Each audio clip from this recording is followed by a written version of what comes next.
heritage, the traditions. I definitely found there was a different form of pressure at Henley. The fact that it's one-on-one with the crowds around makes it very different from any other race we do. I used to love racing here. I loved the side-by-side. It's more gladiatorial.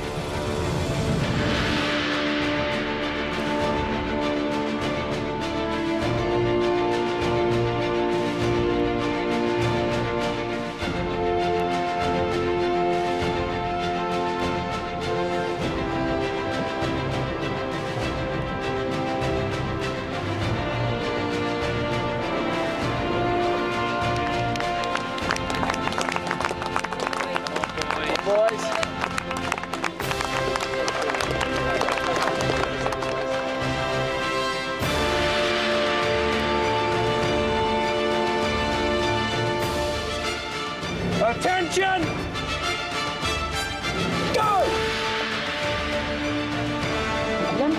Now.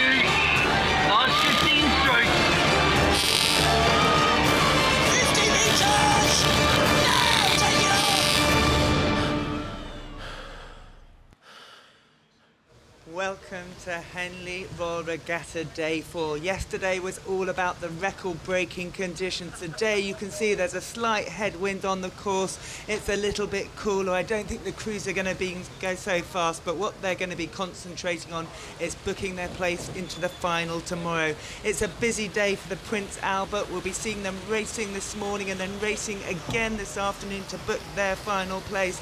It's going to be a fantastic day. We've got 40 races to claim the 20 final places tomorrow. And we've got 10-minute racing all day, so we'll be bringing you every race in full live here on YouTube. I'm joined here by Peter O'Hanlon. I'm Sarah Winkless. We're going to have a fantastic morning. Welcome, Peter. Thanks, Sarah. Some really exciting races starting off the day with the Prince Albert Challenge Cup. I can't believe some of the records that were falling through the course yesterday. As you say, a really fast day. Conditions a little bit slower today, but a little bit cooler for the athletes, so they'll at least be able to really give it their all without fear of throwing themselves against the wall temperature-wise. Yeah, and looking on there, there's Sir Steve Redgrave, the new chairman. He's in Heracles, the umpire's launch. He'll be checking out how things are going on this first race of the regatta. Sir Steve, icon. He's come here at Henley Royal Regatta. He's been a steward for many years, but this year he's been wearing the chairman's badge. Peter, what have you noticed? Heroes! Well, aside from the fact that we've got the video streaming coming in, there's so many things that are a great tradition as part of this regatta, and those have been maintained with slight tweaks that have really been improving things. And let's get on to the racing. Race 1, a quarter-final of the Prince Albert. We have Nereus against Durham University, and this Nereus crew on the left-hand side, as you're looking, had a fantastic race yesterday. They broke the record. They held the record for about half an hour until it was broken again. So Durham University on your right-hand side, they're going to be looking to get a fast start in these heavy top fours in this event. And listen to that, it's noisy already here at Henley Royal Regatta. Quarterfinals for these gentlemen. They're going to have to go down the course twice today to book their place in the final, and it is. It's the Dutch on the left-hand side who got off cleanly and fast, Peter. Really, really quick there. They went off at 48.5 strokes a minute in the Amsterdamse Studentenvereniging Neerasboot on the Berkshire station compared to Durham University's 50 strokes a minute. But the power through the water in that heavyweight Cox 4 has really shown here. They're only a nose ahead of Durham at this early stage, but a great clean start by both boats. Yeah, absolutely. And watching ahead of the cruise, you can see Wade Hall-Craggs. He's the Durham coach. He's got the great mastermind in this Durham University system. We've seen such quality crews come out of this university, and he'll be looking on and he'll be noticing that his crew, they've got into a good rhythm already. You can see that familiar look now on Teddy Privet's face. He has that grimace always, but you know, he's moving the boat, he's driving his crew forward. But the Dutch, smooth and long, as we saw them yesterday, that extra inch that they seem to be able to achieve at the front part of their stroke, it's making boat speed again, Peter. It really is, it really is. They've strode down now into their race rhythm, 39 strokes a minute. This is actually their second boat in the ASR Nearhouse Club here at the regatta. But to set a record with a second-ranked boat in the club here at Henley Royal Regatta is no mean feat. That's some really impressive stuff from these guys here. They've gone off quick. Durham has strode down to 38 strokes a minute and are starting to fall back slightly, but they are Durham's top-ranked boat in the Palatinate colours on screen here, and I expect that they'll have something impressive for later down the course, but they're going to have to react soon, otherwise they're going to lose touch with the Dutch. Yeah, absolutely. Cox Fours, they're not that popular in Holland, so it's a new venture, if you like, in their house. We've seen them in the 8th in the Temple, fantastic quality in that boat as well. But coming down here, look at that. You can see the slight popple on the water. That's due to the headwind. The wind is against what little stream we have here, and that just means the water's a little bit more lively. I think these Prince Albert boats, they're going to be pretty pleased to be racing at this point in the day. It's pretty quiet on the course at the moment. The crowds, they're beginning to turn up, but at the moment, looking at what's happening, looking at the action, it is Nearhouse on the right-hand side as you're looking at it, leading Durham University in this quarter-final of the Prince Albert Challenge Cup. What an incredible angle we've got a treat of here as well. So they've got just over a length in the Nearhouse boat on the Berkshire station.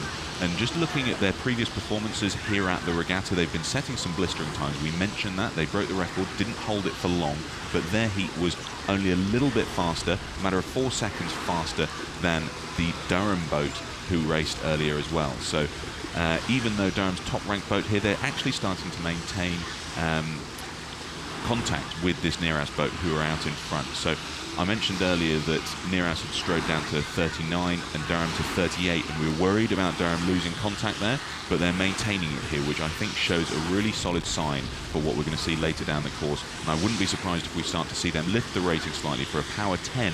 This middle section of the course is so key to jostle for position, because when you start to wind it up for the finish, as we come up towards the enclosures later, it will be absolutely critical to at least have less than a length to make up if you want to get into the next round of this event. Yeah, absolutely. And this Nearhouse boat, they are the second-ranked boat in their club, but look at them here. They have come out fighting in this quarter-final. And Durham, they're holding on. They're 35 strokes a minute.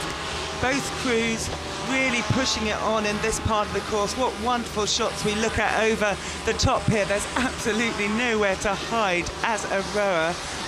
You can see exactly how they're picking up, and you can see how close at the moment the Durham Cox is choosing to keep her boat to those wooden booms. Absolutely fine. The athletes will be feeling quite comfortable with that. They'll be trusting their coxswain, but that is quite tight, Peter. It's always so worrying as an athlete when you come up close to the booms.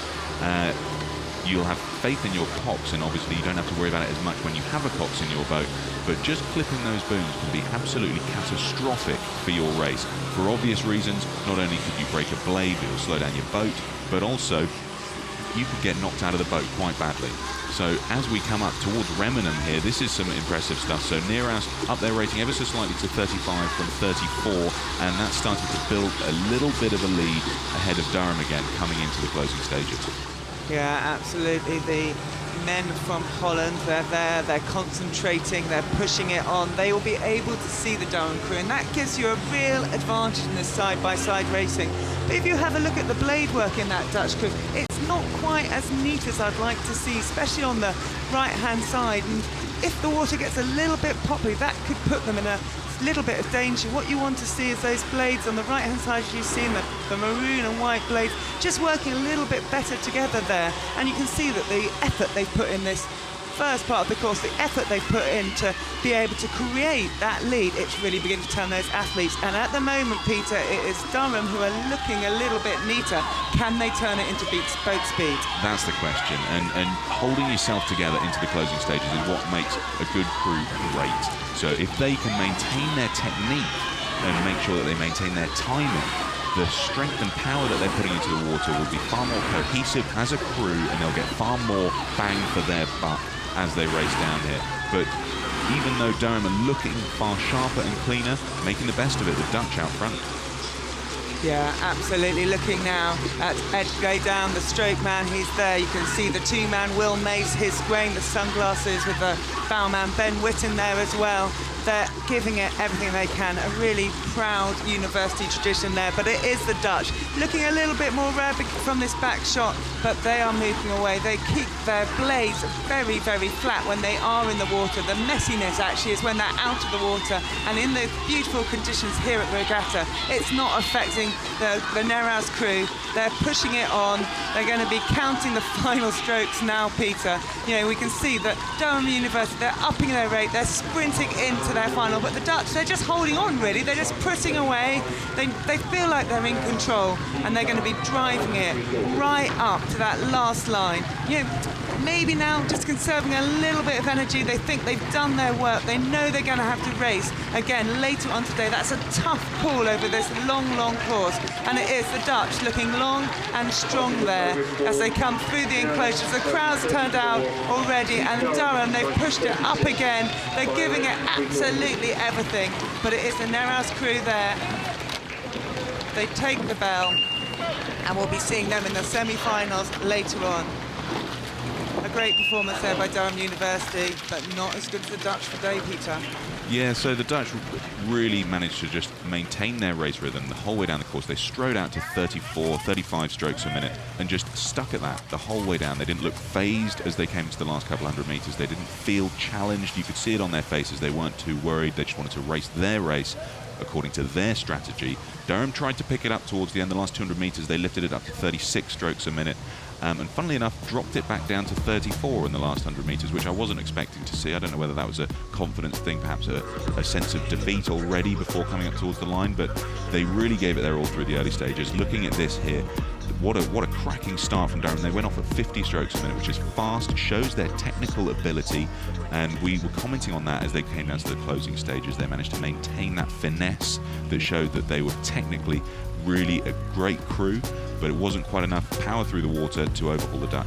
Yeah, absolutely. Very well drilled by their coach, Wade Hall-Craggs, but it is the Dutch who have come along. They were the selected crew by the stewards coming into Regatta, and they're the ones we're going to be seeing in the semi-final.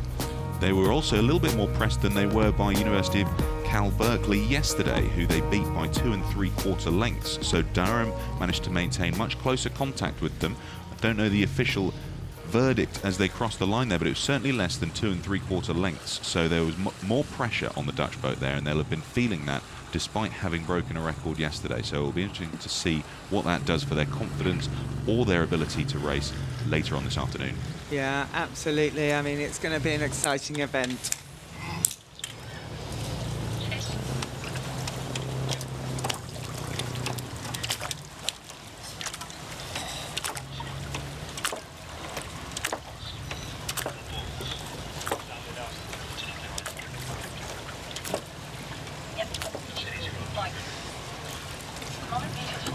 And here we are now looking at the second heat of the morning, the second quarter-final of the Prince Albert. These athletes having to race twice today to book their place in the final. And we've got the Yale University crew on the left-hand side, the right-hand side, the Proteus Urias crew from Holland on the on the right-hand side. On the left-hand side, it's Yale. Race 2.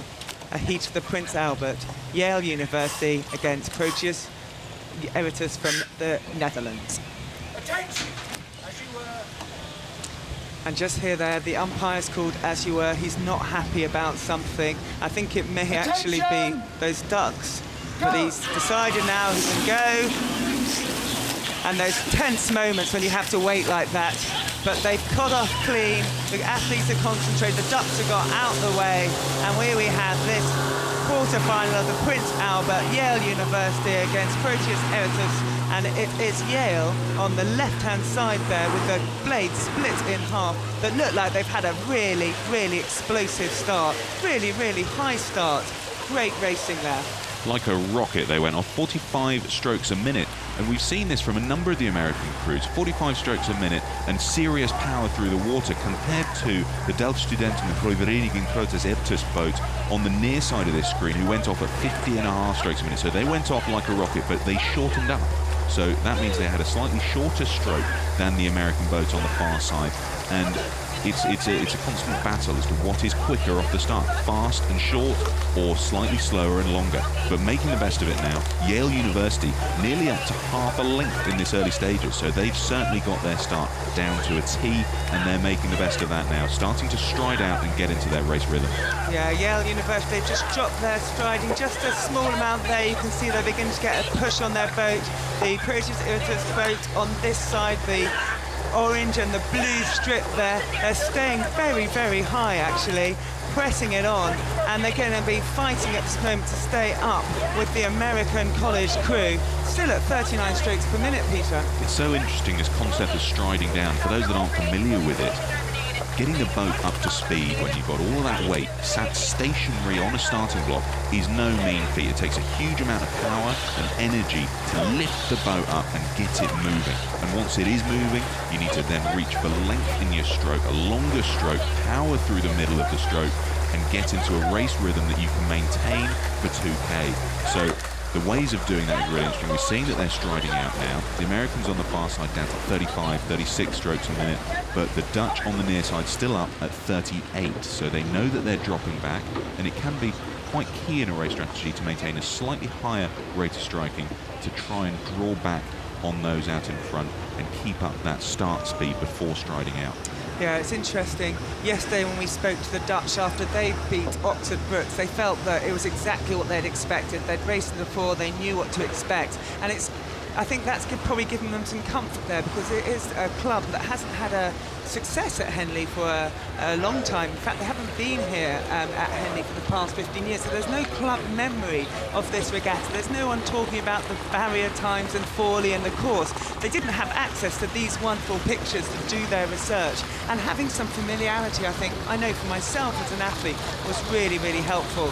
But looking at this point now, we're coming into the sort of the middle stride part of the race, and Yale, they've not taken advantage of that early lead. In fact, I'd say the Dutch have come up a little bit. You can see their bow ball is now halfway down the American crew, and the Americans will be feeling that pressure. They will be feeling a huge amount of pressure here. They did well beating Harvard B yesterday. They completed the course in 7 minutes, which is slightly quicker than the Durham race we saw earlier, but not quite as quick as the Neerhouse boat who broke a record yesterday. Now this Delta Studenten boat on the right-hand side of the screen, the Dutch boat there, they were quite quick, 7:04 yesterday, so very much on par with this Yale boat. So I expect this is going to be a really, really tight one. It's going to be a battle of the minds, and certainly a battle of their strategies. A really key question here is, do you race your race strategy, or do you race the boat alongside you? Yeah, absolutely. And I think for me, it's match racing.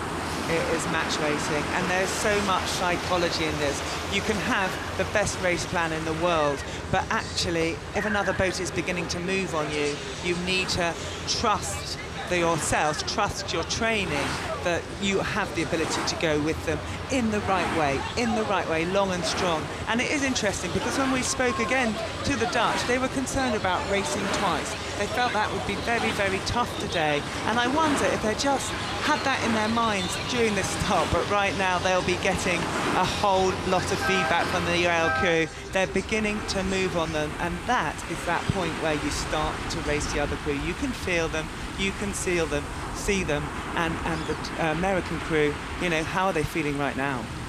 I can imagine very, very nervous. Now, they're striking 34 strokes a minute, which makes me think that they've got an extra gear to go up if they need to, a place to react if they see the Proteus boat start to really move up on them. We just passed Upper Thames there, Upper Thames Rowing Club on the left-hand side of the screen. That's usually quite a key point in these cruise race strategies, to either start to wind it up if they're behind before they really kick it off as they go through the enclosures at the top of the screen there. Now this Delftstudenten boat in the blue and orange, they'll be thinking, what are we going to do? We can see on the progress boards they've started to close down that gap. They're still striking 36, so they're going to be thinking now, when do we need to wind it up if we're going to stand a chance of rowing through this Yale boat?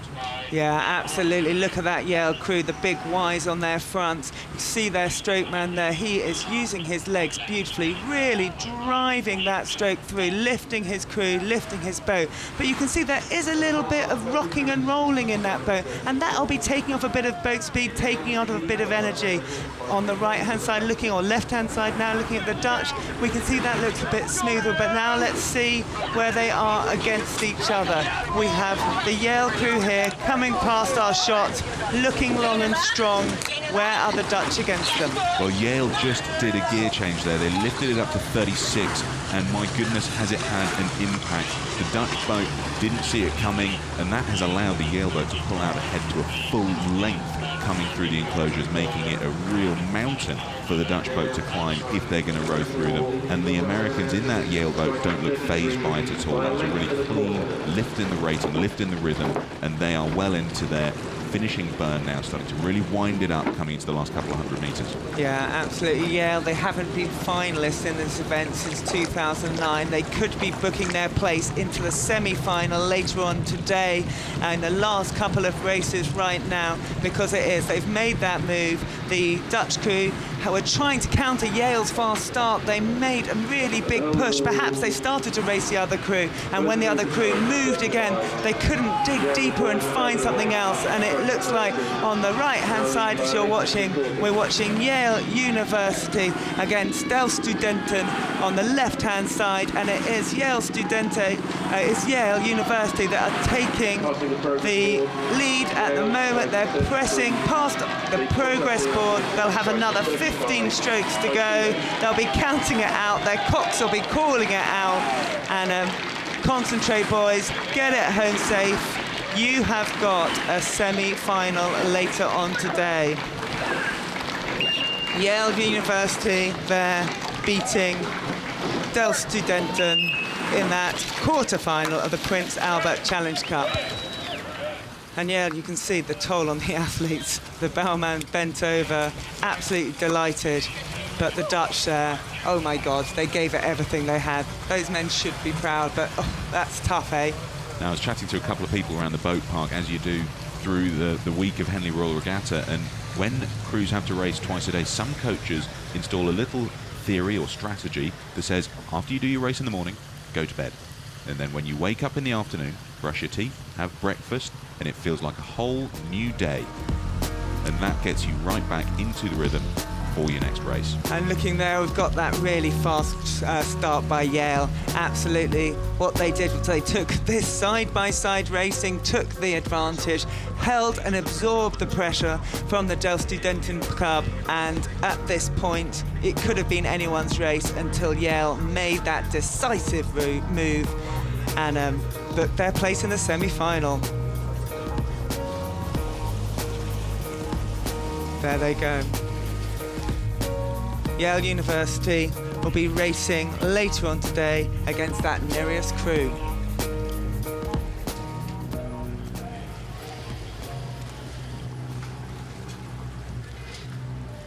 And looking now here, we've watched the crowds there in the one end of the river in the Stewards enclosures. We're now at the other end of the river here at the start. You can see the on the left-hand side, the stewards in the start box. They'll be aligning these crews, making sure they're bow ball perfect to make a fair race. And we're looking now at Washington University. Jake Zier. We can see Philip Welzak there in the stroke seat, just behind him, Sean Rafferty. Hidden from us is their Cox, Lisa Caldwell at the front of the boat, and left-hand side, Edinburgh University, current record holders for this event. Betting women, I think they'll remain the record holders for this event. It's not so quick today, but who's going to make the next round? Race 3, Prince Albert, Edinburgh University against University of Washington, USA. They're under, I think, Richard Phelps, starters orders.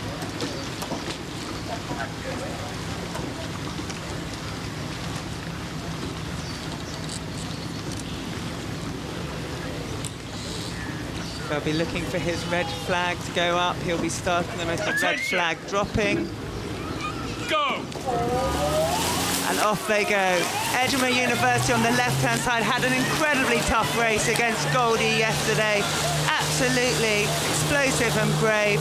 Right-hand side, University of Washington. And as they come out the start, they're both crews flying out. Good, clean start. As we've seen in the previous heats of this for the Prince Albert Challenge Cup, the Americans, their slightly slower rate of striking off the start, 46 strokes a minute compared to Edinburgh's 50. Edinburgh shortened it up ever so slightly, but Edinburgh current record holders in this event for the Prince Albert Challenge Cup, so there'll be an intimidating crew to be drawn against for this quarter-final.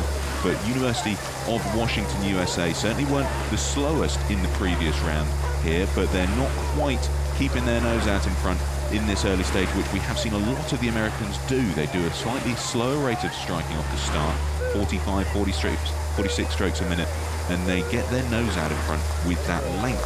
But Edinburgh are showing that the other style of rowing here, or starting, can pay off too, and they are maintaining a really high rate of striking here and managing to really build on that lead. They're still up at 39 strokes a minute, and they haven't strode into their race pace yet. University of Washington have strode down ever so slightly to 39 as well, so they're stroke for stroke. But the power through the water in that Edinburgh boat just shows how they are really, really giving it some grunt and building on that lead despite having the same rate as the Americans.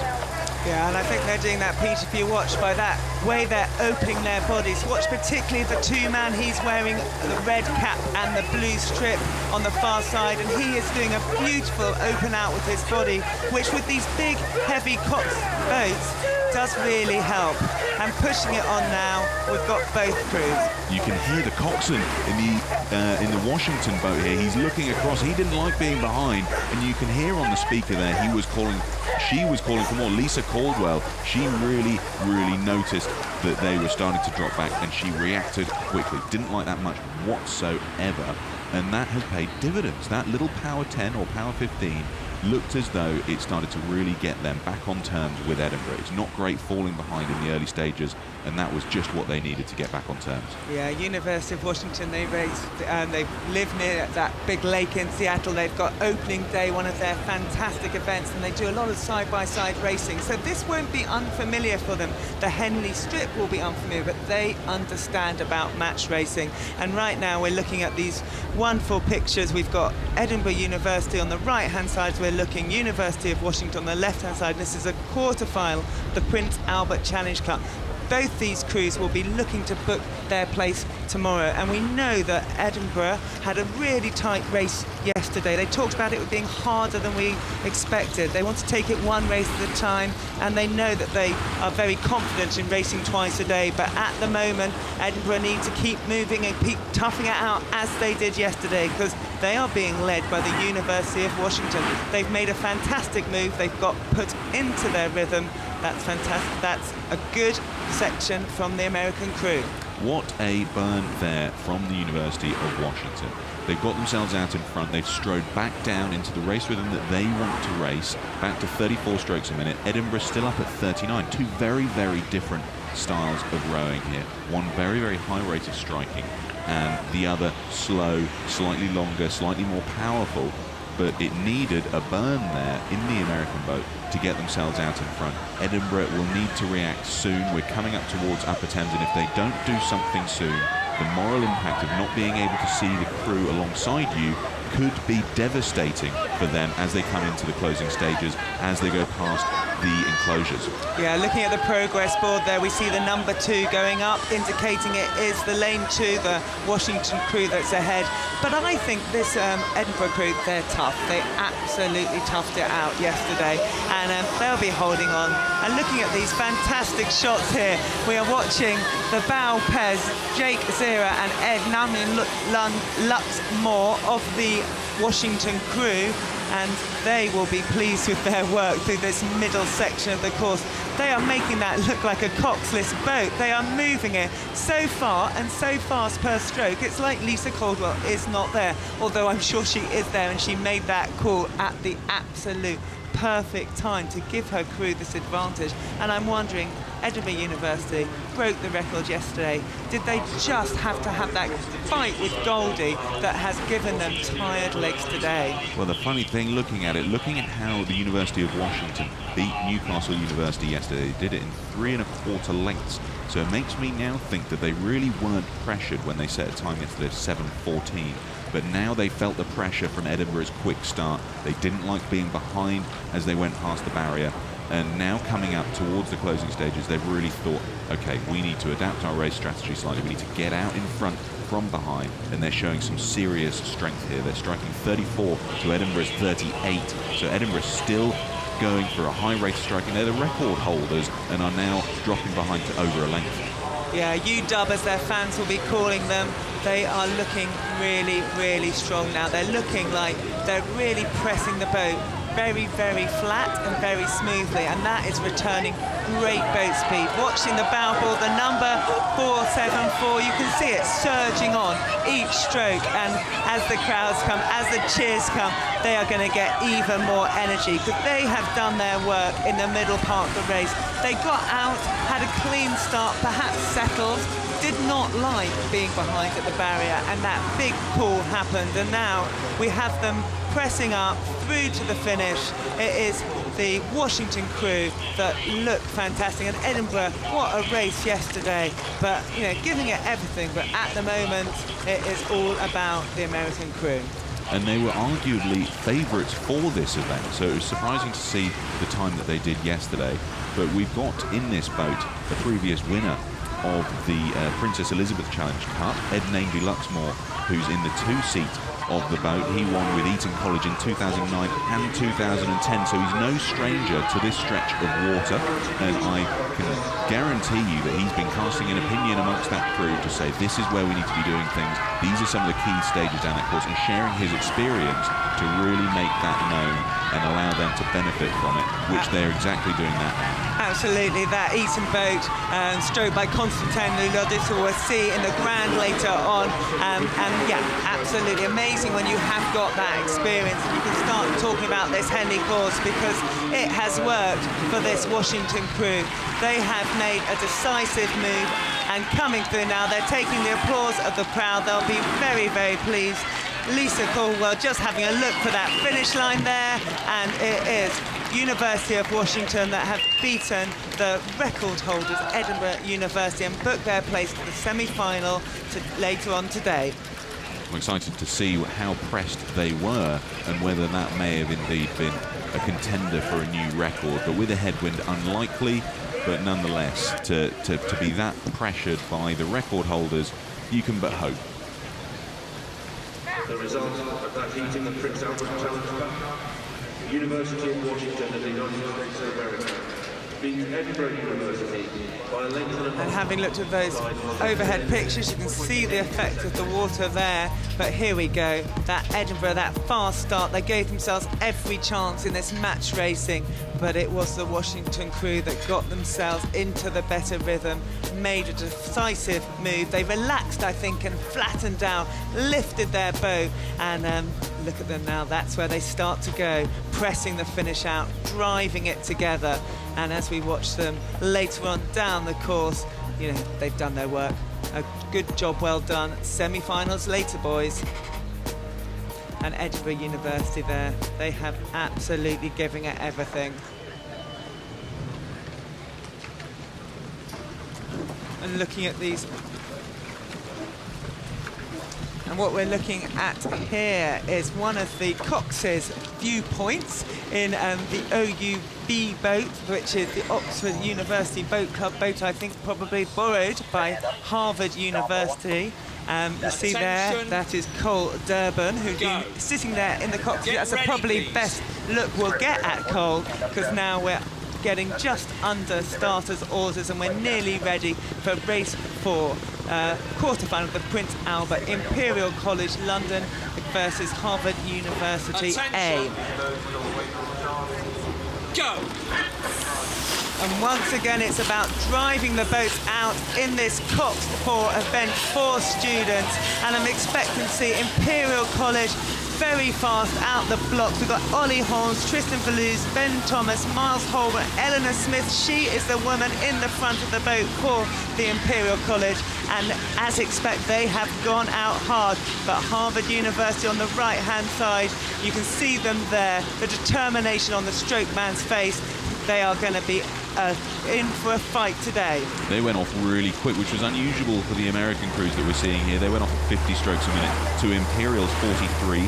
Both of these boats are selected crews here in this event for the Prince Albert Challenge Cup, which means that they've only done one race previous to this one, whereas many of the other crews have done two, but they are absolutely neck and neck. So again, we see how two different start strategies can equal out to the same effect. Imperial College on the far side, they look pretty clean and strong. They went off slightly slower, going for that length, and they haven't strode down just yet, but you can see that the Americans have started to stride it out a little bit, eking down that rate of striking and trying to get into their race rhythm and really build some boat speed for the length of the course. Yeah, absolutely. Interestingly, both these boats went 2:02 to the barrier yesterday. They went exactly the same speed, and it is panning out like that today. They are going to be neck and neck all the way down the course. And looking now, you can just see on the far side, the Imperial College boat might have just taken out maybe a foot, and that will give those athletes some energy and some confidence. And you can see, look at the relaxation there. That is fantastic on the stroke man there. Miles Holbrook there, he is concentrating, he's in his boat. It is flat and it is long and it's working because they are just at this stage slightly ahead of the Harvard crew. And look at the bowman there, Travis Taffy. He's having a look, he's wondering what's happening. Well, looking, as you say, at Miles Holbrook in the Imperial College boat, he's started to drop the rating down. They're going down to 35 strokes a minute, really concentrating on the length. You can see the effect that the wind's having, just kicking out the water ever so slightly, some of them tapping their water on the recovery. That's when they are blades out of the water, they're rolling to front stop to drop it in. But what a great place to be racing here. They've passed some of the fantastic stands up towards the start. They'll have some support there, but the roar and the screams from bank will only increase. There'll be a large number of supporters for Imperial College on the banks here. Local to the UK, this crew, obviously. However, we do get some travelling supporters for Harvard. They come over in force, so I wouldn't be surprised if they get an equal measure of shouting and moral support from the bank. But this looks like it's shaping up to be a really tight one. They're both into their race rhythm now, and they're peeking across at each other, thinking who's going to blink first. Yeah, absolutely. If you look at all the flags on the top of the screen there, you can see how tough the headwind is that they're racing into. It'll feel that on the backs of the athletes, especially the bowman. And it's quite easy when those conditions happen, especially here on the longer course at Henley, to get a bit tense and get up into your shoulders. But we're not seeing that at all. We're looking at the moment on Imperial College. They have had a great part of the race, and Eleanor Smith, the coxswain there, she's having a good look over because she can't see the Harvard crew at the moment. Her men have done a good job. They've got themselves 3/4 of the length ahead at this stage, and they're heading up there to the 3/4 mile post, and we'll be seeing those marker barriers giving us the indicator of where the crews are. But Imperial College, they'll be pleased with their first part of this race. Harvard University, they'll be asking questions of themselves. Are we going to be able to make more boat speeds? How are we going to make the steps? Because we have a rich history in this regatta. They really do. Both of these boats are now striking 34 strokes a minute, so they're stroke for stroke. And my question is, which one of them is going to blink first? So are Harvard going to say, now we need to do it? We need to lift the rating. We need to put in a power set of 10, 15 strokes to get ourselves back in contention. And will Imperial see that and react in time to keep their nose out in front?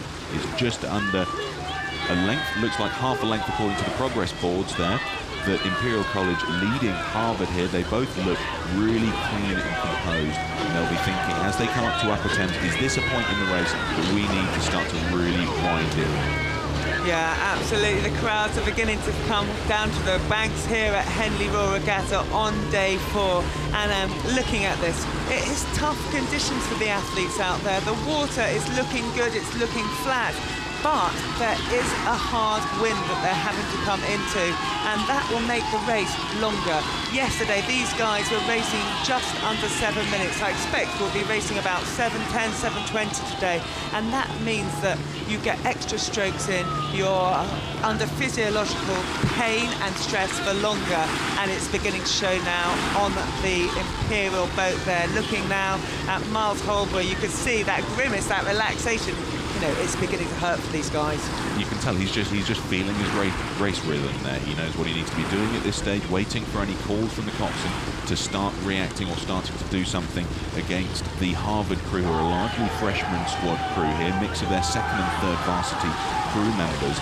But they will need to do something soon if they're going to get back into contention. They'll need to lift that rating and get back on it. Yeah, and as you see that, Peter, it does look like they are making that push at the mile. As they pass that signal, they're saying, this is it, this is the moment we have to go for home. And it's a long way to go for home from a mile. But, you know, if you're down at this point on matched racing, you have to go. And Imperial, they'll know that. They will have seen that. They will have sensed that. And the question is, will they be able to hold their form together and hold this lead?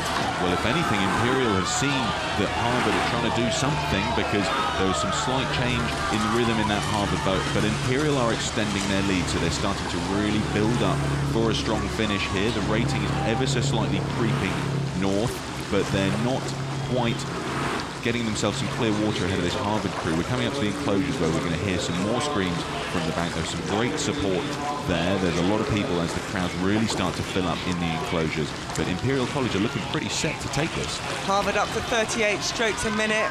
Imperial, they are pain etched on their faces, but they are pressing on, and they're coming into the dirty water here, and it really is a matter of concentration.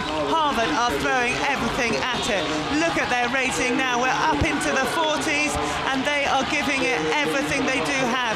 Imperial will have to respond, because look at the pain on the Harvard athletes' faces. They're looking over, they're driving it on. They are determined to give a complete race of this. They want that place in the semi-final. Imperial, they're looking as well. They know it's close. They know it's concentrate, boys. It's all about who gets the next straight, because look at it now. We are very, very close, and there's still 10 strokes to go in this race.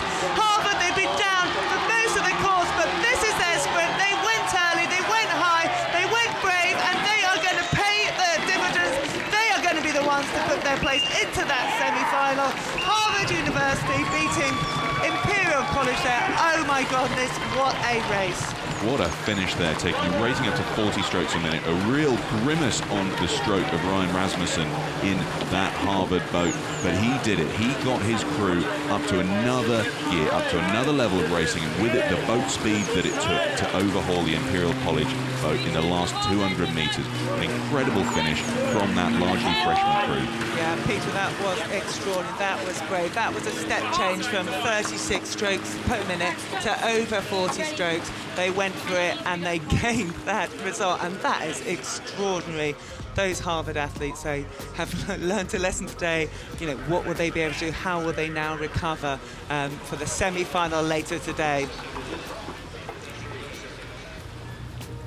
And looking back now, look at the pain on the Harvard University stroke man's face, but they are driving that boat through together. They'll be cooled by Cole Durbin, the man we saw at the very front of the race, and Imperial, they're giving it everything, but you can see they start to look out the boat, and perhaps that's the moment they start to come apart as a crew, because Harvard are moving and they are just pushing it on. You see the poker faces fall from the middle 1,000 as they really start to pick it up there, but taking them completely by surprise. Harvard had an extra gear. What an incredible finish. They lifted the rating up, the boat speed came with it, and Imperial had nothing left. They didn't have the strength and for a solid burn to fend off that challenge, but Harvard kept it in store to cross that line ahead of Imperial College. Incredible quarterfinal.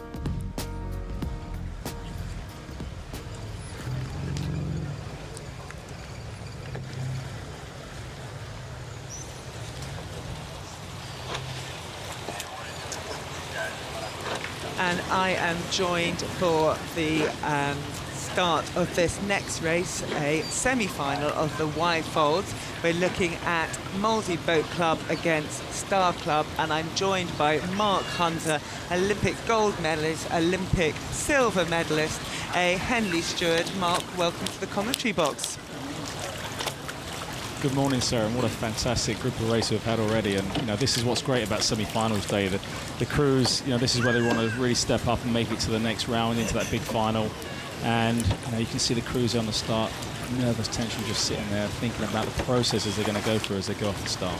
Yeah, absolutely. Looking at Lloyd McCarran, Sam Butler, Cameron Bleasley and Tom Durrant in the Star Club.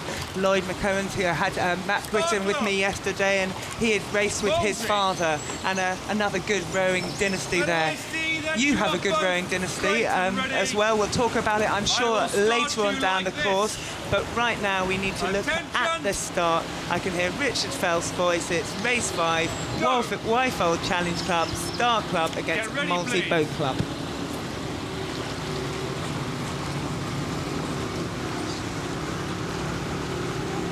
Tense moments here.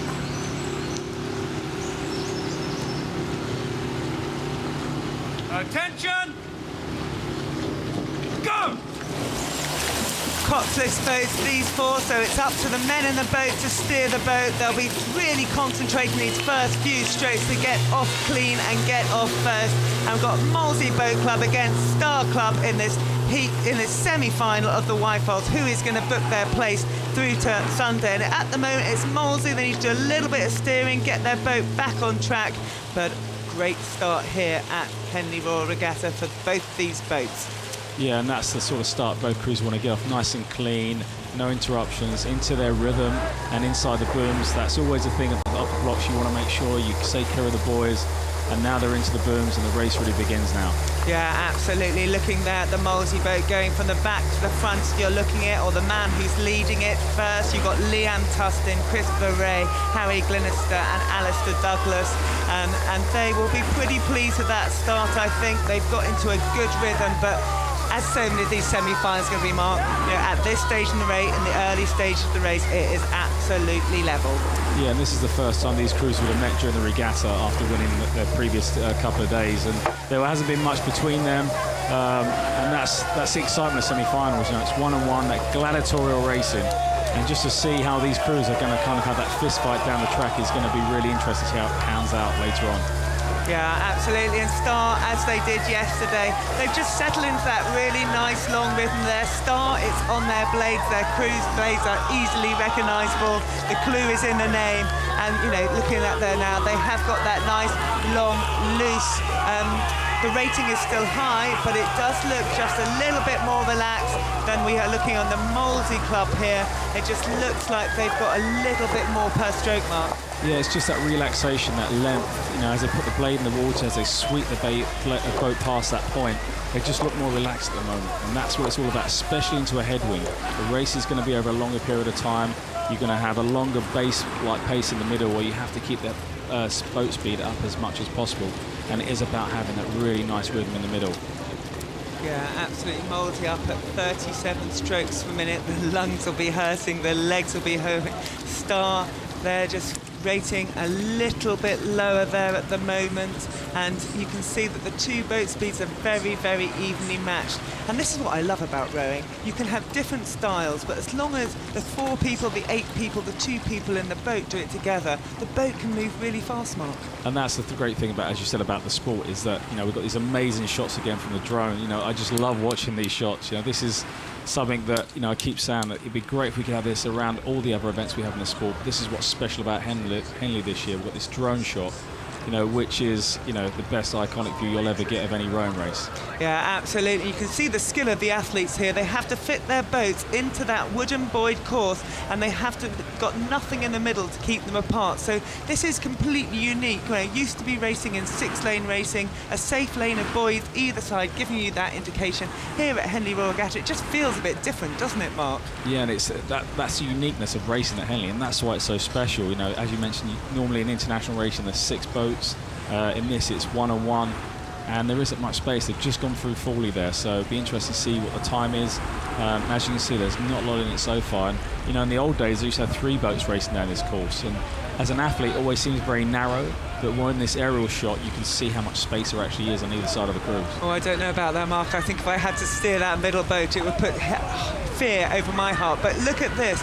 Molesey have made a good move here. Star, they got out long and strong, but Molesey, they have been brave at this point. As we go past this marker signal, I think we're going to be seeing, yes we do, number 2 going up ahead of number 1, indicating it is Molesey at the moment that are in the lead. And that was what we mentioned, it's about that rhythm, that base pace in the middle, and keeping that the boat speed up as much as possible, not dying. And Molesey are the heavier crew in this, so going into that wind, it does favour the bigger athletes because they can really start to use their power, because it just brings the whole speed down, and you're not going to rate as high, or the cadence isn't going to be as high into a headwind, because it's heavier, and you just want to take your time and make sure you press out the finish of each single stroke. Yeah, absolutely. We'd often talk about the heavier athletes having an advantage, especially in the Cox boat. But in this headwind, I think every boat is going to feel like it is carrying a coxswain on it. It just feels different. So when you're picking it up, when the spoon's going in the water, instead of the boat lifting in that tailwind way, the headwind, you have to be patient. And at the moment, the Molesey Rowing Club boat, they are keeping that patience, and it's paying dividends. And looking on the left-hand side, the Star crew, you can see the bodies are beginning to go slightly across different directions. The heads don't look quite so cohesive, and it's Molesey Rowing Club that are winning at the moment this heat of the Wyfold Challenge Cup. They've just lost their composure a little bit there, Star. Hope they can get back into that rhythm and start to relax. As they come down the course, the water should start becoming flatter as they come into the kind of first part of the wind. Because remember, you've got 2,112 metres, and when there's a wind going straight up the course, those waves and the wind will gradually pick up as you at the start, and will gradually kind of ease off as you come to the finish. Yeah, absolutely. You've got some pedigree in this Molesey boat. Several ex-junior internationals. They have represented their country. Right now, they'll be representing their client very, very proudly. And looking at the mile there, Molesey are up by half a length, and they will be delighted with that middle part of the section. They have driven their boat on, and they are taking advantage. At the moment, Molesey leading Star Club in the semi-final of the Wyfold Challenge Cup. And as they come into the start of the enclosures there, Molesey have just moved into the middle of the river. And this is what's unique about Henley, because there's no buoy line, you can kind of influence the other crews you're racing by moving across and just giving them your puddles, which I class as dirty water, and upsetting their rhythm. And you won't be actually working any harder, it'll be disrupting the other crew, and sometimes slows them down as it knocks them off, and they get frustrated by that. Yeah, absolutely. And we look on this back shot, there is good separation, but you're right, it is something that makes an athlete feel even more powerful when you know you can influence slightly that other crew, driving your finishes away. But look at this now, Molesey Boat Club, look at those heads, the 2-3-man there, he's just having a quick glance. Harry Glenister, he's just checking at the Progress World where they are, and checking again. I wonder whether he actually has the steering foot, and he's checking where the boat is. But look at them, they really have made a good last two-thirds this race. And Molesey Boat Club, there they go, we're going to push it through. Can Star do anything else to come back on, Mark? I think that's a fantastic middle section of race there by Molesey. Kept composed, kept in the rhythm, and just gradually eased out every single stroke over the second part of the race. Yeah, absolutely. And the bowerman there just looking for the finish line. It is Molesey Boat Club. They've won their semi-final against Star Club of the Wyfold Challenge Cup. They have booked their place through to Sunday, and this is the first crew that has booked its place through to Sunday, because the boats we looked at earlier, the Prince Alberts, you can watch those races, they're through to the semi-final, but no, Molesey Boat Club through to the final. And they live to fight another day. You know, they've got through to the final tomorrow. They'll be super excited about that, and they'll look forward to finding out who their competitors are later on today. But that was textbook racing there. They didn't get flustered by the other crew as they went off the blocks. They stayed in their rhythm and then just gradually inched out in the middle part of the race. Yeah, absolutely, that was fantastic. And looking at this stage, it is all the running by Star Club. They've stayed up high, they have been really brave. They've given themselves the best chance to win this race. And often you'll see a crew being able to push away from that point. They've got the advantage in the holding, but look now, Molesey, they have made that move in that middle section of the course, and they did it through their rhythm. They did it through that flatness and power, and now look, there they are, finalists of Henley Royal Regatta. Mark, we were talking about rowing dynasties, and talk to me about yours. Well, I was in the sport a long time. Unfortunately, everything has to come to an end. I had to retire after London, which was a fantastic event. It was, very proud to be part of London 2012 and that amazing team from Team GB that we had competing. But as a kid, I remember coming to the regatta in '95 and competing in the 40 Cup. And it was that prestige coming here and racing here as a youngster and dreaming of winning Henley. And we actually, got a couple of course records that year and went on to win, which was 20 years ago, was when I first won at Henley. So, I love coming here. And I remember when I was a youngster looking up and you seeing the stewards, and it was something I really wanted to be part of. And when I actually got asked last year, I was thrilled, So that's kind of my dream, to be part of the sport and actually kind of give something back now. And, And looking at these pictures, the crowds are turning up. It's Saturday morning. There's something unique about this. We've got a mixture of fans and we've got a mixture of newcomers. And hopefully these pictures, these YouTube pictures, are taking it to another generation and inspiring others. And I think it just brings people inside. And, what I've heard this morning is people that have never rowed before, after looking at these pictures and images, feel like they've competed in the race now, because it brings it to life with the kind of cameras behind, the drone above. They actually feel like they're inside the boat, which is something very special. You don't hear people that have never rowed before thinking that they've actually done it now by the images they're seeing. In fact, I've heard one of the cameramen is so inspired that he is going to find a rowing club and go rowing. And for me, that's what it's all about. We'd love people to come and see this for themselves. Come down to Henley Royal Regatta, book your place for next year. Athletes, we want to see them competing in it. For the women, there are the elite events, and now the schoolgirls, of course, that's since 2012. For the men, there is an event for pretty much every standard of male rower, and the best of those will get through to the semi-finals, and the very best of those will win the finals. And Sydney, when I see that you are both straight and now we join ready, race 6, like this. the semi-final of the Brit. Sydney Rowing Club against Tideway Scullers School. Sydney Rowing Club there on the right-hand side, Steve Pell, Tom Gunton, Ed White, Mac Didman, with their coxswain, Kendall Brodie, hidden in the front of their boat. Tideway Scullers Schools, we've got Murray Wilcock, Rich Chambers, Daniel Dowman, William Field and Richard McPhee. Their coxswain, here they go. Sydney Rowing Club, quick in their start. We've noticed they've gone a lot quicker to Tideway Scullers School in all their heats. So Tideway Scullers School, they are going to have to be brave today. But what I'm expecting to see is Sydney Rowing Club getting out fast, and it's going to be about it, holding on, grinding on for the local, we're going to call them at this point, club. Yeah, and I think we've got Sydney Rowing Club here, who are the standout crew in this event so far. The times they've produced in the opening rounds has been, light and fast compared to anything else. Just about Tideway Scullers staying in the race, staying hold of them. And as we see, you've got the coxswain in the this is the front loader position.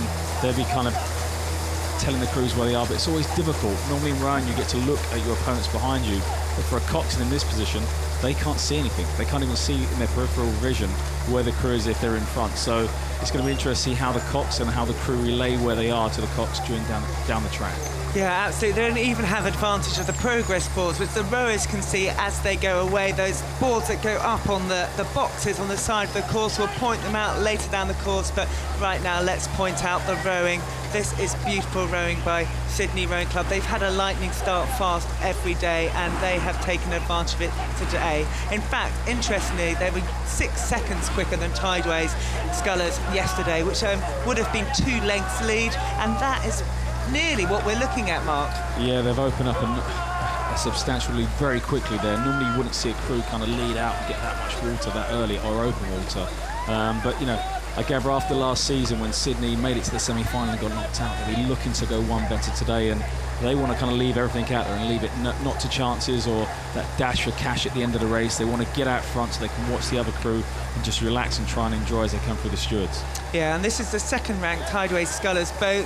Tom Gale, their coach, has done a great programme there on the Tideway, as the name suggests. And, what advice would Tom be giving his crew now? Well, he'd have told them, obviously, the times that they'd have seen from yesterday.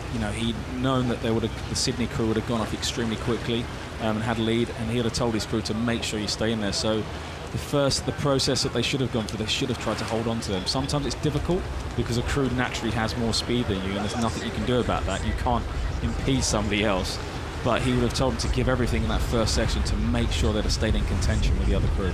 Yeah, absolutely. Tom Gunton and Ed White, the middle two, and the left-hand boats we're looking, they had that pain last year, losing that race, and they will have been dreaming about this race, about revenge, if you like, for 362 days, and they're getting their opportunity on this semi-final day, and they are leaving nothing to chance.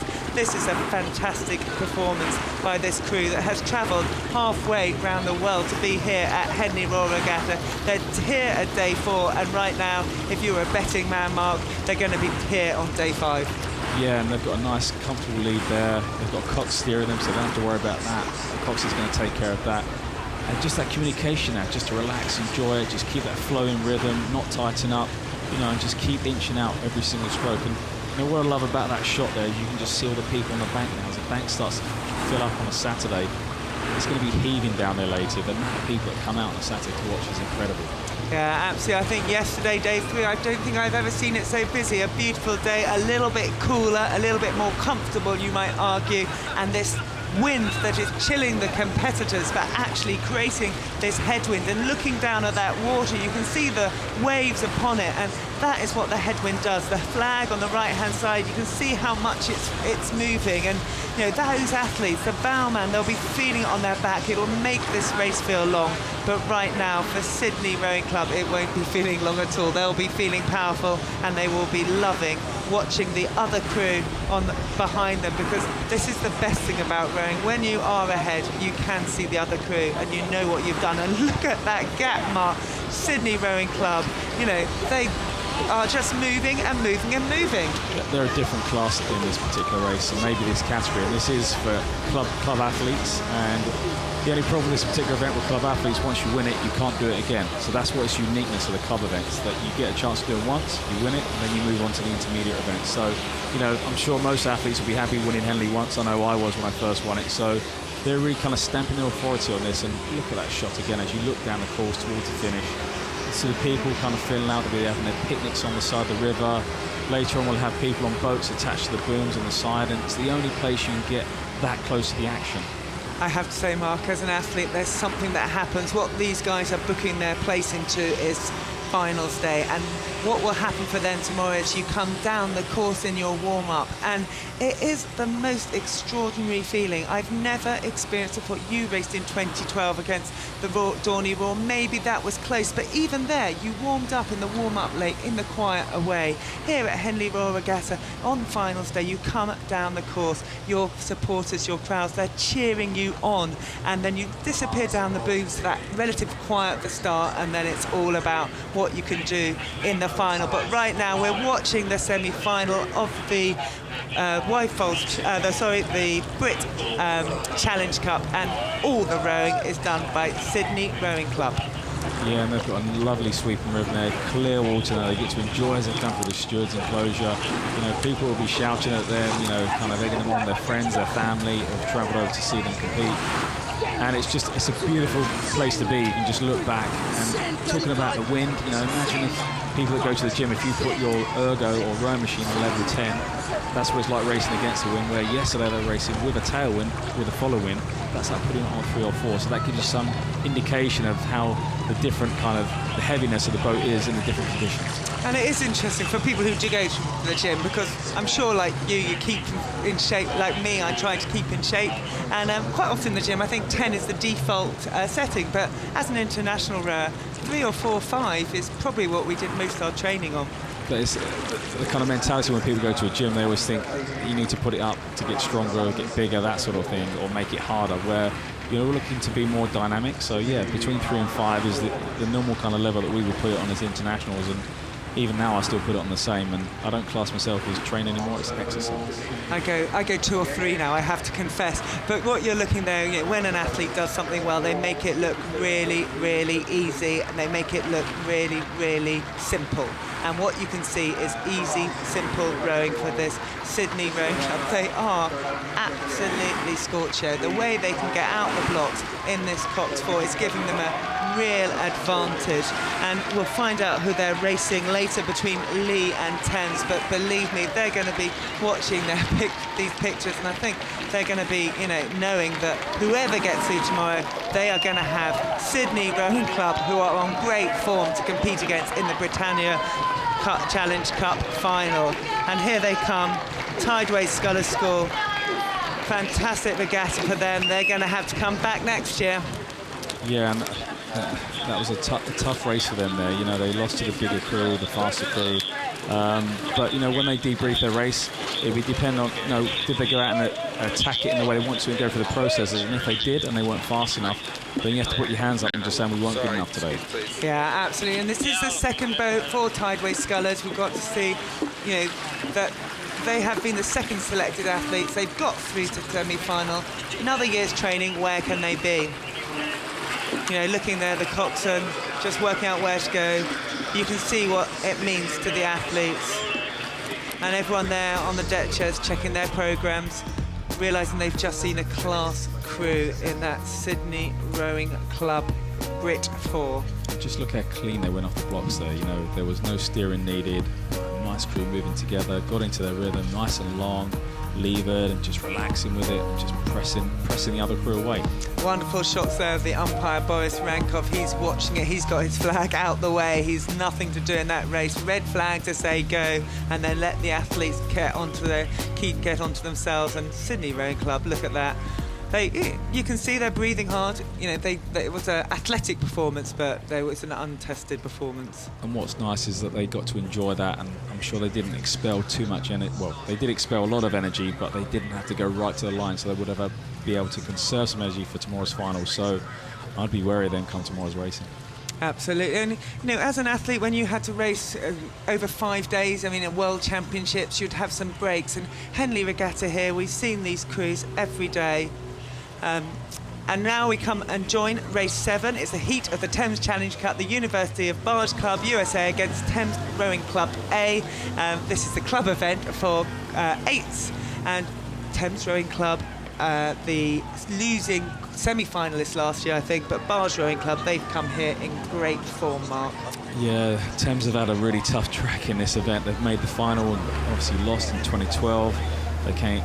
They made the semi-final in 2013, 2014, so they'd be looking to go one better day. But this kind of University Barge Club have had, incredible pace over the early part of the regatta. And what was unique about yesterday is they got to row over, so they didn't expel any energy. So, Thames had a tough race yesterday. It's going to be interesting to see how they bounce back today and actually challenge this crew.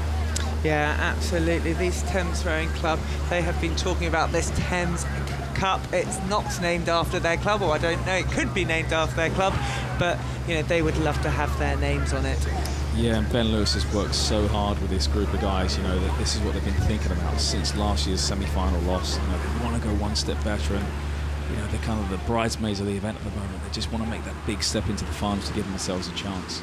And it's the American crew in the University of Barge Club that has gone out faster than the Thames Rowing Club. Well, this was not unexpected. Barge, they had that opportunity. Unfortunately, an injury in the other crew meant that they couldn't race at the regatta. They couldn't take their place in the quarter-final. And so what they did was they had the umpires' launches were looking there, follow them down, but they had the opportunity just to look around, feel the course and see where it was. But now looking there, we've got the Thames Rowing Club crew. They will be demanding and seeing what's going on. And you can see the commitment there from the guys. They're coming back up, and they've stayed in their boat as they come past Fawley. That is an incredible section of the race there between the barrier and Fawley to put themselves in a position to really challenge this crew, and they'll be going with confidence every single stroke now. Oh, look at this, Thames Rowing Club. They've moved up onto this, and do you know what? Having had the row over yesterday, barge, sometimes when you don't have that opportunity to race, your body kind of forgets. And when you go out fast in that start, as they did, that really fast start, it then starts to scream at you, Mark. And I always say the best thing to do is push through, because the pain goes away quicker. But it looks like those guys have been shocked by their fast start, and it is Thames Thames now determined in their rhythm that are ahead in this boat. Yeah, and what's incredible about this race, Thames are the smaller crew out of the two, so in this headwind to be pushing through like that, and that is an incredible section there, to go from virtually 3/4 of a length down to 3/4 of a length up. They've really committed there. I just hope they haven't committed too much. And what's important at 1-1 racing, they must break the string. You remember racing here, so if you get in front of someone, you want to make sure you make that separation so you don't tow the other crew along. Yeah, absolutely. And actually one of the most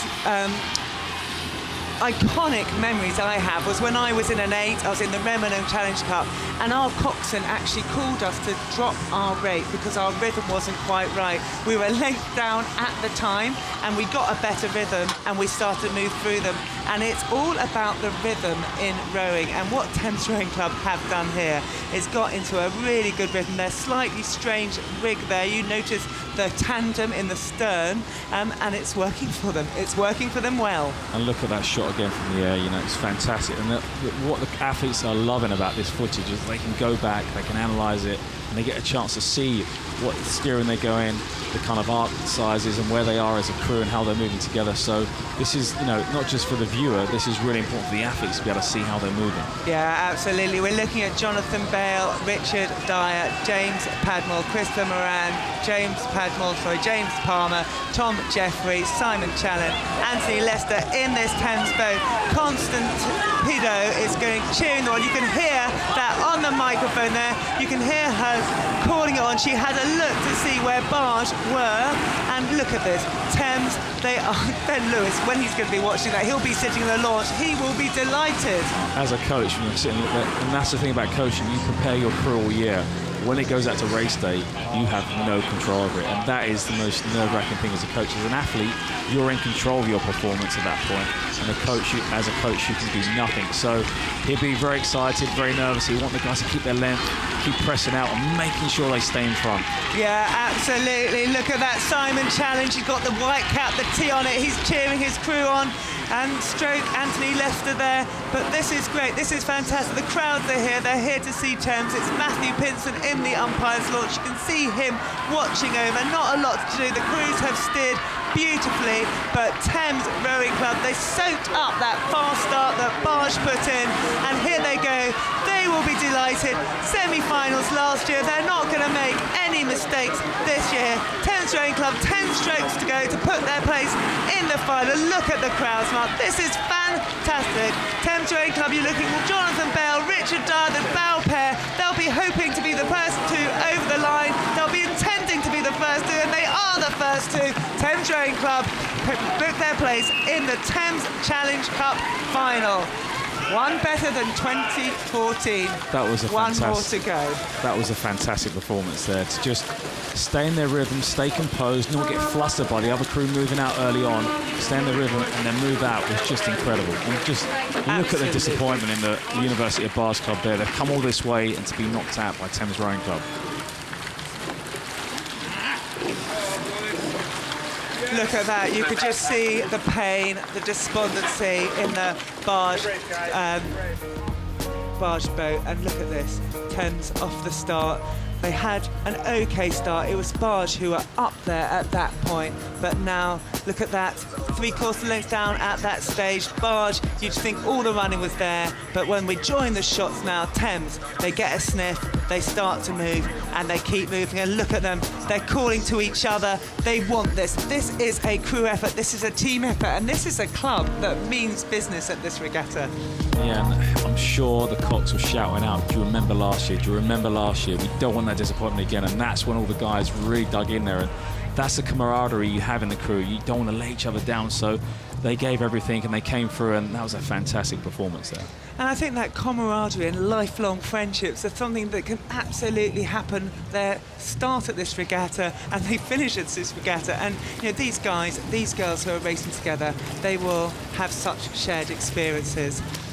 It's a unique experience racing at Henley, and one that does live with you forever. And to come into the different events and compete in them and just meet new people, and you get to meet people all over the world. And when you start traveling around, you catch up with people and you're able to stay with them. But this is the event I won 20 years ago, and I'm looking forward to seeing what Nottingham can do here. And looking there at Jack Smith, James Borby, Rowan Law and Harvey Kay, just coming to shot now, son of Tom Kay. I think you rode with Tom Kay at one point, Mark, did you? Yeah, I came into the lightweight team as Tom had his last couple of years, and he was a fantastic athlete, one you looked up to, and the way he prepared and performed was one of the top lightweights back in the day. But he's very passionate about this. I spoke to Tom this morning, and as a dad, very nervous. Absolutely. And Dent, Sharkskos, Uric and Dare in the Frankfurt boat, we saw them go out so fast yesterday, so bravely yesterday. These athletes under 18, all from one club, all essentially schoolboys or club boy rowers.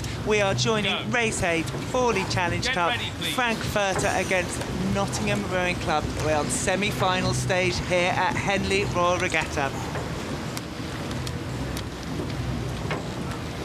And tense moments for these young athletes. Go! And looking now for a clean start, looking now for a fast start. The Germans on the left-hand side, as they did yesterday, very, very high, very, very brave. And the Nottingham Rowing Club, Harvey Kay, that smooth rhythm, inherited one, might argue, from his father.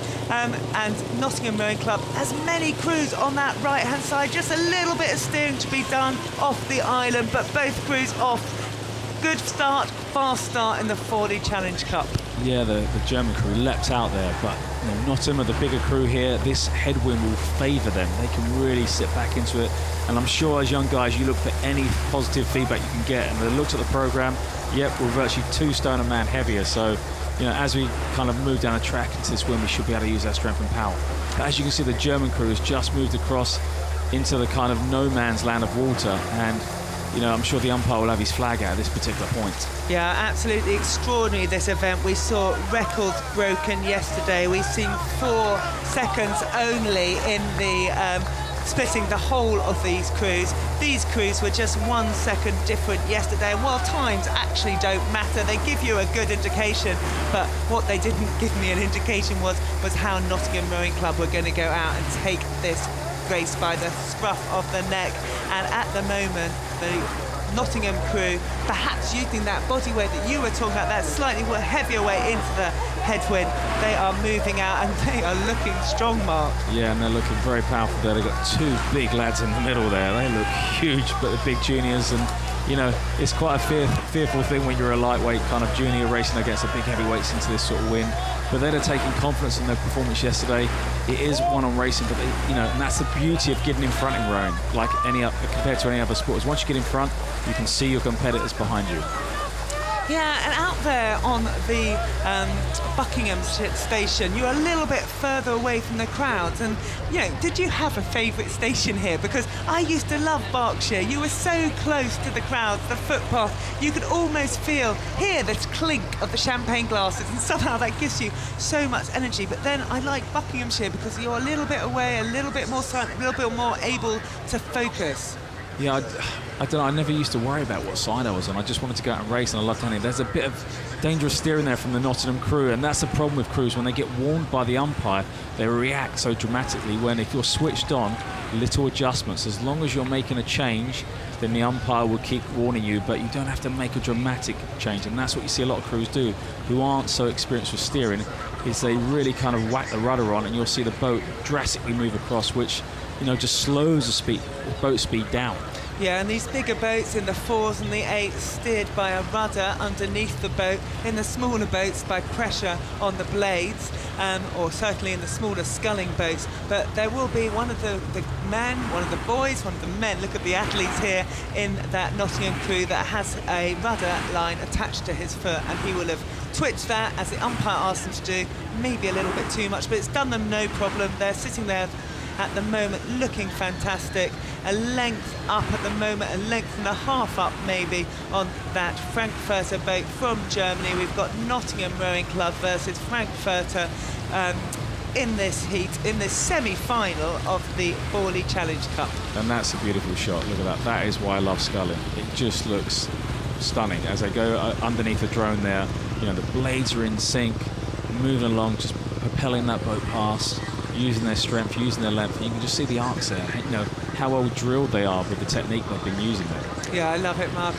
Both our Olympic medals were in two-man boats in the doubles, but the quadruple scull was, for me, the one I got the greatest success in. And, you know, I loved it. I just found a way when you have an amazing stroke person who can set you the rhythm. We see that right now in Harvey Kay and this Nottingham Rowing Club boats. And then the rest of the power comes from that middle part of the boats. We see that James Morby, they're being so efficient. Rowan Law, he's there. They are big guys, you know, but they are young guys with gaining experience, and they're moving this boat well.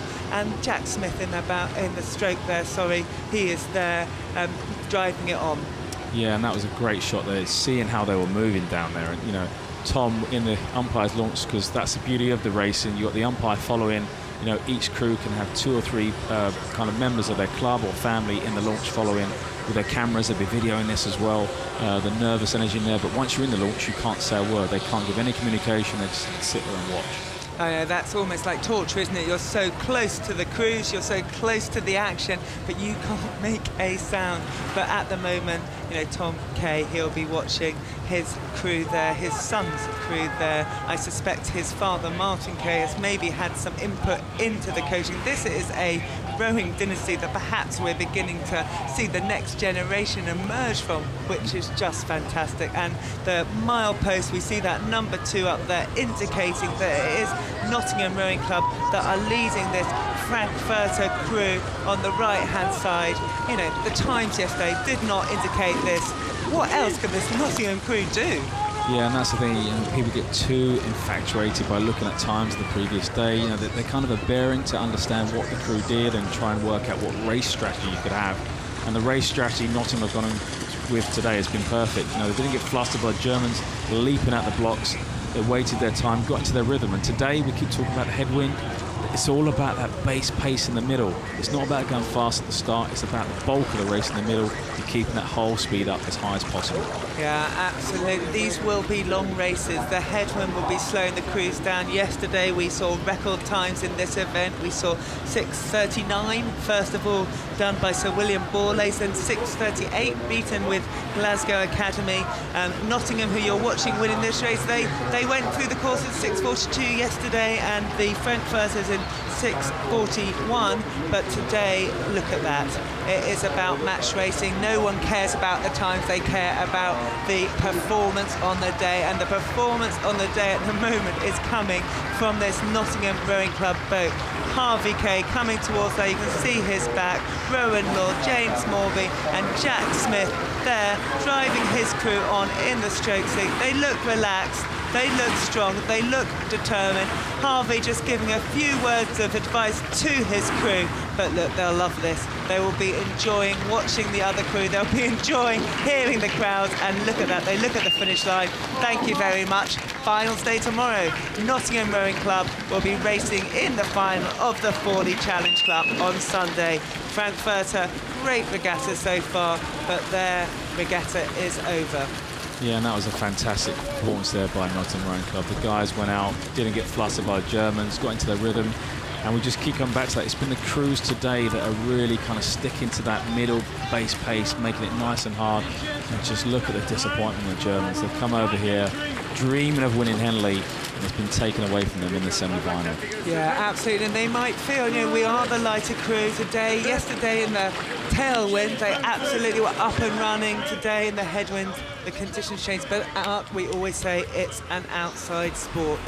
Yeah, and you have to adapt to the conditions, and, you know, just... It's one of those things about the sport, you know, it changes from day to day. Yesterday was a fast day, today's a slow day, and like yesterday, the kind of wind was with you, so and with the heat we've had, that would have been extremely hot for the athletes. You know, there's no kind of respite from the heat. Where today the wind's in their back, it'll keep them cooler, and you know they'll look forward to going into that final tomorrow. Yeah, absolutely. They'll be going back to the boat tents now, putting their boats on the rack. It is the Germans who will be going back to de-rig their boat, send it back to where they took it from, and yeah, tough for the second crew, but it's semi-finals day and only one can book their place in the final. And that's the thing, that's it. It's D-Day, basically, that's it. Mark, thank you very much for joining me. It's been fantastic to have a conversation. final words of advice, Olympic champion Mark Hunter? Make the best of the opportunities you have tomorrow, and best of luck to all the crews racing today, and I look forward to seeing all the finals tomorrow. Thank you, Mark. And here I am joined by another Olympic champion, Tom James. I think double Olympic champion, Tom. Fantastic to have you with me in the commentary box, and we're looking at the semi-final of the Princess Royal Challenge Cup. We've got Lisa Schienaard there, the Dutch rower that we saw yesterday, and on this hand side we have Laura Wheeler, a member of Nottingham Rowing Club's high performance squad. Her coach Des Atkin, I'm sure he's in the umpire's launch. Look at the concentration, just touching her stroke coach there. That little purple box will give her a bit of information on how many strokes a minute she's going, potentially how fast she's going, but right now she won't worry about that. She'll be listening to the umpire. I will start you like this. Attention.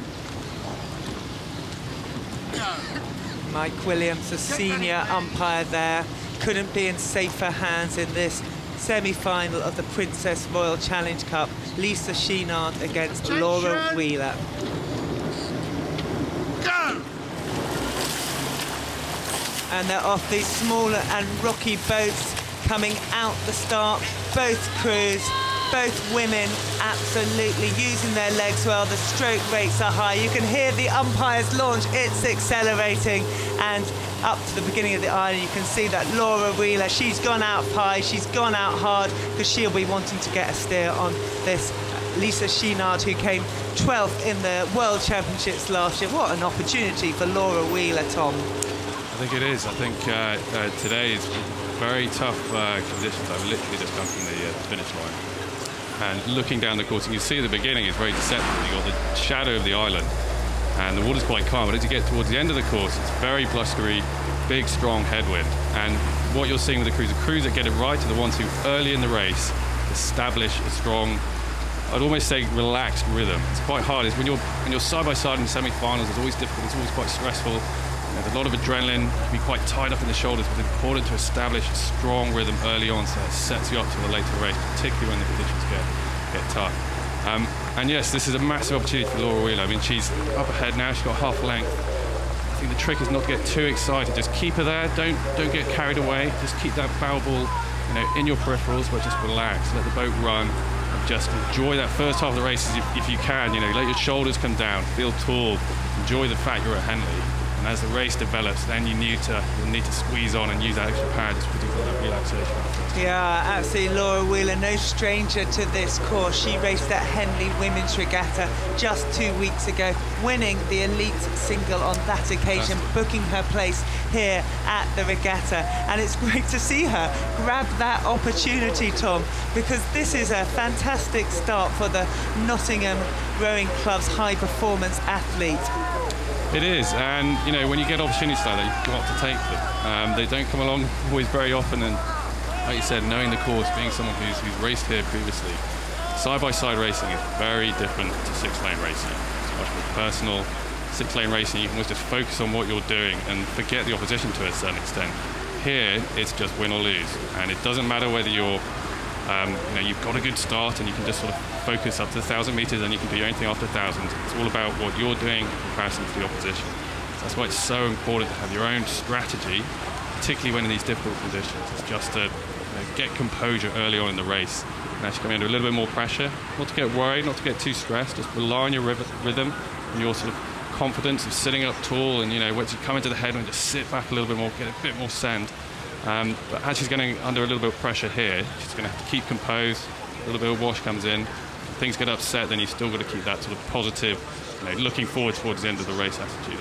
Yeah, absolutely. I mean, that is the unique thing here at Henley Royal Regatta. You get the crowds, you get the crews on the water, and the water is quite lively. And today in that headwind, every time a wash comes across, it will popple the water up a little bit more. But look at this, we've got a fantastic semi-final here. Lisa Schienaard, she's made up that ground that Laura Wheeler took in the start, but look at that, here we go. Lisa Schienaard perhaps showing her international class there. She raced here in the regatta before as part of the Dutch National 8. We saw her last year in the 8. She's come back here this year in the single. And, you know, Tom, what will she be thinking now? Well, I think you can sort of see, and over the top here, she's quite relaxed. This, you know, doesn't look hurried. I mean, I can assure you she's working very hard. I mean, the trick about good sculling, and maybe someone who's been around the international circle a little bit longer, is you know what good feels like. You know what comfortable, you know, in the middle of the race, when you've got to be working hard, but at the same time letting the boat just run, you know, use the recovery for what it is. That stressful point where you're side by side, having that bit of extra experience, I think is, you know, what's paying off at the moment. It's just letting the boat just run a little bit longer. You know, single sculls, it's not about rate, not about trying to work it too hard. It's about feel. It's about when you collect the boat, you know, giving it the right amount of acceleration, but not to hurry it, not to force it. Particularly when you've got this sort of pressured scenario, side by side in the semi-final. You know, you've got to get through to try and get to that win. It doesn't matter what happens. You know, if you don't get through the semi-final, then okay, fine, you've had a good Henley, but getting to the final tomorrow is the absolute key, and that's the chance to then win the title. Yeah, absolutely. And actually, what we're looking here is two crews that are doing different strategy on rate. We've got Lisa there at about 29.5 strokes a minute. That's slightly longer stroke, and then Laura in the boat that's on the top of the course, she was at 32, so she is giving it absolutely everything she could. But what we're looking now there is Lisa Skinard. She's 26 years of age. She has been rowing since 2008, and right now she is going to be, I think, booking her place in the final tomorrow, Tom. She looks, it's just really good, relaxed sculling, and in a headwind, okay, the boat needs to be lively, you can't let it get heavy, but at the same time you can't force it, you can't be up in the shoulders, you can't be trying to stamp on the front end. Just nice, relaxed rowing, and now she's got a margin, now she can just keep easing away. Okay, not thinking ahead to the final too much yet, still need to get the race finished, but it's a good opportunity just to sort of sit up tall, make sure everything's correct, you know, keep working on the same rhythm so that for tomorrow, you've got a platform to build on. Yeah, and absolutely, look at these wonderful shots. You've got the two athletes in the water. We're looking there now at Laura Wheeler, Nottingham Rowing Club. She has done everything she can to hold on to this very experienced Dutch international woman, but right now she is a little bit off the pace, and I would say that she has done her work for today. She will work all the way to the end, but you see the international woman who is ahead. But it's a tough one. I mean, this is the tricky thing when it comes to side-by-side racing. What do you do if you are the underdog coming in and you're up against an international, someone more seasoned? You've got to try and put them under pressure early on. You've got to try and offset what they're going to do to disrupt what, you know, is obviously good rowing, and, you know, going to someone who is probably a little bit stronger, a bit more experienced, able to deal with the conditions. So she did the right thing, tried to go off harder, get ahead, put a little bit of pressure, try and establish some sort of pressure early on in the race. If she'd just got off soft and let the international lady lead straight off, it wouldn't have been a race at all. So at least she, you know, stuck something in early on. I think she'll be very proud of getting to the semi-finals and making sure that she, you know, had the best race she probably possibly could. And this is the amazing opportunity here at Henley Royal Regatta. In these small boat events, you can find yourself lining up against some of the best in the world. This event is interesting. We have Nat Kova in it. She's Olympic champion. She has been Princess Royal Challenge Cup champion before, in fact 4 times before, and she is going for her 5th result. Maybe she has her semi-final later on today. She's not yet booked herself into the final, but it looks like it will be Lisa Skinard who is going to meet whoever is in that final. And right now I think Lisa, she'll be looking to conserve some energy. She's done her work in that 2nd minute, 3rd, 4th minute of the race. She's ahead now, and look at that relaxation on the athlete. Yeah. Just speaking of Nat Kova is obviously a very seasoned athlete, when she races, very mature racing. She's always very deceptive. She underrates the opposition so much. So it's quite, I think as a commentator, it's quite hard to call, because you never know whether she's struggling or she's just underrating, and that's what she normally does. Yeah. But that's what you can do in singles. You've got a big turn of pace, and, you know, it's about you as an individual, how you want to approach your strategy, what you're comfortable doing. You don't have to worry about having a crew where you've got to have a plan to start with, and you've got to stick to it, and then you've got to react and have that level of communication. So you see a lot of different tactics, and that Cobra is a very interesting sculler because of that. She underrates the opposition often. She's very powerful. It's a very good example of good sculling. It's being able to let the boat run. That's exactly what we're seeing here. It's just moving the boat easily along. Doesn't look like you're working too hard, and that's the deceptive nature. Is letting the boat run, just gliding all the way out so you get a nice long stroke. You're able to use the legs, lever them through, and then just send the boat away. And there we see it, the crowds in the bars, the crowds in the deck chairs, and what they're looking at is Lisa Skeenard. She is winning this race of the Princess Royal Challenge Cup. It's semi-finals day here at Henley Royal Regatta. You can see the crowds are turning out. The weather is kind to us again today. It is beautiful with these shots. You can see the members in the floating stand, the stewards' guests down below them, and they are all here applauding the efforts of these two women. We have Lisa Skeenard there. She's coming through the line. She's done her work for the day. She will be in the final later on, and the crowds will also be acknowledging the work of Laura Wheeler, the Nottingham Rowing Club athlete. Lisa Skeenard there, boat number 522, one of 547 boats, I think, in this year's regatta. Lisa Skeenard, she'll be meeting either Nat Kovar or Van der Meulen, who race in this final later today.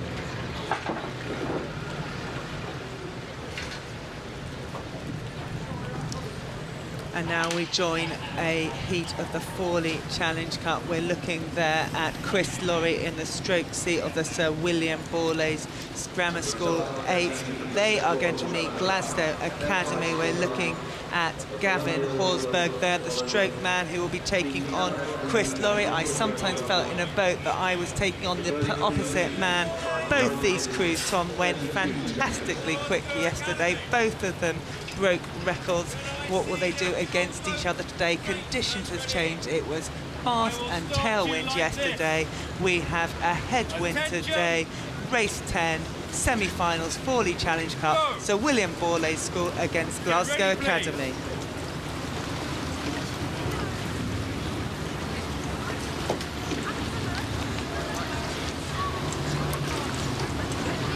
Attention! Go! The athletes, they won't be disturbed by that announcement there. They'll be concentrating in their boat. Chris Lorry has caught a crab there, the very experienced athlete from Sir William Borlase, Youth Olympic Games athlete, single sculler. He's got his blade back, but Glasgow Academy, they have been watching Borlase, and because they've been watching them, Tom, perhaps they've come across.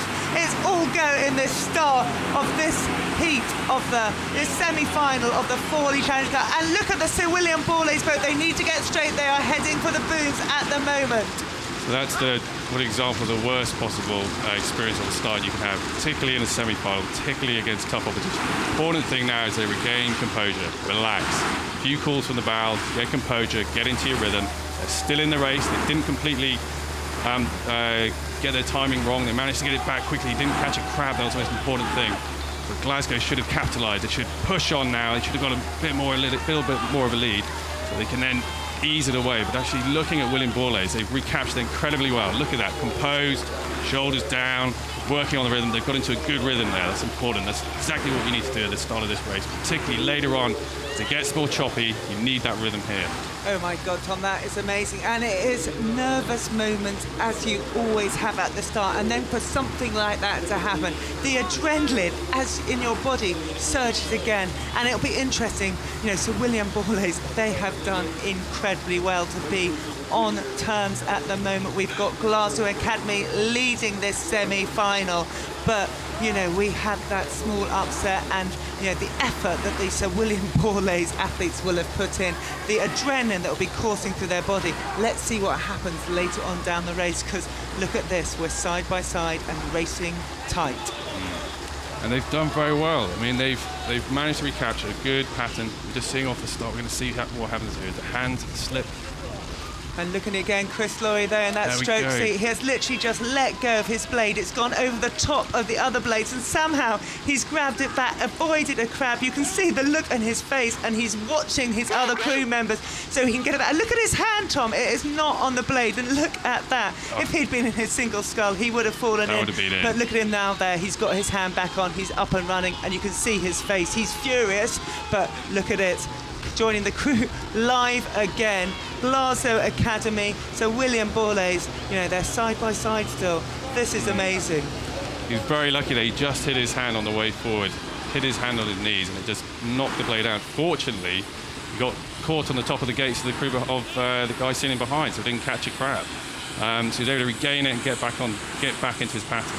They were looking good a minute ago. I thought they got back to the straight, strong pattern. They've just slipped out, perhaps down half a length. The important bit, this part of the race, they can't let it slip any further. You've got to keep in touch. You know, in the stern, it feels a longer distance than it does in the bows. You've got to keep in touch. Keep some of those pulls going down the boat. And particularly as you come into this last stretch, the pressure starts feeling on. Don't get hurried, particularly as the headwind comes in. Keep relaxed. Keep sending the boat away. Keep the pulls coming down. They've done incredibly well to keep in touch at this point. They've done a very good job.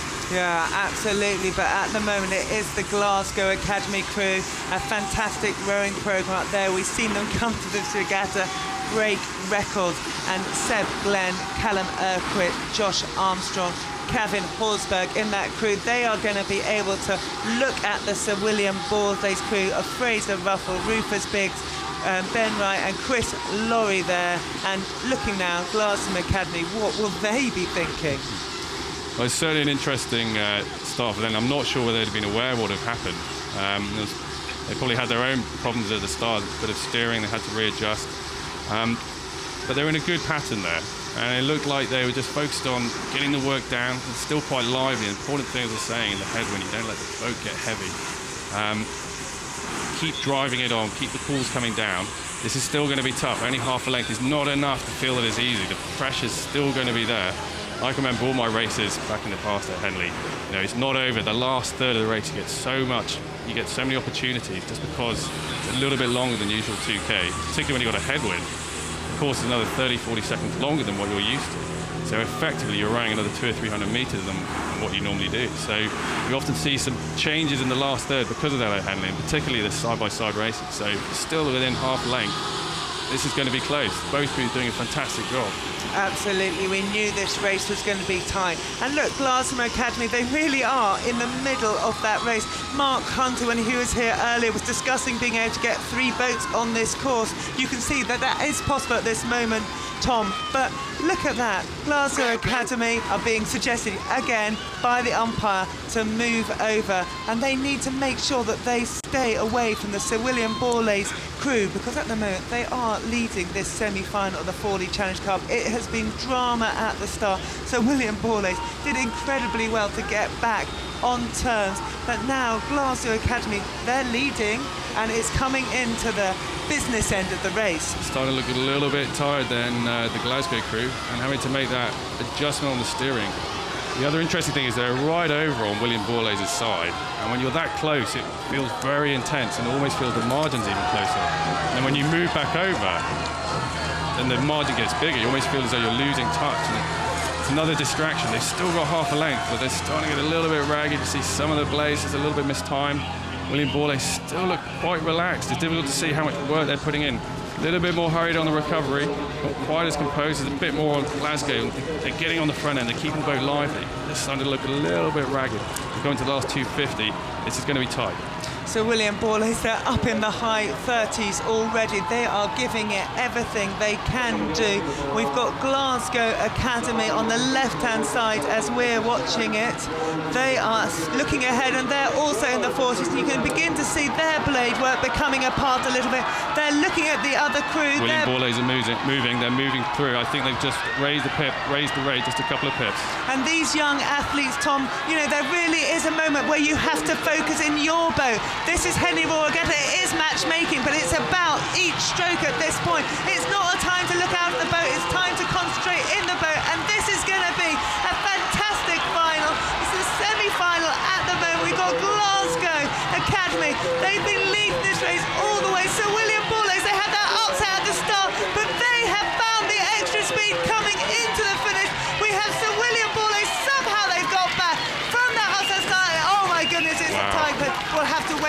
umpires on that, Tom.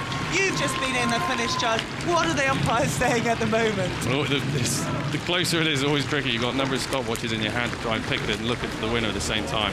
We've got a recording, we've got video recording, I'm sure we'll go back to that. But I think William Borlase's just got that in the last 100 metres. And you see there the Glasgow Academy stroke man, his face there, he has given it everything. A proud, proud man. The crews acknowledging each other, as is the traditional here at Henley Royal Regatta. So William Borlase, we will...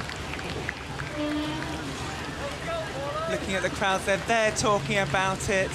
They're thinking, what happened there? Those crowds won't know about the start. They don't have the advantage of these wonderful pictures. And looking again, hits his knee, maybe this one. There it is, and it just flies out of his hand. So lucky. And Very how lucky. you can see that. Look at him. Almost Look at catching the a crowd there presence as of well. mind. He is there. He's trying to drive his crew. He's now realises his hand's in the wrong place. Jumps it up one, jumps it up twice, and they get back into the race. It looks like Glasgow have got the advantage, but Sir William Borlase get in front of the crowd right on that Berkshire station. They can hear the crowd, they can feel the crowd, and look at this explosive finish. What fitness. Robin Dow, their coach. What will be saying to them now, Tom? Well, I think William Borlase showed great maturity and experience. They did not look flustered when you saw their faces from the close camera angle. They were relaxed. Although they had a big upset, no one got flustered. No one suddenly thought, right, panic, we've got to do something, make a move, or you start rowing individually. They stuck as a crew. So I think that's a very impressive, very good quality experience. And there they are. They're met by John Yeats, one of the Marlow Rowing Club men, and he'll be saying to those guys, what a day. He might not know about that start, but Chris Lorry, who's sitting in that stroke seat, I think he will be exhausted. He has had such experience racing in the World Juniors, racing in the Youth Olympic Games, but wow, that's one he'll remember. Sit, boys.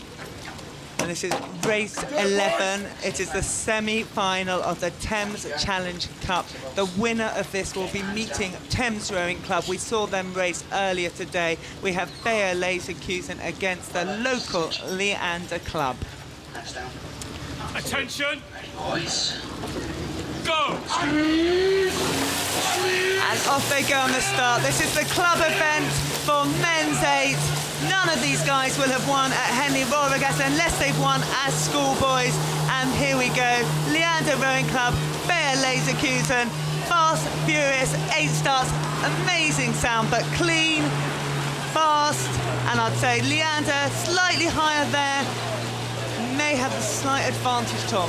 So yeah, this is Big 8 racing, getting to the semi-finals. This is cutthroat. This is where the pressure's up. Both crews are going to be feeling the pressure, particularly going off the start. That's when the tension's high. We saw Leander go off maybe just a little bit shorter, and the German crew be able to ease out there a little bit longer, and I think that's given a little bit of advantage at the start.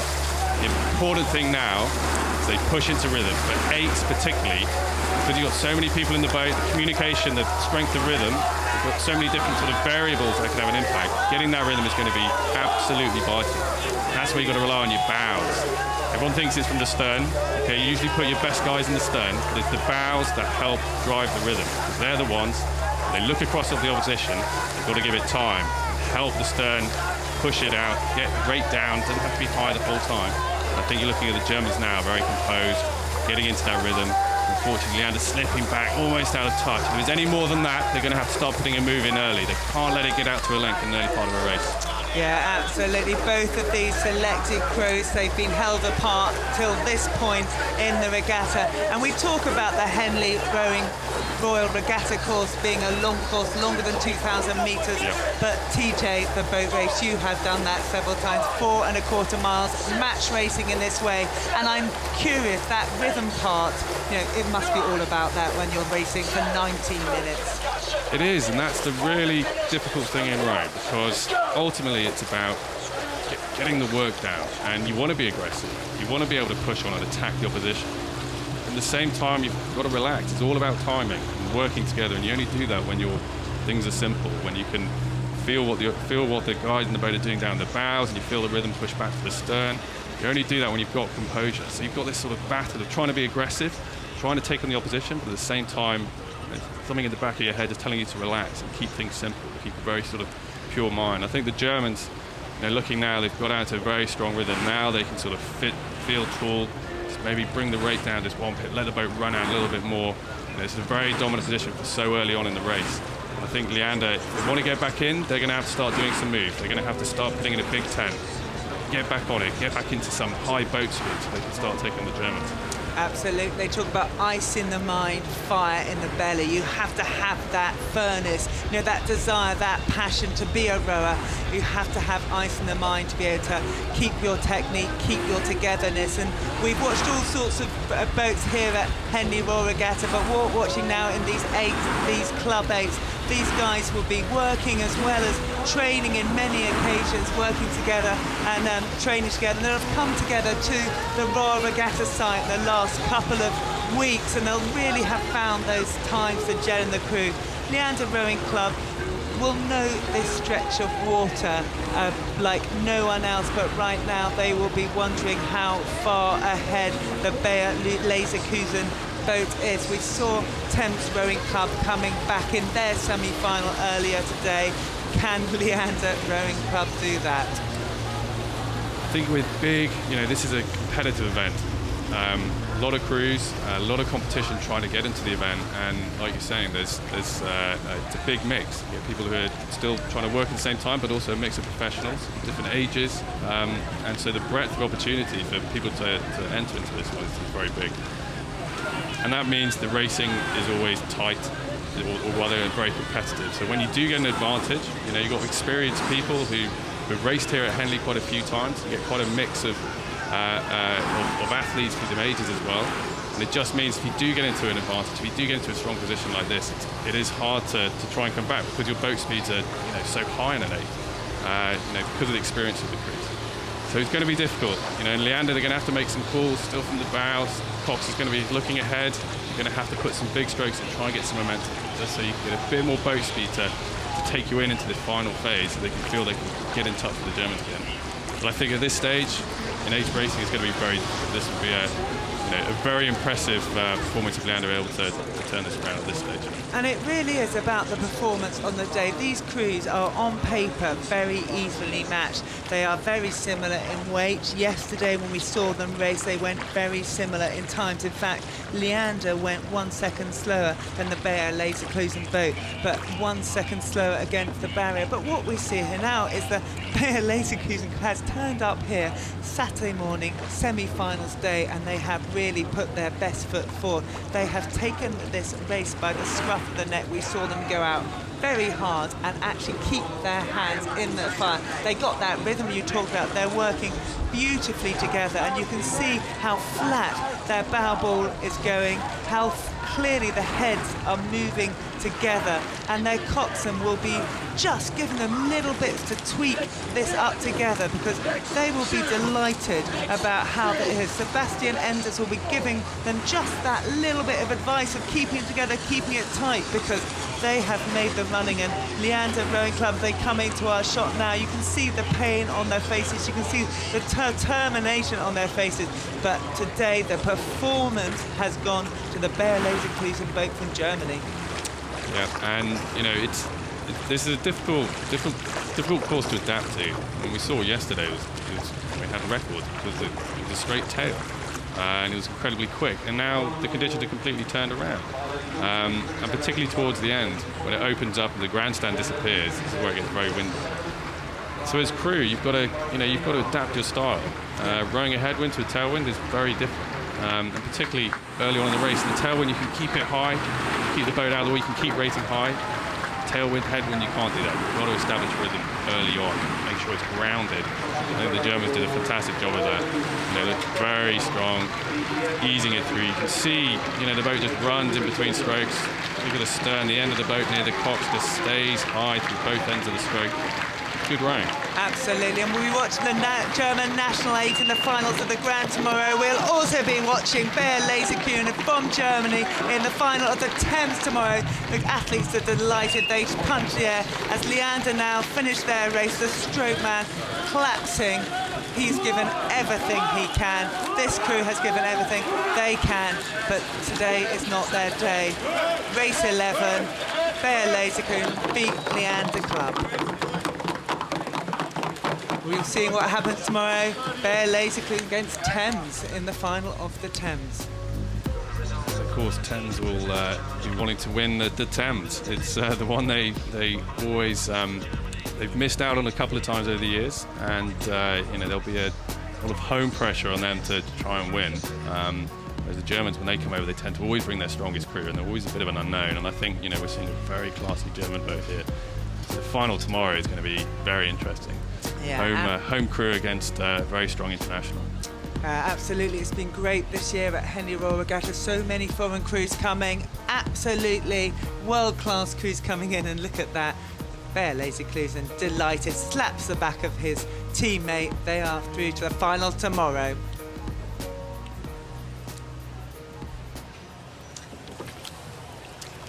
And now we join the semi-final of the Wyfield Challenge Club. We're looking there at Tideway Scullers School. We have Adam Riddler, Adam Ladowski, Nathan O'Reilly and Stuart Heat in this Cox's 4 in the white strips with the famous Tideway Scullers School. Red and yellow, Alan Campbell, disappointingly not in this regatta, but the Great Britain Scullers, famously one of the Tideway Scullers' great products, if you like, and then they are against Tyrian Club A. Yesterday they felt that they had the best race plan in the world. Why would we change anything together to anything tomorrow? James Clark, Julian Bob Humphreys, Ralph Elsgood and Chris Goldsack there in the stroke seat. He's just got his hand on the blue bit of their blade, that bit that makes it slightly softer and easier on your hands. And these are tense moments. The stewards in the box there just making sure that the bow balls are aligned. The state boat boys there, we are holding on to the stern of the boat, keeping them straight, checking that the crews go on the G of the go, not the N of the attention. That would be a false start. But here we are at the start of race 12, semi-final of the Wyfield Challenge Cup, looking at Tideway Scullers School. They are racing Tyrian Club. What wonderful pictures. You can see those V's, Tom. They are the bits that help the athletes line up their crews. What they're looking to do is line it up with that dot behind, keeping it straight. These are coxless boats. The men will have to make sure they keep them straight. We're going through the call over of the athlete, of the umpire. These are all nervous moments. My legs always twitched on that practice go, but the next time we hear it, it will be for real. The semi-final will be off.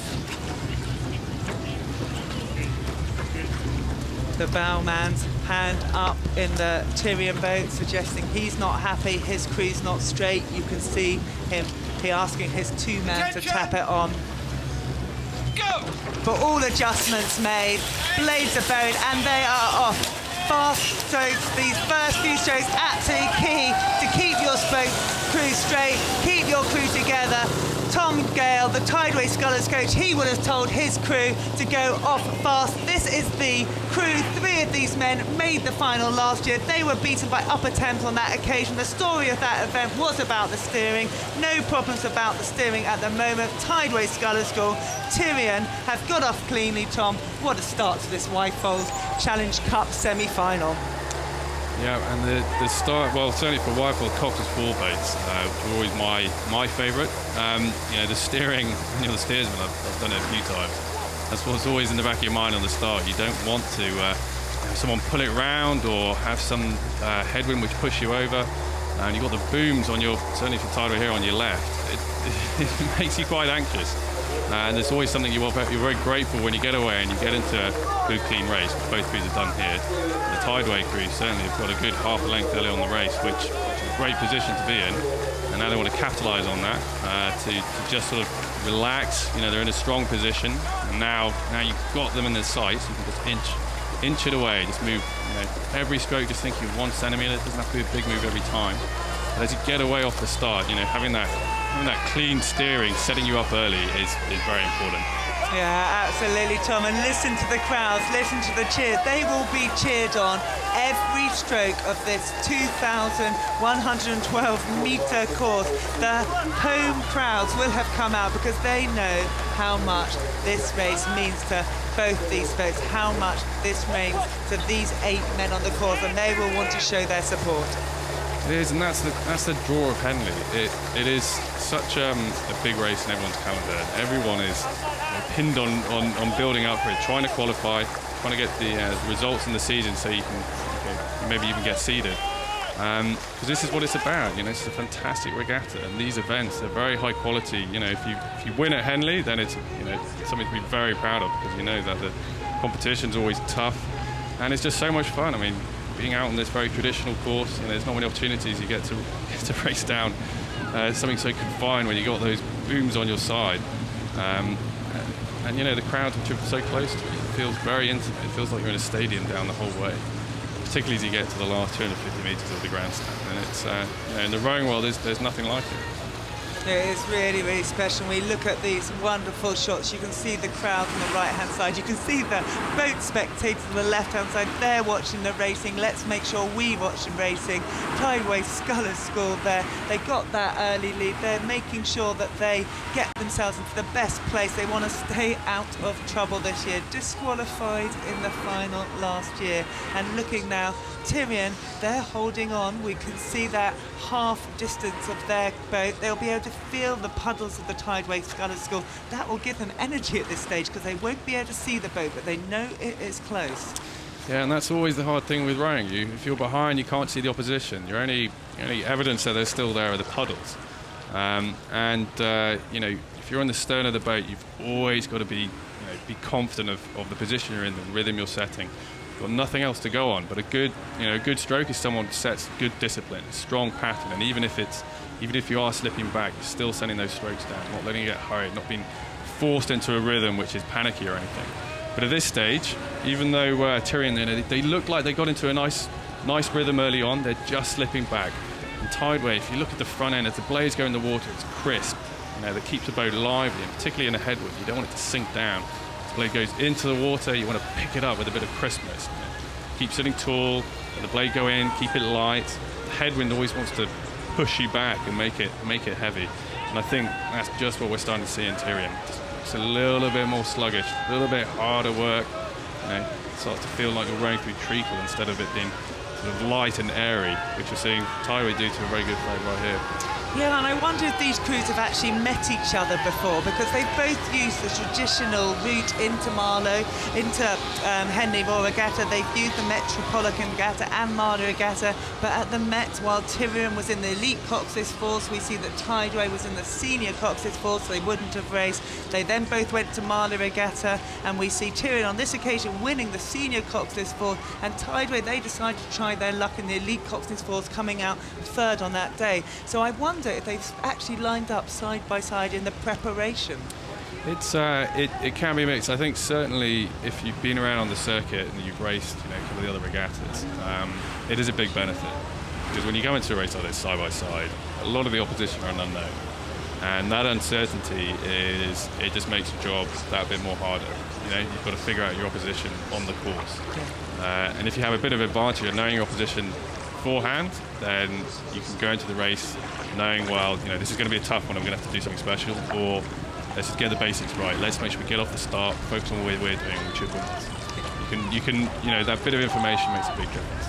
Yeah, I'm watching the cruise now. I think that Tideway Scullers School, they've just put their rating up a minute. They've decided to make a push and be brave. I think that was called by one of their middlemen, Adam Kowalski. He saw that, he saw the occasion. He didn't like the fact that Tyrion was staying in touch, and Adam Riddler, Adam Kowalski, Nathan O'Reilly, Stuart Heath, they have responded together. Look at the pain on the face of Stuart Heath there, but he is driving it on, and Coach Tom Gale, I'm sure he's in the launch. He will be pleased with this. Yeah, he certainly will. But this is a good setup the semi-final going into tomorrow. They got off the start well, clearly, and then they got into their pattern, and it's a good pattern. They're letting the boat run all the way out. And you see the blades cleanly square up together before they go in. It's not hurried. As you look over a little bit at Tyrian Boat Club, you can see as it coming forward a little bit tense, and it just pops in a little bit harder work. Don't quite have that sort of clinical edge to it to see with Tideway there. Absolutely, and Tideway Sculler School, they've taken up their race again. They want to make absolute sure of this. They don't want any mistakes. They know what it feels like to be disqualified in heat. They want to keep out of any trouble. They have pushed again. You can see the bowman there, Adam Riddler. He's looking over at the crowd.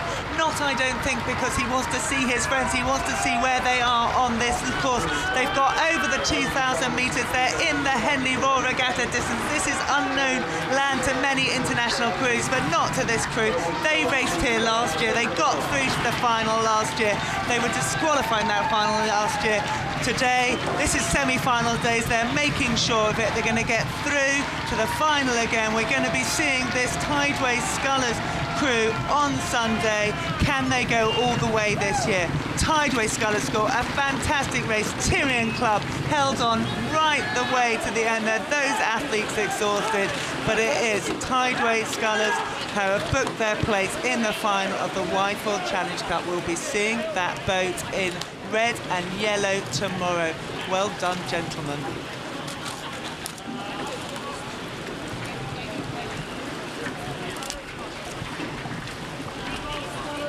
And we're joining the next race. This is the Grand Challenge Cup, which is the international racing. We have Leander Club, which is actually the GB8, and then Australia on the other side. And I couldn't be joined by a better man to talk about this race than Greg Searle. Greg Searle, you raced with some of these gentlemen in 2012. What are we seeing here? So this is the semi-final of the Grand Challenge Cup. I raced against these Australians, seeing in there Fergus Pragnell in the stroke seat. He stroked this 8 when I raced him in the semi-final here at Henley in 2010. We were able to beat them then, and the Australians haven't got a great history here, and they want to really turn that around up against the Great Britain 8 here today. Yeah, absolutely. And I was speaking to their coach, Tim McLaren, in the boat tents. Tim's such a technician. He's recently started working with this Australian A, and I think it'll be interesting to see how that makes a difference for the Great Britain 8. We've watched them race in Varese. They won on that occasion the World Cup just a couple of weeks ago. We'll see them again in Lucerne, but here they're on home ground. They're at Henley Royal Regatta. They're in the semi-final of the Grand Challenge Cup. What an amazing start for them, Greg. Yeah, so the Great Britain 8, we saw them up close there. They've made a really nice start here. They're squeezing out, trying to take as much advantage as they can off the start. Look at that wind on the course. Look at that Cross of St George, showing the headwind the boys are rowing into here. And they're doing a nice job, the British here, of holding the finishes in into this kind of breeze and trying to squeeze away as they're coming down here towards the barrier. It's not going to be a record day, but I think they'll be pretty pleased with squeezing out to nearly 3/4 of a length here. Yeah, absolutely. What I always used to be concerned about in a headwind is the wind getting underneath the spoon of the blade and it just starting to wave at our parents, we used to call it, if you start to see that on the video. And perhaps we can see that happening a tiny bit here, but the Great Britain 8, they're managing this very difficult wind. Just look at those flags on there, those white and blue and red flags, they're flapping all over the place, suggesting it's swirling as much. But we are looking at Will Satt, the back of Cox, Phelan Hill, George Nass sitting behind him. They will be pleased with this start. The Australians, they've got all the racing to do right now. Yeah, the British will be trying to break contact here because they've got through that early phase, coming through the barrier into this middle phase of the race where the crews get further away from the land, further away from that support that we all know you get at Henley. And this is the slightly empty period of the race, and they want to make these Australians feel as empty as possible. The Australians, on the other hand, want to use that good technique. You talked about Tim McLaren being a very effective technician. Has he got the horsepower in this 8? That really is the question for the Australians. And that's the question they'll be asking as they come towards the World Championships later in this year, where there's only 5 places to qualify for the Olympic Games. And that's a big prize for all of them. Yeah. As we get this lovely shot here of the British, really looking strong and in control. But I know it'll be hurting them. They won't want to give anything away here. Yeah, absolutely. That'll be on Lake Egbalet in September, but right now we're at Henley Royal Regatta, we're in July, and look at that gap, Greg. They have opened up. We're looking at the British 8 versus the Australian 8, and the British 8, fresh out of their victory in Varese, they've come to this regatta. We can see Will Satch there with George Max just behind Alex Gregor. We've had him doing commentary for us. He's busy doing the work today. We're keeping him out of the commentary box. Mo Sibi, Paul Bennett, Pete Reed in the 3 seats. There, Konstantin Lulodis, he's back from injury, back from his finals and back from the Oxford boat race campaign. Bowman back Goswell, and they will be enjoying this. The crowds are out, the wind is out, but it's not stopping the British 8, Greg. Yeah, that's right. The Great Britain 8 have raced the European Championships. They're racing the World Cup. The Australians maybe just come over to Europe, so they'll hope they're going to be able to do better when they get to Lucerne. This is not going to be the sort of performance they'll have wanted when they've now started racing here in European soil. And it's interesting, isn't it? Because this match racing that we're looking at, it can feel very exposed as an athlete. In 6-lane racing, if you're in this position, there could possibly be 4 other boats who are between the Australian boat and the British boat, and that gives the Australians something to work against. But, you know, at the moment, they won't be feeling much from the British boat, Greg. No, they won't be feeling. They'll be feeling the puddles. Unfortunately, they'll be feeling a little bit of the wake. And I've got to say, Phelan Hill is steering a lovely line there, right down, close enough to those booms that he's giving his crew the best possible chance and making it difficult really for the Australians, as they'll be feeling just a little bit of the bow weight coming down onto them. And you can see the water just not looking smooth and calm. There's a few little gusts of wind on it. As we see, Matt Gottrell there in the bow seat. He used to be a sailor, so he's used to gusts of wind on his back. So he's a good man to have in the back of the boat there. Stander Ludus in front of him, as you say. He's been doing his finals at Oxford. He's come back into this 8.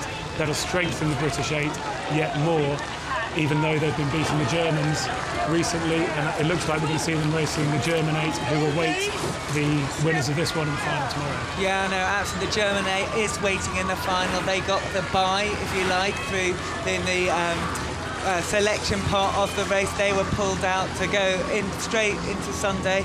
The British 8, they were pulled out to race in this semi-final against this Australian crew. But look at that, they will be enjoying this, Greg. These guys, they train so hard, and look at them. This is what it's about, racing. This is the enjoying the pain moment, where I think it's going to be hurting so much. But Will Satch there, look at him taking a look off to his right. He'll be looking to see if he can see one of those regatta magazines that are around with his face all over them, that we see all over Henley. Whether anyone's waving them at you today, Will, maybe not yet. Maybe if you beat the Germans tomorrow, they might be cheering and shouting your name. But they're coming down here. They look fantastic. This is a great win. It's going to hurt. They're going to love this moment. Let's see if they can feel it again tomorrow when they race that German 8. Yeah, absolutely. This is a fantastic performance by the Great Britain men's 8. They have made short work of the Australians. They made their running off the start. They got themselves up to a length lead. We saw it actually go out to nearly a length and a half, and now as they come past the absolutely packed enclosure, there they are, a length and a half maybe there. They have booked their place to meet the Germans in the final of the Grand Challenge Cup. Henley Royal Regatta Saturday. We have finalists. Yeah, no, fantastic that they've made it through to the final with the Germans. Let's look forward to that one tomorrow. Yeah, really good. And you see them, they're going to be paddling back to the boat tent. Will Satch, Phelan Hill. It looks great.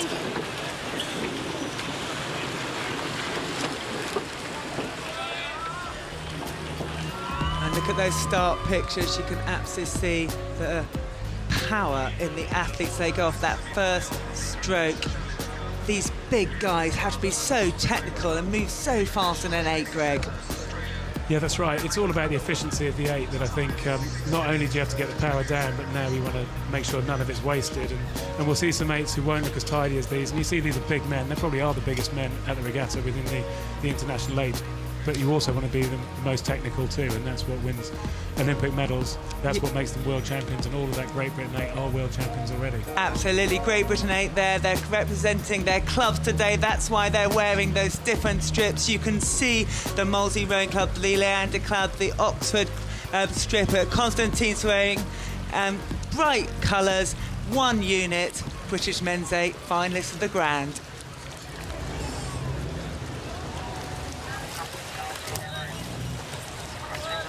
And back we are to the start, Greg, the Britannia Challenge Cup. We're looking at Thames Rowing Club against the Lee Rowing Club.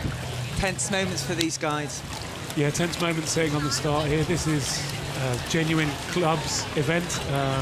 These guys have raced a number of times as opposed to the previous race where we're watching the ground, where the guys have just come straight in. So it's been tough competition for the Lee. They've had 2 tough races so far. The Thames have made slightly easier work of their races. And the guys sitting here on the start, they're not sitting forward yet, they're sitting relaxed, waiting. The umpire may not have actually arrived. Usually, you know when it's getting close to race time because that umpire's launch rolls around the corner.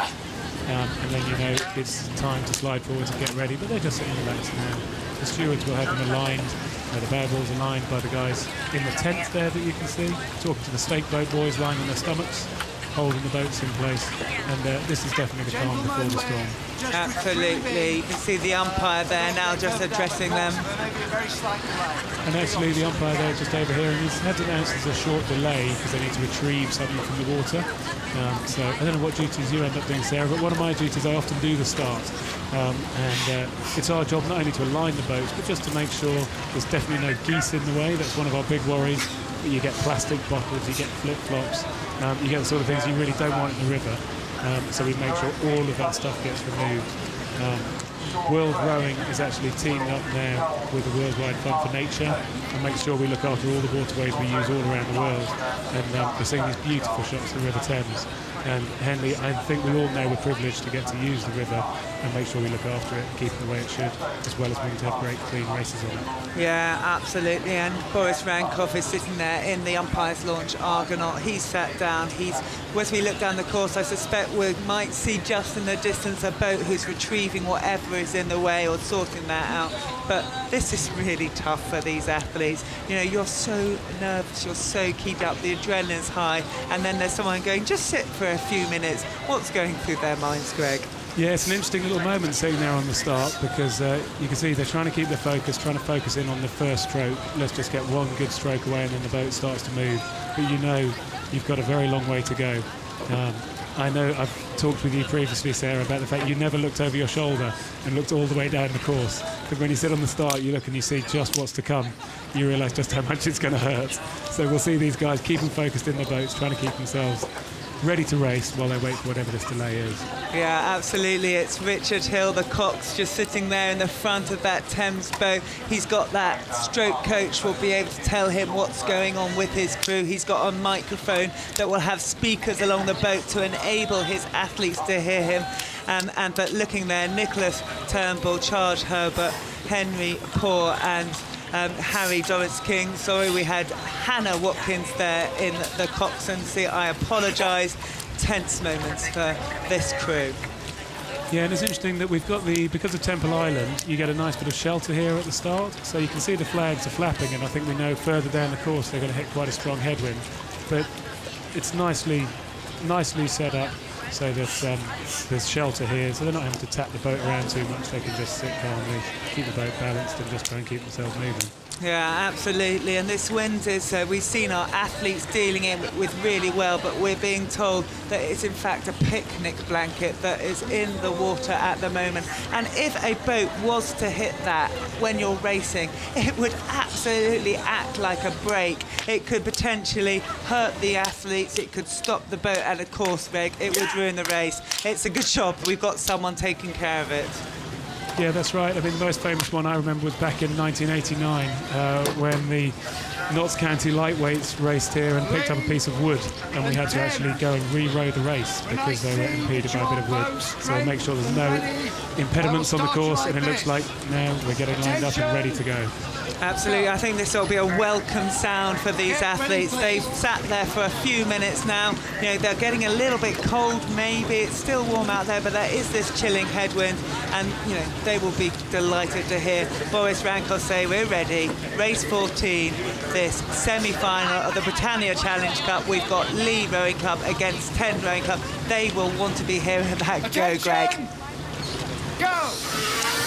And here they are, you can hear the coxswains, they're shouting their crews on. Got different rigs in both these boats, but they've got out clean. And Lee Rowing Club, we've seen them going fast before, we've seen them going out fast before, and fast again.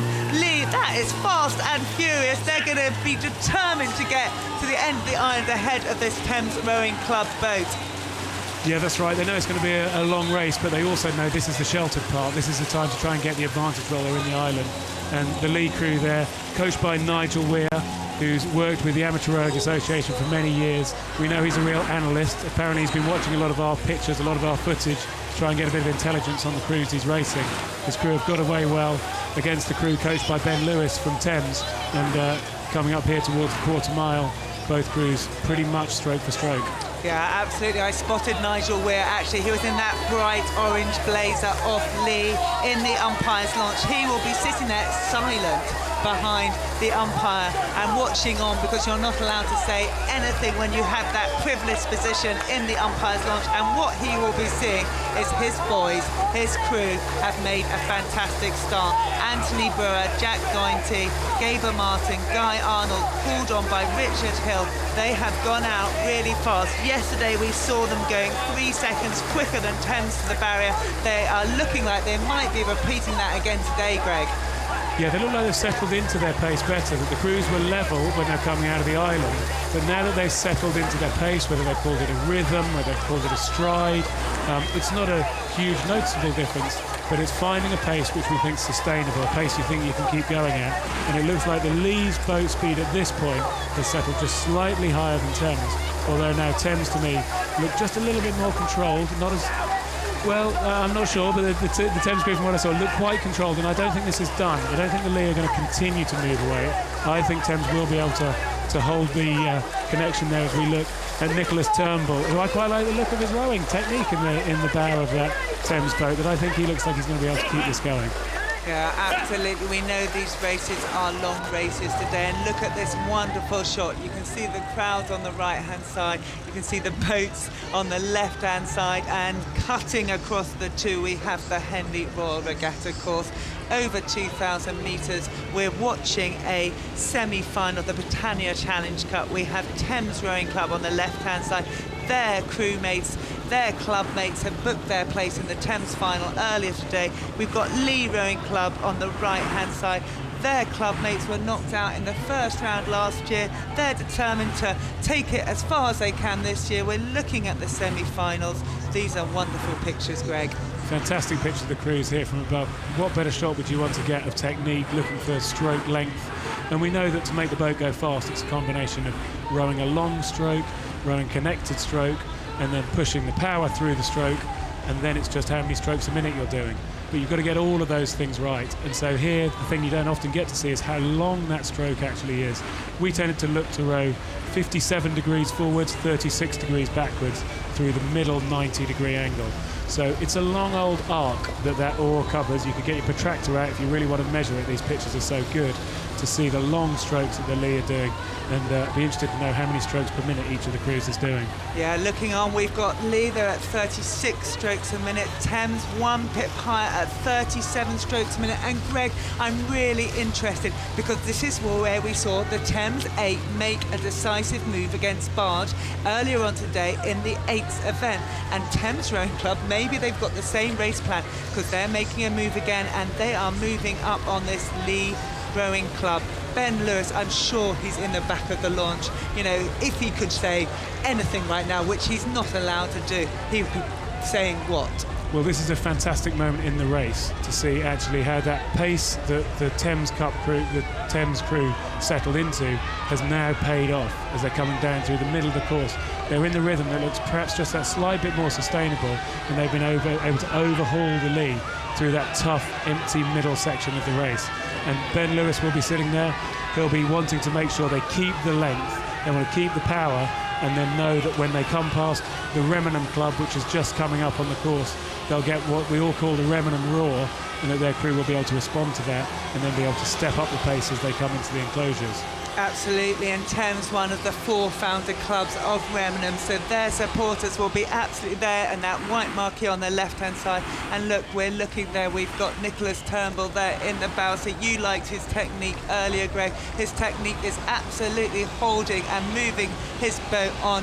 Charles Herbert, Henry Poor, Harry Dorrance Kill, and out of our sight is Hannah Watkins, but she is calling the shots and she'll be liking the response she's getting from her athletes. She is calling the shots, and she looked like she was keeping that boat nice and straight, keeping them moving along, holding to their station.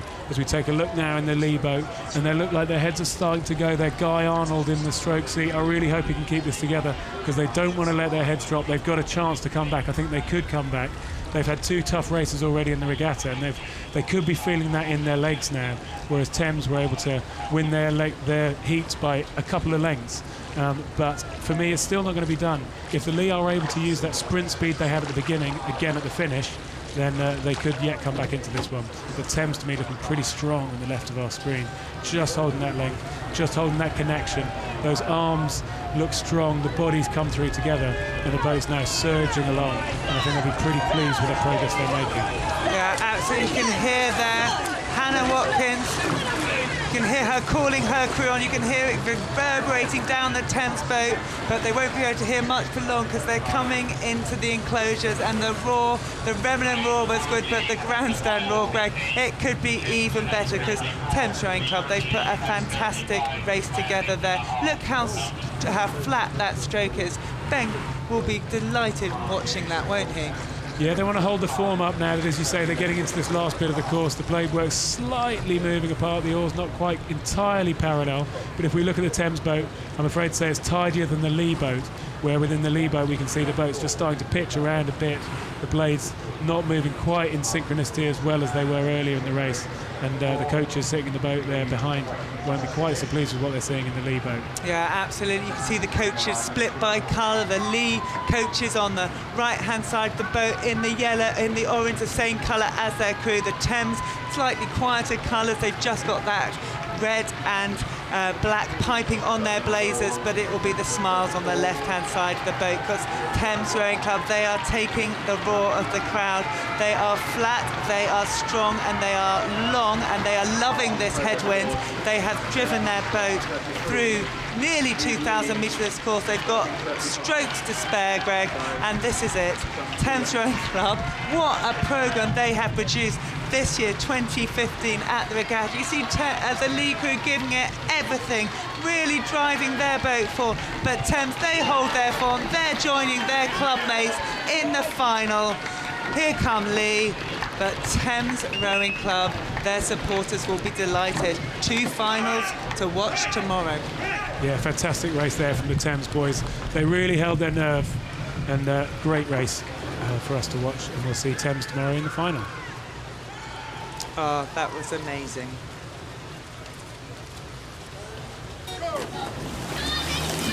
And we're joining the quads, Headington School against Marlow Rowing Club, this Diamond Jubilee event for schoolgirls, an event new in 2012, and Headington School, they've come here, they've looked so well drilled, so well together. They're in the blue on the left-hand side.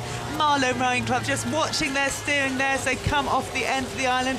Their blade workers are just a little bit messier as they're having to put the rudder on, but I think it is the Marlow girls. They beat the Henley quad. It was a local derby for them yesterday that may have got the slightly better start. Yeah, well, look, we see the crews coming here. We've got the girls here, all under 18, from Marlow Rowing Club on the near side, coached by Brett King.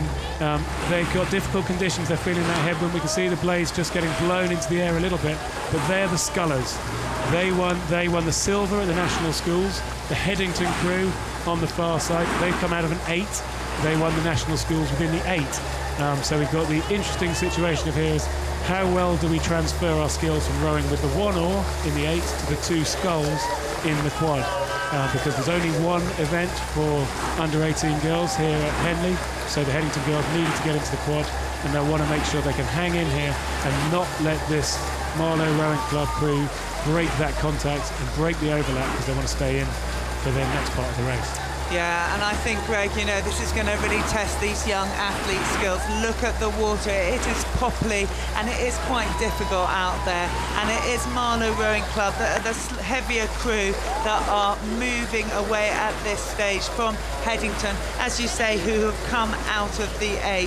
We are looking at Amber Simon, Rosalind Wilson, Molly Hiding and Hardy Long there, rowing beautifully together. They've had a fantastic regatta so far, not yet been pushed. They're here at semi-finals day, and we know that, you know, this is a boat that has good pedigree, good international experience, and look at them, they're putting it to good boat speed, Greg. That's right, yeah. Heidi in the stroke seat. Heidi Long raced the Junior World Championships last year. She's leading her boat. She's got the most experience, but they've all got international experience. So they'll be able to handle the pressure of the day. They'll be able to handle the water, holding those two sculls where perhaps this might not have been the conditions that the Headington girls were hoping for, because Ryan DeMaid there has put together a fantastic program at Headington, but now looking at his girls needing to steer their boat, and they probably want to get themselves back on station because they're starting to get dragged in a little bit to the Marlow boat. That's what tends to happen when you get a bit behind. You catch the bow wave and it drags you in. They want to make sure they get back as close to the booms as they can, as close to the shelter without hitting them back on that Berkshire station. Absolutely, and I was talking to Ryan at Henley Women's Regatta where he bought the girls, and he had a fantastic squad, and he's talking about creating these whole athletes that can go on to be great senior athletes should they choose to. So mixing them between the 8 and the sculling is a really good idea to give them as many options. The Marlow Rowing Club, they have been concentrating on the sculling. Many young athletes, they do start on that, on the more symmetrical stroke. Some argue it is better for the body. Many argue being in a single scull is good for the boat skills. But having focused on that, you can see that the Marlow Rowing Club is ahead. And looking at the umpires launch there, those beautiful long boats, you know, they will be looking at this and they will be seeing that the Marlow boat, although it is coming over a little bit, it's a reasonable way ahead now of Headington. Well, the thing you say there is interesting about the switching between the sculling and the rowing and having good all-round skills. I mean, I guess traditionally in this country, even at international level, we've tended to be better at the sweep or rowing with one oar, and that probably comes down to the fact that most of our rowing is in the big schools, where people put together a school 8, because apart from anything, it's easier to manage a large group of kids in an 8. That's what Headington are targeted. They've got to be the best women's school in the country. Now we see the emergence of sculling. We've seen the Catherine Granger effect. We've seen more and more people rowing within clubs like Marlow Rowing Club, where it's not a big school. So let's take on the sculling. Let's put girls out in singles. Let's put boys out in singles. And now we see it coming through in the quads. Absolutely. Really sadly not seeing Catherine Granger race at the regatta. We're going to have to wait to Lucerne. She's racing the double. There is no double for international women here at the Royal Regatta. But I also think it's the Diamond Jubilee Challenge Cup effect. Clubs and schools want to come to Henley Royal Regatta and have this opportunity, girls and boys. And since 2012, girls sculling has improved, Greg. Yeah, I think it's fantastic to have a girls sculling event here at Henley. It's absolutely what we need to have, to give girls, like we're seeing here, seeing Heidi Long there in the stroke seat. We saw Molly Harding, we saw Rosalind Wilson, and we saw Amber Simon behind her, and they'll be really pleased with what they're seeing when they look back. And the Headington crew now have been unfortunately dragged out into the middle because they've caught that bow wave, and they're not going to be enjoying that quite so much. Yeah, absolutely. It's tough out there for Katie Kingsmith, Danielle Simpson, Isabella Lingard and Linda Curry. These girls, they're 9 stone 12 average. That's just over a lightweight woman event weight. And the Marlow Rowing Club, they're much more you'd expect from a heavyweight athlete. And I think in these headwind conditions, we are seeing the bigger athletes taking advantage. Yeah, the headwind is usually better for the heavier crew because the stroke tends to be longer. Perhaps you get away with not quite such tidy technique, although you wouldn't say that about that Marlow crew. It's lovely technique. Brett King will be very pleased with what he's done there. A real hard-working guy, Brett, who is coached at Marlow Rowing Club as a real stalwart of the club, and he'll be delighted to have this event here at Henley, like you say, and now to see his crew looking pretty strong and looking like they could well be seeing the final tomorrow. Yeah, absolutely. Brett King, he supported the international women for years at Longridge when we were training out of that. He then moved about 150 metres up to Marlow. I think it's probably because we went and had coffee there, and he has made such an impact at that club. And the impact he's made is to create these athletes who have this wonderful technique, this wonderful rhythm, and this wonderful togetherness. Look at their heads. They absolutely move together. You can see how aligned they are down the boat. This is beautiful sculling by the Marlow Rowing Club quad. It's all about efficiency, isn't it? It's all about the way that the oars lock up, and then effectively the boat moves past them. The oars lock, and the boat moves past. And then they release it quietly, they release it efficiently, and do nothing to disturb it on the way forward. That's a nice, very nice shot. Absolutely, and these ladies, they've dropped their rating, they're using their power, and they're saving their energy, because they know they will be meeting another crew tomorrow in the final. And right now, look at that, the legs are working together. Headington there, absolutely brave, pressing it on, using everything they've got, but headwind conditions, maybe that switch from the A a little bit too much when they met this fantastic crew from Marlow Rowing Club. Yeah, absolutely. The Marlow Club, like you say, they'll know they've got another race tomorrow. I know it was Gloucester, did a fantastic job yesterday, but I know they've got a race in their hands today, late coming up. But no, they'll want to make sure they get this done, and then they'll get away. They'll be pleased to have had a morning race, so they can have some lunch, go for a walk, rest and recover, and prepare for what looks like it's going to be a final tomorrow from Marlow Rowing Club. Yeah, absolutely. It won't be about enjoying the regatta for these girls yet. They'll be focusing on their next round on Sunday. They'll be wondering how to recover, working to recover. They'll have their strategies planned out already, because Brett King is an organised guy. And let's look at this. Beautiful sculling here. Marlow Rowing Club, they take the applause. They're going to be winning this race, the last race before lunch in the Diamond League Jubilee Challenge. The local crowds will turn out to see that wonderful performance by Marlow Rowing Club, and Headington fighting all the way to the line. Those girls will take that experience back to the school. They'll be talking about Henley Royal Regatta, and they'll be thinking about how they can go faster next year, Greg. Yeah, fantastic performance from Marlow. Headington, I think it wasn't their day. I think, as you say, there's a reasonable size difference between the crews, and the headwind was probably something which would have helped Marlow. Headington, I'm sure their heads will be down, but they should feel proud of the fact they've raced here and they've represented themselves so well. Yeah, Headington felt that they had a good race yesterday. They recovered well from their start, and they were planning to go all the way, but Marlow Rowing Club, they've come in here, they've stopped them in their tracks. Marlow Rowing Club, they'll be in the final. Just seeing these nice slow-mo shots here getting off the start. You saw, even to start with, the blade work was tidy up the island. Then they got into the headwind. When you first hit that headwind, the blade work can sometimes go out a bit, but then Marlow really got control of it in the middle of the race, and then were able to really enjoy their row past the enclosures. I'm sure it will have been hurting. They won't have wanted to let anything go. No room for any silly mistakes, but they'll have enjoyed their session there.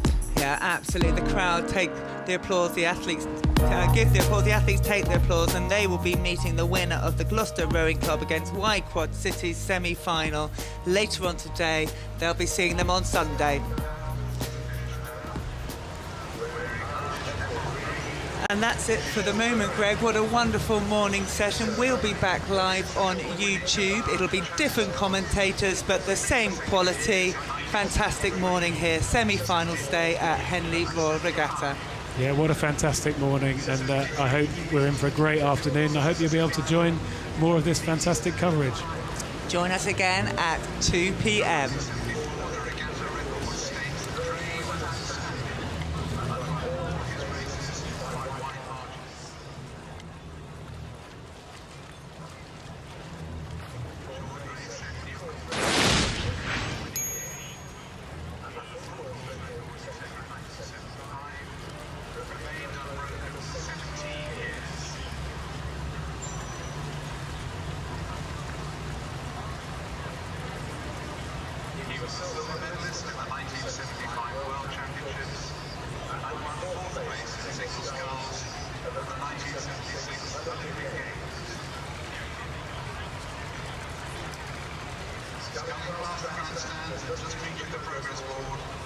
Short Ray, the triple winner of the Diamond Challenge Girls 40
The heritage, the traditions, I definitely found there was a different form of pressure at Henley. The fact that it's one-on-one with the crowds around makes it very different from any other race we do. I used to love racing here. I love the side-by-side. It's more gladiatorial.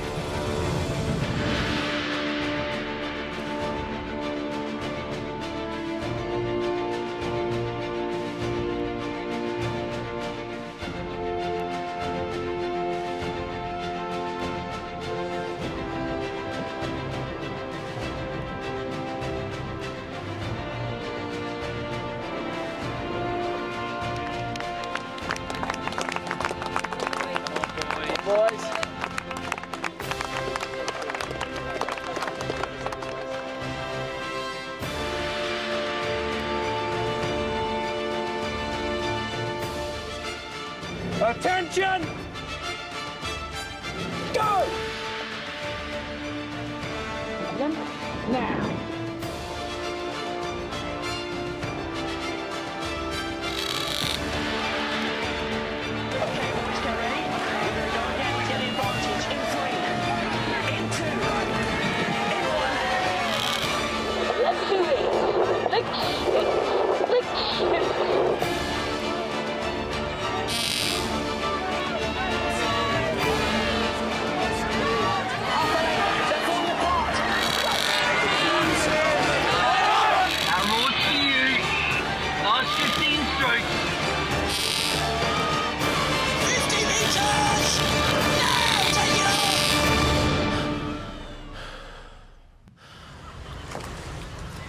Breathless. I love that breathing at the end of that clip. It kind of reminds you of the nervousness of rowers and before their races, and also the exhaustion after a race, Sarah. It's I'm talking to Sarah Cook. I'm Martin Cross, your commentator for the next 15 races between Henley's lunch break and tea break, which is how they decide things at the Henley Regatta. You see people there on the launches enjoying their lunch. I'm joined by Australian Olympian Sarah Cook, and we're going to be taking you through these 15 races on this afternoon's programme. And we're up at the start, 2,000 metres away, for a race that I'm really looking forward to. The American lightweights from Cornell University, and the camera's flying over them, and to their right, it's the Dutchman, the Flying Dutchman from Neerhouse, Sarah. And how incredible is this footage that we're getting here?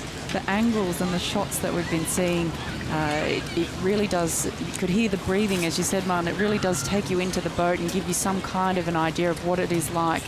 The nerves for these athletes sitting on the start line before this battle must be unbelievable.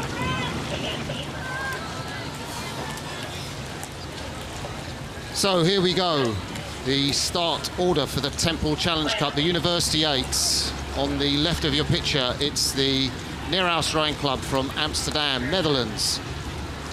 And on the right of your picture, it's the Cornell University from the USA. You'll probably notice a discrepancy in the sizes between the two rowers. The Americans are lightweights, which means they have to race at just over about 11 stone. 70 kilo average in America. They're undefeated lightweights, the varsity lightweights in America, which is kind of the final year, or the best college boat. And there's a significant weight discrepancy between those lightweights with the red hoop and the white shirt and the crew on their right, your left, the Dutchman from Neerhouse. And it's a bit of a headwind today, Sarah. Yeah, we've seen some very stiff conditions for the crews, so some slower times. We saw a lot of records fall yesterday. We won't be seeing that same speed today. Go! Get ready, please.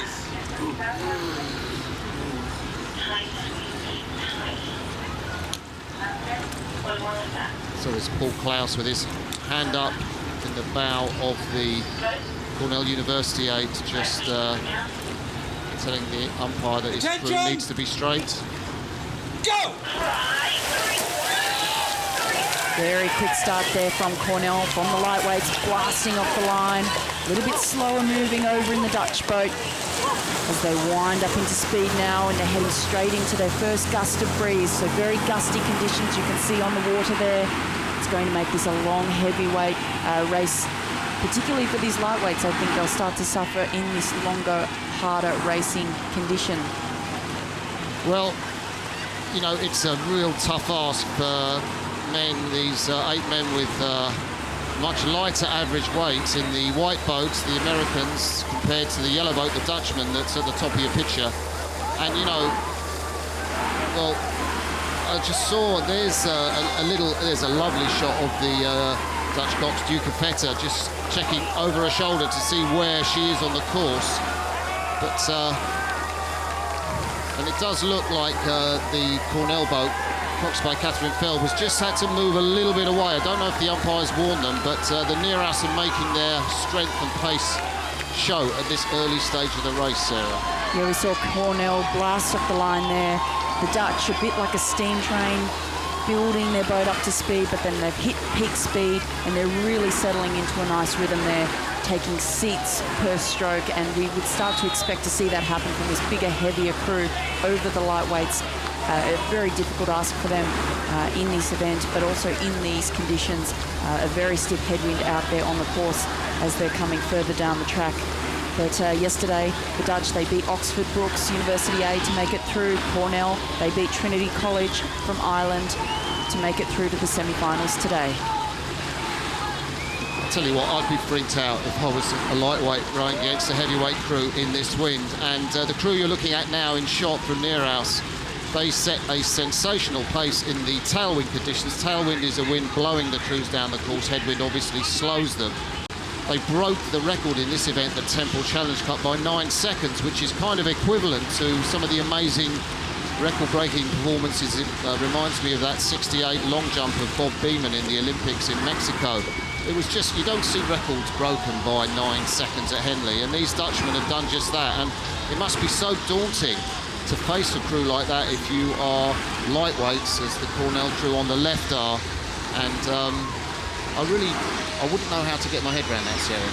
Yeah, it is certainly a tough ask, especially in match racing. You're so nervous, your head is in the boat of the crew next to you. There's only the two of you on the course. We heard in the opener, it's a gladiatorial battle between two boats for supremacy, and particularly being lightweights, as we've discussed in these conditions, it's a very tough ask coming up against such a strong team from the Netherlands with such a pedigree in rowing and heavyweight men's rowing as well. So it's great, isn't it? With the drone flying above the crews, you get a real sense of the pace of the crews on the course that you don't normally have. You can just see how quickly they're moving into this stiff headwind, and the drone just keeping pace with the Neeraus crew, flying directly ahead. And I guess anybody watching rowing for the first time is probably going to be surprised how much the rowers move in the boat, Sarah. Yeah, it's an incredible angle there. Most rowers, let alone spectators, wouldn't have seen a view like this of rowing before. It's unbelievable. You can see everything that's going on in there, the seats sliding up and down, the foot stretches are fixed in the boat. But what an incredible footage that we have on screen at the moment.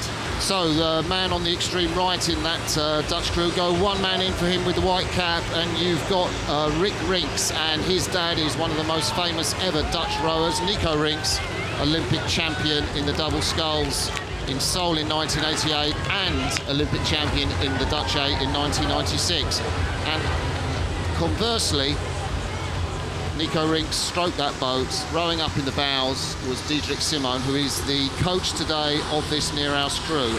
He's not following in the launch. He gets dead nervous, he told me. He's watching from Remenham, which is the club we're now passing on the bank. He says he likes to get a look at the crew in the flesh. I said, why aren't you watching these pictures? They're fantastic. He said, no.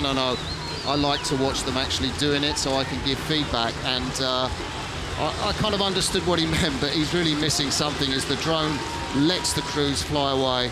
And Neeraus have pretty much got the race in the bag now, Sarah. Yes, very strong there. They'll be looking to make it through into tomorrow's final with about 2 lengths lead at the moment. The Neeraus crew from the Netherlands over Cornell University from the United States. We've seen a huge number of international entries at this year's event from all over the world, as far as Australia and New Zealand, and 59 crews from the United States. Incredible turnout this year. Yeah. it is, as we look at the Nearhouse crew surprise package. I think Diedrich Simon was talking them down when I spoke to him on Wednesday, and I thought, well, they get beaten by Oxford Brookes, Britain's top university crew. But it was Nearhouse who beat the British by just a canvas in a fantastic race. And I think Diedrich Simon was underplaying, but the Cornell crew rowing here, of course, on July the 4th. And let's say a word about their fantastic coach, Chris Kerber, lightweight himself, Sarah. And you'll know that he was a world champion back in 1993 in, well, the Czech Republic, where the championships were held there, where the American crew won. So a real heritage. And as they're coming down past the stand, fantastic display. You can hear the crowds clapping. And it's another really unusual thing about this event, to be rowing with the crowd so close to you. You can almost eyeball them as you're rowing past. And I suppose if you're in a comfortable lead like this, you might get the chance to have a glance out of the boat and appreciate all of those spectators there who you can hear applauding and cheering. Such a fantastic display here from the Dutch crew.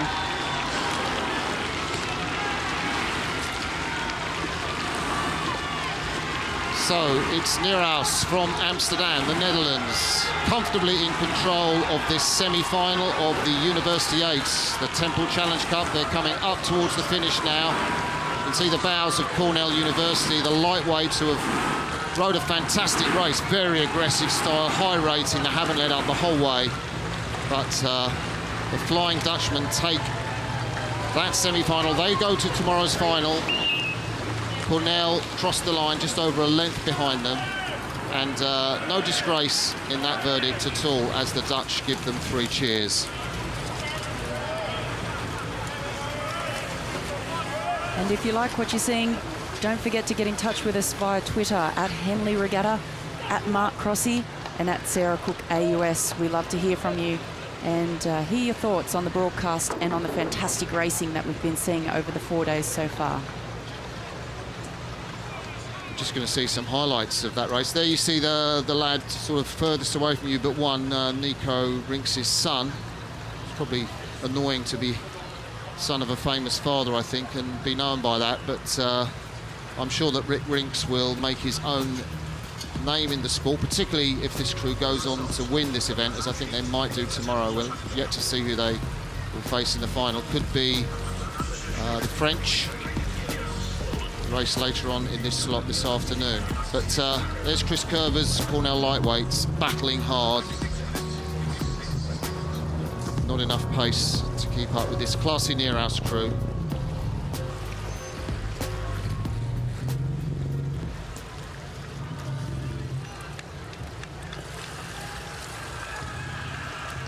Well, from the fastest boat in rowing to a much slower boat, certainly in this headwind, Sarah, the women's singles. And, well, we've got a treat in store for us. How often do you get to see an Olympic champion just a few metres away from you on the start? I mean, there's very few regattas where the crowd can be that close on the start. And to actually be that close to Olympic champion, Mirka Natkova from the Czech Republic, that's just a complete sort of privilege and a thrill.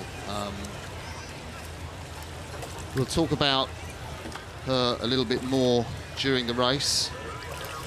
Her opponent, again from the Netherlands, and the camera's panning out there, Janke van der Meulen.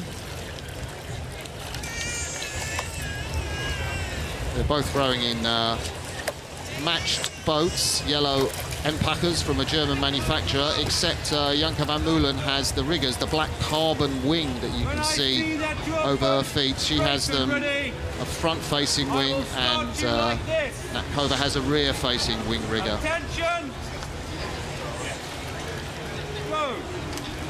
The umpire has signalled that he will start both of these scullers in just a few minutes. Just a few moments, should I say. So, Natkova on the left, the Dutchwoman van der Meulen on the right. And van der Meulen goes into a headwind straight away. I think that left-hand station is a little bit more protected, Sarah. Yeah, certainly in those early stages, and van Meulen just struggling with her steering in this early stage. We've seen a few crews struggle with the water just near the island there. We've talked about it before. This is a living, moving body of water, and there's a lot to know about it, particularly in the single scull. It can be extremely difficult and takes a long time, many years, to really master this course, and I'm sure every time you row on it there's something new to learn.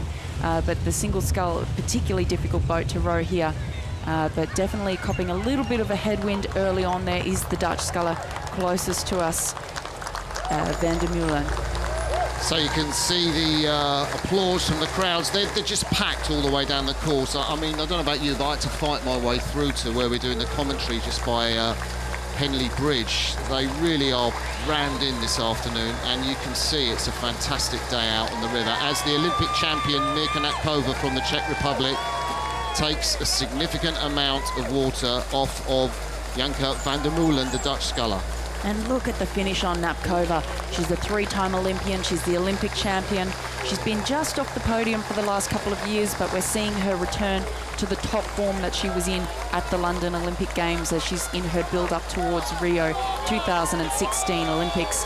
But look at that finish.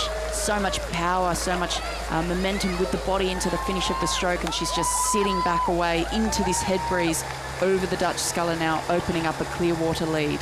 So Sarah is waxing lyrical about Mirka Natkova, and if you're just tuning in, she is the Olympic champion at the top of your picture to the farthest right. She has now, well, over a length of clear water lead, which is a significant lead even at this early stage of the race. We're yet to reach the first checkpoint of this race. It's not like 500 metres like in a 2,000 metre race. They have marks on the bank, and she's yet to reach the first of those famous Henley marks, which is called the barrier, which is this kind of little gate to stop cattle getting out and through it. It's the barrier to cattle, and Mirka Natkova is going through the barrier with a very strong, healthy lead. And we can see the Dutch sculler on screen in front of us there, Janneke van der Meulen. She's 28 years old, 186 centimetres tall. She only started rowing back in 2007. And she's represented the Netherlands a couple of times now. In 2013, she was in the women's 8 that placed 6th at the World Championships, and in 2014 in the women's 4 that won the B final at the World Championships. So not much time in sculling internationally, more of a sweep rower, but here she's made it through to the semi-final. But I mean, what a tough ask going up against the Olympic champion. It must be a nerve-wracking experience to look across and see that. Nerve-wracking experience on one hand, but you know, she is an amazing woman, the Dutch woman. We're seeing her now on the left of the screen. She's written a book called Supersnel Herstel, which I'm sure my Dutch is right, which means super quick recovery for peak performance. It's a nutrition book. It's sold almost 4,000 copies, and I think she's really enjoying life. I think she's enjoying the sport, and for me, for Van der Meulen to be in the same race as the Olympic champion. I mean, if I could have ever raced a single, I was never that good against the Olympic champion. I mean, I would have a picture on my wall forever, Sarah, because I'd just say I raced the Olympic champion. And that's what it's like in this sport. And to go up against this woman from the Czech Republic, Mirka Natkova, is a privilege. And even though she's paying for it in these headwind conditions. Yeah, it really is an incredible experience in both the men's and the women's single, the calibre of these athletes, and to have the chance to go head-to-head against some of the best rowers in the world. We'll see Mahe Drysdale in the diamonds. We've got Mirka Natkova here in the single. And yeah, just like you say, it's a privilege and a very, very unique experience that I'm sure every competitor here will relish. And to make it through to Saturday is really a very impressive feat. Yeah, just take a look at those shots. You can see the river traffic never stops here. And of course, everybody wants to come on the Henley Reach and watch the regatta. In the 19th century, there were thousands and thousands of boats on the Henley Reach. Less now, but you can see the washes, the wakes of the craft. They do try and keep their speed under control, but of course they'll disturb the scullers, and it makes this race all the more difficult. And I think Sarah Natkova, she's not been in the best of form. She did win the Bled World Cup, but she came up against Kim Crow, of course, your former crewmate, the Aussie, who was in blistering form in the Varese World Cup. And I think Natkova realises she's got a real job to do, which is why her performance at this regatta is so important. Yes, a lot of these international rowers will be competing at the Lucerne, the third World Cup and the last World Cup before the World Championships, an all-important Olympic qualification regatta in Aiguebelette later in the year. So ahead of the World Cup in Lucerne next week, we've seen a number of international crews. We saw the Australian men's 8 here this morning for their first ever outing as an Australian crew. And Napkova, this is a chance for her to race a very different style of event, but still getting some good quality racing ahead of that World Cup next week. So as we've said, she's desperately trying to find that same form, that same pace that she had at the London Olympic Games where she won the women's single scull. And if you are tuning into the sport for the first time and you like what you're seeing, and it is brilliant, isn't it? The sun shines out of the water, you've got amazing shots like that. You might not know that the Czech Republic is one of the world's top nations in single sculling. Not only do they have the Olympic champion in Mirka Napkova from 2012, but they also have the 2014 world champion André Sinek, as we ride there with Dutch woman Janke van der Meulen, 28-year-old, who has kept focused. You can see the difficulty there, can't you, Sarah, with the water? Yeah, it is really very difficult. The boat's moving around quite a lot. It's so tough in the single scull to have that feeling of the boat moving underneath you and to be able to control that and keep moving and keep balanced. Napkova is really doing a very good job of sitting back into the head breeze conditions. It's all about handling the conditions that you're presented with on any given day. And Napkova, you can see that big sit back that we might not see if she was racing in a tailwind condition, for example. Yeah, and again, if you're watching this and for the first time, you know, this is all about strategy and tactics, because the Olympic champion who we're looking at now has won this race, and she's just controlling her speed, and that means she's doing less strokes per minute than her opponent, which is one way the scullers can control their speed over this long distance. And we have been racing for a while in the headwind, haven't we? So Napkova is really all about getting the best out of her technique, controlling, conserving her energy for tomorrow's final. You can see her taking a little look around there. I'm sure she's thinking, where is this finish line? This race has been going for quite a while now in the strong head breeze conditions, but she's taken her rate down and looking very strong, very comfortable, looking to conserve at this point ahead of the final tomorrow. Do you think she can get close to Kim Crow, the 2013 world champion from Australia? Look, it's hard to know. I think both of them are looking to find their peak form. Kimi coming second last year at the World Championships to Emma Twigg, who's not racing on the international stage this season, but will almost certainly be back in 2016. Napkova looking for the form she had at the Olympics in 2012. Kimi looking for the form she had at the World Championships in 2013 when she became world champion for the first time. So almost certainly we will look at three women's single scullers from the Czech Republic, Australia and New Zealand in 2016, any of whom could take that gold medal. And I did hear that Karsten, the veteran Belarusian, of course double Olympic champion in the single sculls, actually won the Hollenbecker last week in the single scull. Maybe she's fancying another go in that title. She's over 40 now, but Napkova was behind her in the World Cup racing in Bled. So the determination of this woman, who used to be a 1500 metre runner, she's actually quite slight. She's not at all big and muscly. She had the pace and endurance to compete over 1500 metres, and she managed to harness that to fantastic effect in 2011 and 2012. Won the world title in 2011, then came and blew everyone away at the Olympics, and she's desperate to get that form back this year. Very controlled race, very strong as she comes down towards the line now to take the semi-final in the Princess Royal Challenge. Looking forward to seeing the final tomorrow. So Napkova crosses the line, and we wait as the camera focuses on the Czech to see when Janke van der Meulen from the Netherlands, there she is, crosses the line. A race that she'll remember for a long, long time. She's raced the Olympic champion, but if nothing else, she was on the course, I would imagine, for something over 8 minutes. We'll get the time check later on. So there's the result. Mirka Napkova of the Czech Republic beats Janke van der Meulen of the Netherlands.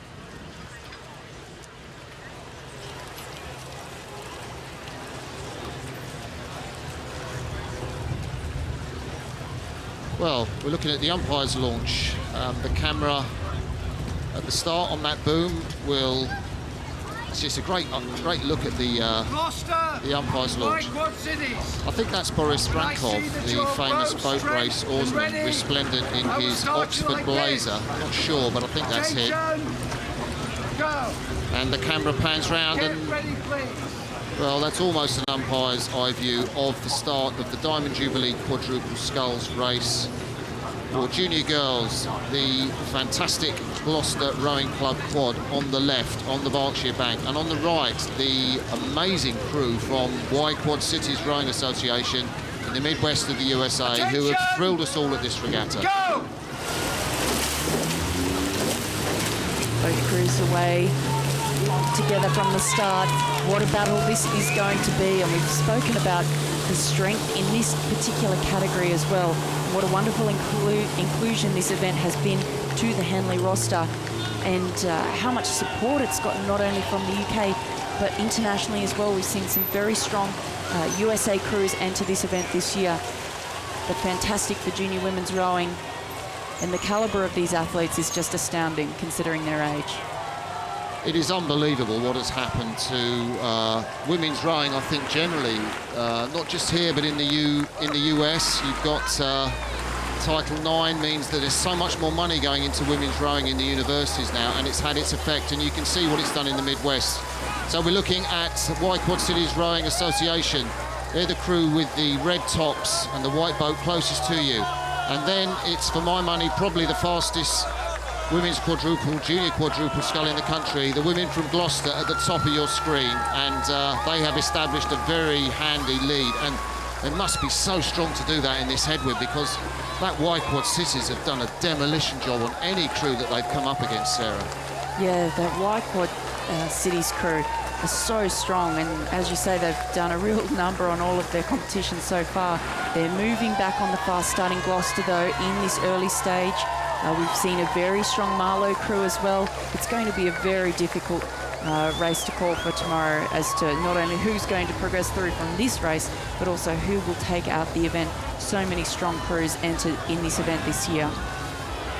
Well, I think it'd be a good time to say this is a fantastic race, because the crew in the yellow boat at the top, Gloucester from the UK, contained 3 of the women, or girls should I say, who won this event last year. That was a fantastic final. They were very, very dominant, and Y Quad Cities have really not been overawed at all. They're still in contact, the Americans, and they're in the white boat closest to you, and if anything, Sarah, I think they might have moved back a little bit. Yes, I think we had that fast start from Gloucester. They managed to hold the lead, but certainly Y Quad Cities moving back through in the middle section of this race. Big strong girls in that boat, stroked by Elizabeth Sharis, who's doing a very, very good job. There we can see Gloucester on screen, stroked by Flo Pickles, Frances Russell in 3-seat, Charlotte Hodgkins Bryn in 2-seat, and Alice Boyer in the bow seat. A very strong crew, as you mentioned. 3 of the girls successful in this event, just with about a length's lead now. It looks like from this angle, a little difficult to tell, but it looks like they've got almost a length lead over the Y Quad Cities crew from the United States. Y Quad Cities, they beat Latimer Upper School yesterday to make it through. Gloucester, they were seeded coming into this event, and they beat the William Borlase School. So it shows you now how tight and close. We knew that Y Quad Cities were coming back into the race, and the drone tells us exactly how well they've done. On the left of your picture, it's the white boat from the United States on July the 4th, Independence Day, and what fuel has that given them? On the left of your picture, on the right, we've got Gloucester Rowing Club, the women, the best women, I think, from the United Kingdom in sculling, and so far they cannot hold on to the fearsome mid-course pace of the Americans, Sarah. That's an amazing step that we just saw from Y Quad Cities. That must have been a real tactical move that they had at that point in the race, because their rate is up, their power is up, and they're starting to try and open up a lead over Gloucester now. Wow, what an incredible race this is. And Gloucester, though, they're not being overwhelmed. They are responding, and they're desperately trying to hold that contact with the United States, who have about a canvas lead. Just spare a thought for the 2 coaches probably following in the launch, the Gloucester coach Tom Pachisis and Y Quad Cities coach Peter Sharis. And their hearts will be in their mouths if they are indeed in the following launch, as so many of the coaches are. There you see the launch following behind. And these Gloucester girls who have won this event, 3 of them in 2014, have got to keep a very cool head, and I think they are coming back into it. I think it will have taken something out of the Y Quad Cities crew.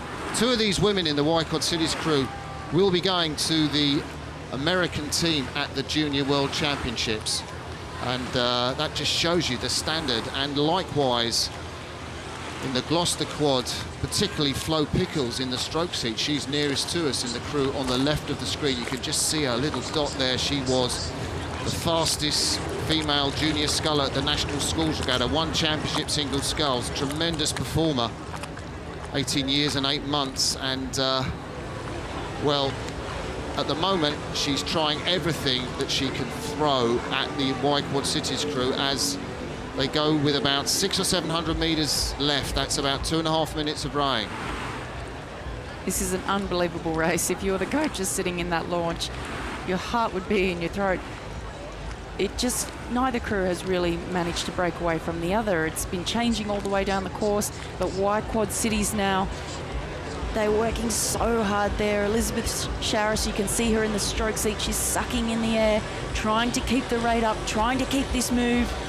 They've got just the slightest of advantages over Gloucester.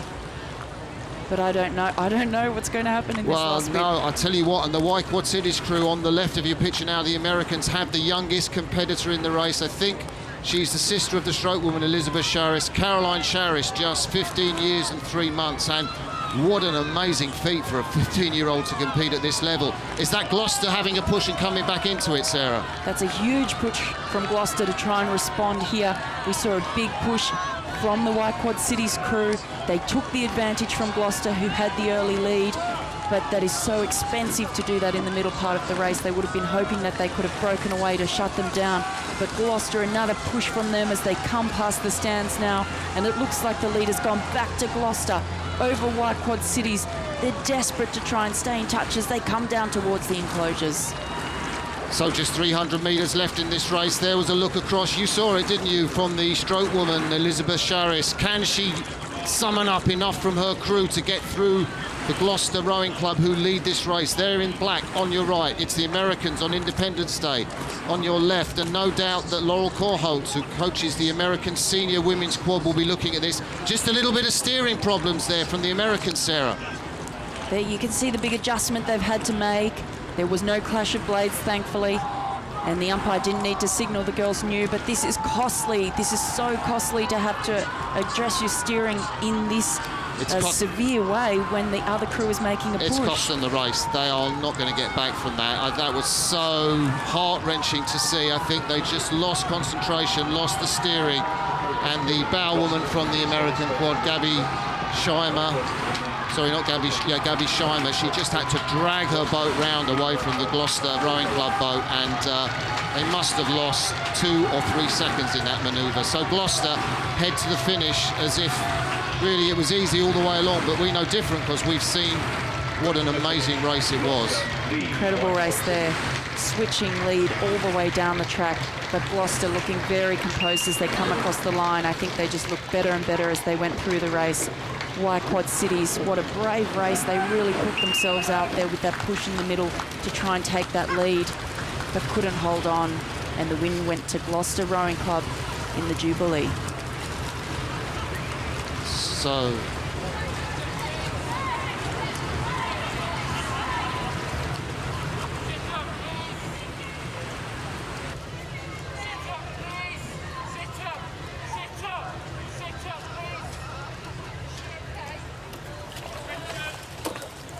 So we're back down just over 2,100 metres away for the start of the men's pairs. It's the premier pairs event at the regatta, the only men's pairs event at the regatta. And it's 2 really strong British pairs. On the left, Foden Langridge, the world silver medalists, and they have gone off at a rate of knots, and then their teammates from the British team who have gone well over towards them. That's the 2 men from Oxford Brookes University Neander Club, Brighty and Tarrant. We'll talk more about them as the race unfolds, but this is a chance for Foden Langridge to demonstrate how fast they're going, and for McBrighty and Tarrant to show Coach Jurgen Grobler how close they can get to the top pair. And look at that, Matt Tarrant and Callum McBrighty have got a lead, Sarah. What an incredible start to this race. The two youngsters we can see to us close, on the close side, McBrighty and Tarrant. They came 6th in the men's pair at the Varese World Cup only a couple of weeks ago. There on screen, we just saw Langridge and Fode. Langridge, a 3-time Olympian, an Olympic silver medalist in the men's 8 in 2008, an Olympic bronze medalist in the men's 8 in 2012. And what pedigree they have, along with Fode, I should say. And we can see them starting to take this lead now. They're keeping the beat up. They were 2nd at the World Championships to that all dominating Kiwi men's pair. Well, I'm sure they're quite happy, aren't here racing this event, as they're about a canvas lead up on their teammates. Well, as we look at Foden Langridge, I think the Kiwi pair, certainly Eric Murray, he's been watching this fantastic coverage from the Henley Regatta, and I'm sure he'll know exactly what time this race is, and he will know he's got to race one of these British pairs, or both of them. They're entered in Lucerne next week. There we get a shot of Matt Tarrant. He was in the British 8 that took gold in the World Championships last year, the Oxford Brooks Oarsman. And he will be disappointed not to be in one of the higher ranked crews, either the men's 8, the men's 4 or the men's pair. So he's kind of one of the spare men of the team, probably going to be in the Cox pair, which is a non-Olympic event. And it's massive for him, this race. The guy in the burgundy top on the left of your picture now in the trailing boat, Matt Tarrant, world champion, and he's in the semi-final trailing to his teammates Foden Langridge on the top of your picture. And there really is a big difference in how they've gone about this race. You can see the pain on Langridge's face there. They've gone out hard into this head breeze, and they really haven't dropped down. They've kept the beat up, and this is something we're used to seeing in the Kiwi men's pair. They keep that beat up, they keep racing through into the second quarter of the race until they're comfortable. And then they just keep pushing away and keep walking away from there. But the younger competitors, McBrighty and Tarrant, they really settled down into a longer, lopier rhythm, which is very costly in this headwind condition. So I think both these crews are coached by the same man, Rob Dauncey, and he looks after the British pairs. He'll certainly be pleased with the pace shown by Foden Langridge. Their rating is very high. That's the number of strokes per minute. If you're just tuning into Rome, we will come out with these technical terms and we'll explain them to you. The number of strokes a minute is actually very high. They're rating about 38 strokes a minute, and into a headwind, Sarah, that is quite a high rating. Normally you'd expect about 36. How do you explain that? Well, they just look like they've got so much power behind the handle there. For me, it doesn't look like they're spinning the wheels. It looks like they can handle it. They're really moving the boat very well. And this is some of the best rowing that I think I've seen from this combination. They've been very, very successful. They won the 2015 European Championships. As we mentioned, they're seasoned Olympians, Olympic medalists. They were silver at the World Championships in this event last year. So they're very, very seasoned, experienced competitors. But this is some of the better rowing that I think I've seen.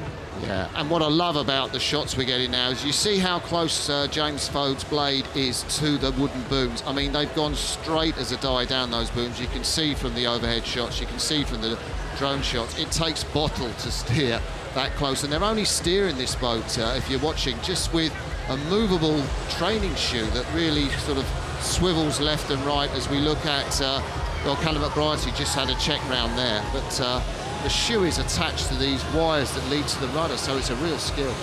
And a fantastic shot from the drone there.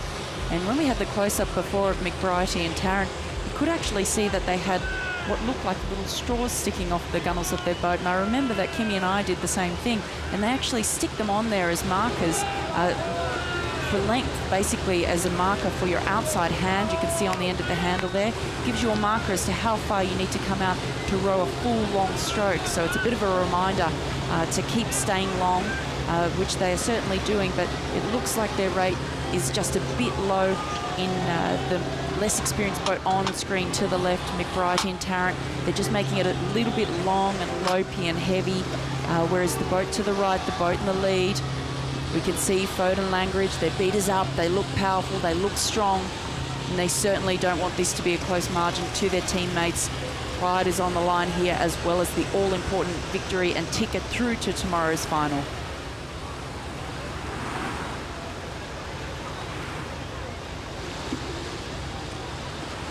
So we're watching the semi-final of the Silver Goblets, the premier pairs event at Henley, and in the lead are the world silver medalists, the British pair, Matt Langridge and James Fode.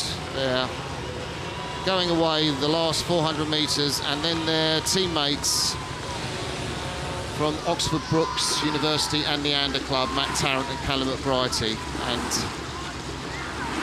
well, the top British pair have not had a chance to let up all the way. They're rating the number of strokes per minute they're doing, which is an indication of how hard they're having to go, is come down from the high 38 strokes a minute to around about 35 strokes a minute. And that's an indication that their teammates have pushed them all the way. And Matt Langridge is looking round to check where he is. He's a bit of a look around, Matt Langridge, in the boat, actually, Sarah. I don't know if you used to look around when you were in the boat. Oh, never. So I think looking at the British pair, they've coped well with the opposition. They were led off the start, but they kept their cool. Matt Tarrant and Callum McBrighty, you see there, have really stuck to their task. I think if you'll notice, they've kind of almost moved directly behind the British pair, and they'll probably know it may be more advantageous on that Berkshire side of the course, the side that the top British pair in the lead are on. They'll probably want to move back onto their station, the Buckinghamshire station, for the finish. And they're hurting now as they come into the last stage. As we've said, this headwind makes the race so much longer and harder than it would normally be. It is quite a punchy little head breeze. Some of those gusts really are knocking the crews around, and it makes the steering quite difficult as well in the boats without a coxswain. As Martin mentioned, you're only using a little rudder that's attached to the foot plate, normally on the stroke man, and it can be really difficult in this moving water and in some of these gusts to keep the boat going straight. But an incredible race there from the top British pair, and they really are incredible athletes. And they'll be looking to take it to the Kiwis, who'll be fronting up in Lucerne at the World Cup next week for the first time this season. Did you see Langridge looking round? He had about 3 or 4 looks as he came to the finish there, because he wanted to get this race over and done with. And there's the second British pair. So Fode and Langridge win that race. Good race, hard race as well. The top British pair, Fode and Langridge, beating their teammates Matt Tarrant and Callum McBrighty. And you can see how difficult the water looks there.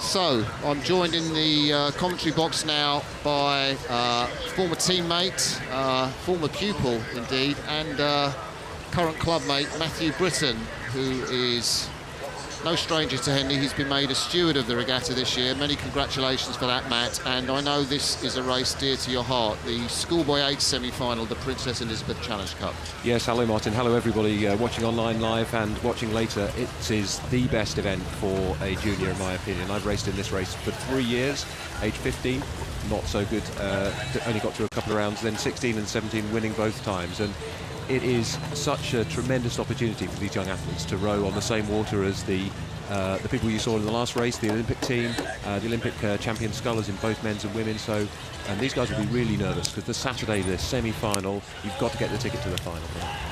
I know. I was talking to Bobby Thatcher, the St Paul's sort of school coach, and they're at the top of your picture in the yellow boat, the London school. And normally Bobby's very chatty, and he didn't want to talk at all really today. He was there holding his baby. He's here with his wife, and Bobby didn't want to make conversation, which is an indication of the pressure that he's under. So the St Paul's School from London, just by Hammersmith Bridge, if you're familiar with that part of the world. It's a private school, fee-paying school, and they are, well, probably the second fastest school crew at the moment in this country. Westminster, of course, won the national schools. St Paul's are bidding to go one better than Westminster here. And the men in the white boat from Radley College, Oxfordshire, finished 4th at the national schools, had a great race to get into the semi-finals. And you can hear the umpire's instructions to both crews. Let's just sit quietly with them for a moment and listen to the start.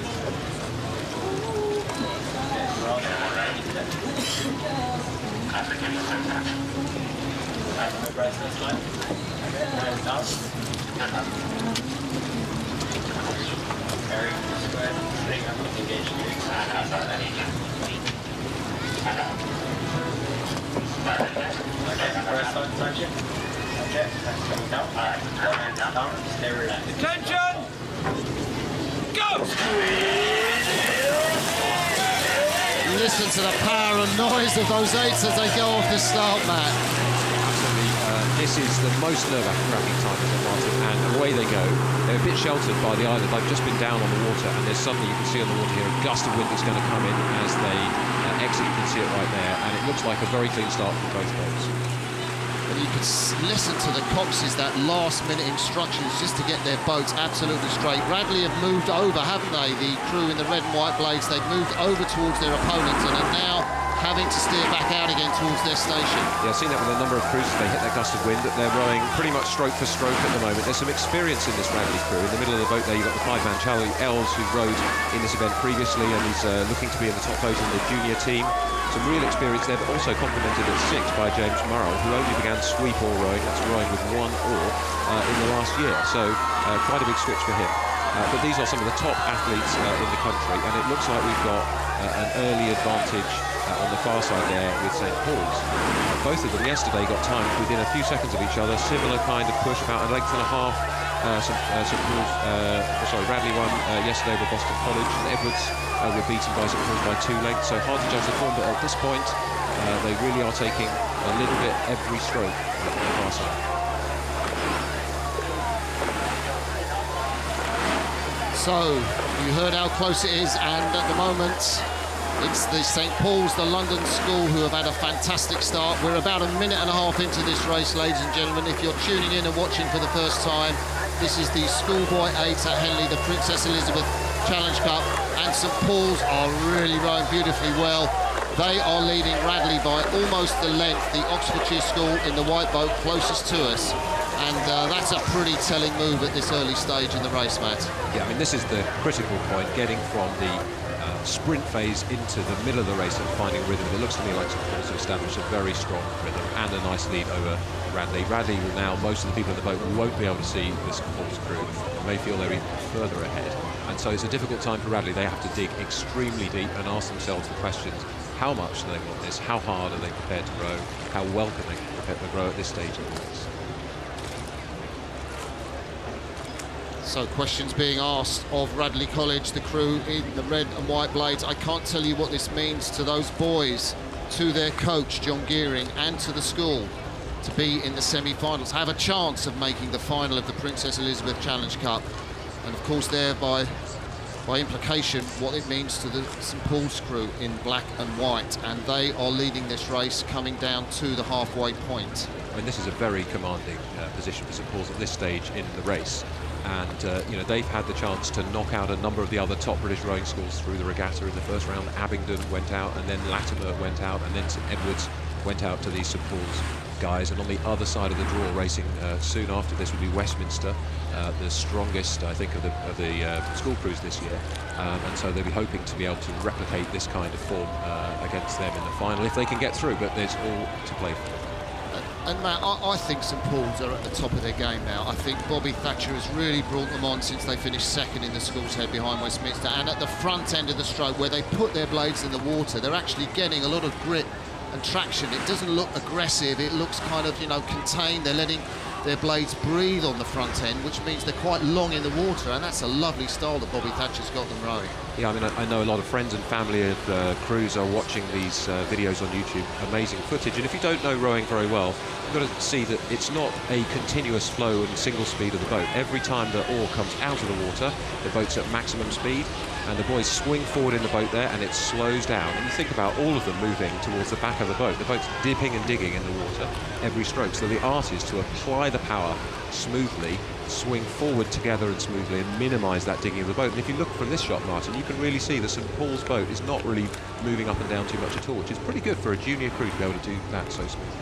Beautiful. So at the top of your screen, it's St Paul's, the London school, leading by just a little bit of clear water. They've got that margin from Radley, and Radley are going to have to battle into this headwind if they want to make the final of the Princess Elizabeth Challenge Cup.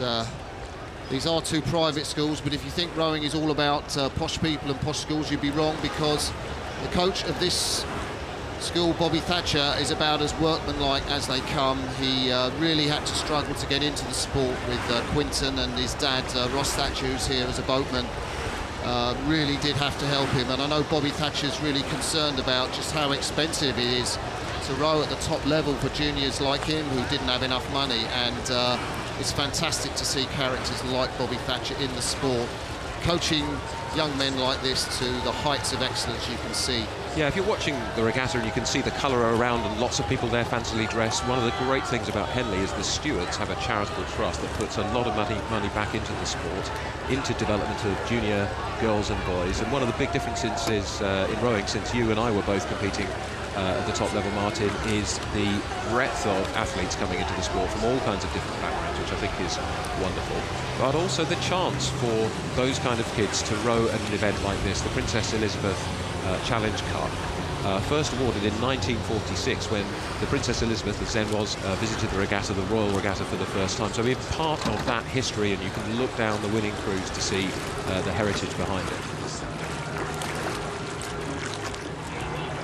So the heritage of this event, and you can see the St Paul's school crew, who have got a great heritage themselves in schoolboy rowing, leading the way down just 100 metres or so from the finish line of this semi-final. There'll be a smile on the face of their coach, Bobby Thatcher. There'll be cheers from all their parents and relatives and all the old boys of the school in the crowd, and they will be pleased that Radley have been bettered. Lots of shouts for the Radley crew, very good to see them in the semi-final, but this race is about the polished nature of the St Paul's victory. They will go into tomorrow's final. We don't know who they'll face there yet. It could be Westminster, it could be Gonzaga from the United States. We'll see that race later this afternoon. St Paul's can afford to ease off as they cross the line, some 2 lengths ahead of Radley College from Oxfordshire. That's the first semi-final of the Princess Elizabeth over, Matt. Yeah, well rowed to Radley, but it's very tough to be down there. Really held their form well, but I think St Paul's and Bobby Thatcher will be extremely pleased with that. Sets themselves up well for tomorrow's final.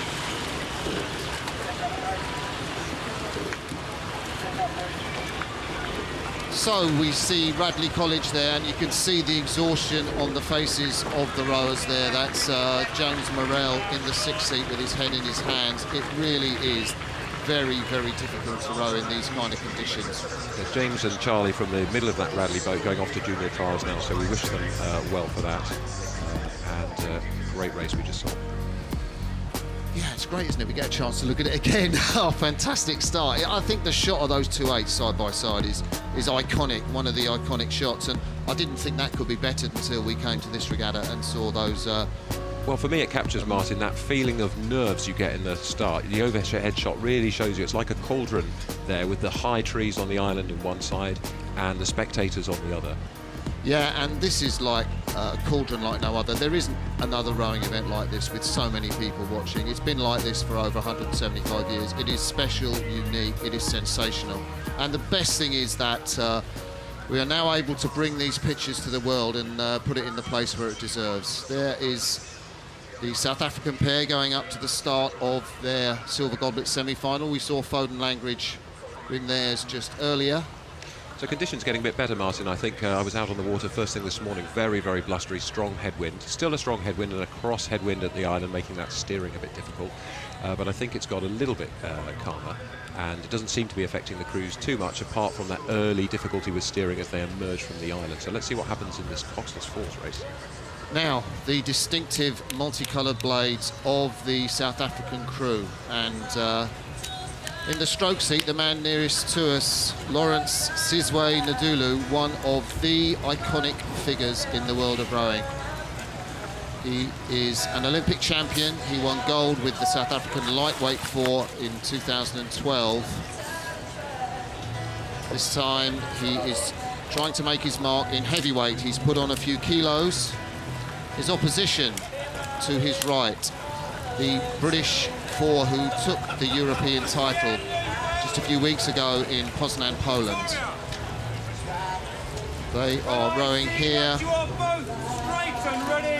as Leander Club and University of London. You can hear Richard Phelps, the umpire, giving the instructions, and you can see the headwind on the side of the South Africans. Maybe that's a little bit of a disadvantage on that station. They'll be faced with more wind, it looks like, Matt.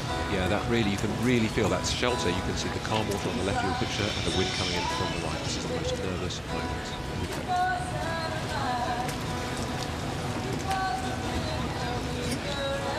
Attention! Go! Oh, the South Africans went off, and Phelpsy, the umpire, really gave a shout there, didn't he? Yeah, very exciting. They just really leapt into action. I think that was one of the fastest first strokes I've seen here all week. So, on the left of your picture, it's the British, the national squad crew, European champions. They could only manage 5th in the World Cup 3 weeks ago in Varese. Wasn't their best row. They will be hoping to put that right in this semi-final today. The winners of this race will face the Greeks in Sunday's final, but it's very, very close, as you can see in the early stages. Sizwe Lawrence Ndulu on the left of your picture in the stroke seat of the boat nearest to you, the Olympic champion. And behind him in the crew we have Vincent Breet, who's rowing in the pairs last year, John Smith, and Lawrence Britton. From the side here, it almost looks like they're rowing in the same boat for a moment as they're stroke for stroke. The South African crew just quite close to the side of the course here, really quite close to those wooden booms. They're going to watch that steering. Looks like they're just out of danger. And as a consequence, potentially, of that steering, we've seen the Leander and University of London crew gain several seats in the last few seconds. Yeah, I think also, Matt, if you look at the crew in the yellow boat, the British crew, they are actually being a little bit more clever in the headwind. They're allowing the catch to breathe. They just have that little extra time when they put their blades in. And I think that means they're rowing longer. And the South Africans, Lawrence Sizwe Ndulu, took them off so fast, but their blades are going in very quick, but they're not quite gripping the water. Yeah, and I think also the Leander and University of London crew on the far side, they are significantly heavier, 15 stone 12 versus 14.7, and that really helps in the headwind. Rowing's all about levering the boat past the oar in the water, and you can see how they're doing that now, using their weight to their advantage, and that extra weight does count in this strong headwind. So we're coming up to the 2.5 minute mark of the race, and the British national squad crew rowing here as Leander and the University of London have a significant lead. The man closest to you is Alan Sinclair. He's the bowman in that boat. It's his back you can see closest to you. And you can get an idea as the drone awaits the crews to fly under them. Look at the path of the South Africans on the left. You can see the kinks in that path, Matt. Yeah, and sometimes you get distracted by the bank. Look at how the bank diverges from the course here, because you don't have a cox, so you've got to steer by looking behind you, and sometimes that draws people from one side to the other. Lots of legs in the water to cool down amongst the spectators on the bank there. Did you know, Martin, that this event actually started out at Henley as a coxed force event way back in 1841? And, oh, look, the South Africans having a steering problem there. And back in again, the same sort of thing they had off the start, that's also cost them again. I was just saying, used to have a cox, maybe the South Africans need a cox today to help them with that windy conditions. And what happened as a few years after the race started, Brasenose College, Oxford, had a cox who jumped out on the start when the starter said go. And coxless falls rowing was invented. They were disqualified. They won easily. But 5 years later, the stewards made this a coxless falls event. I love that creativity. And I love the creativity that we can see in these shots. This is the first time, if you've tuned in for the first time, we have never ever seen shots like this, ladies and gentlemen. We've never seen rowing presented in this exciting way. Get the feeling of speed over the water. You can see the rowers moving up and down. You almost get a bird's eye view of what the British crew are seeing behind the South Africans. They will be very pleased with their work in the first part of this course. So there we are, we're running down the crew. You can see Alan Sinclair, the Leander rower. He's closest to us in the bows of that boat, and then Scott Durrant, the Oxford Brooks, rowing in his red top, and then in front of him it's Tom Ransley, the Cambridge boat race winner, I think, Matt, a man close to your heart, I know, as a Cambridge rower. And then Nathaniel Noddy Riley O'Donnell in the stroke seat. He's just gone underneath us, and you can see the gap There's Noddy Riley O'Donnell, himself a drone pilot, and he was one of the rowers who brought the first drone shots of the rowers at Caversham to YouTube, and I guess a pioneer of what we're seeing today. I mean, I love the marriage here of the most traditional race, the regatta, set up in the town hall in Henley in 1839, with the latest technology, the first major sporting event to have this drone technology. So tradition and the latest technology in harmony, producing these wonderful images. Yeah, and it says everything that's great about British sport, isn't it? You've got the tradition of the course, you've got those old launches that the umpires follow the race in, you've got the modern drones, you've got these high-tech carbon fibre yellow and black boats that these crews are using, or certainly the British crew on the right, and it's a marriage of the best things in British sport, the tradition, the passion, the experience, and new technology, which is utilised by the British national squad, which is why their crews are among the best in the world today. Rowing is all about combination, isn't it, Martin? The combination of individual athletes into a crew, the combination of movement with all the data on their strength and power and telemetry that you can measure on these boats. And it's a wonderful place to be rowing. These guys, one of the best feelings I've ever had in rowing, I think, is stroking across the squall in a leading position. Didn't happen to me often enough, but you got from that drone shot a sense of what they could see behind them. Commanding position, commanding view. They will really be enjoying this. Yeah, and we should mention that Britain were the world champions in this event last year. Not this four, because that four Jurgen Grobler, the British coach, has decided to put into the British 8, which beat the Australians earlier today. We suspect, don't we, that Jurgen Grobler will put his top men back into the four next year. Maybe if Andrew Hodge, who is injured or unwell with glandular fever, might recover in time. And these four men need to make an impression if they're going to be part of the Olympic team next year. We just should say a word for the University of Pretoria crew there, who have continued to row strongly into this headwind. It's much harder being a lighter weight in this condition. They are known as the Tucks. Amazing elite sporting facility they come from down at the University of Pretoria. Fantastic facilities, multiple sports, a real centre of excellence. Yeah, it's great for their coach, Roger Barrow, who's a real stalwart around the world of rowing. Coaches their world champion lightweight double.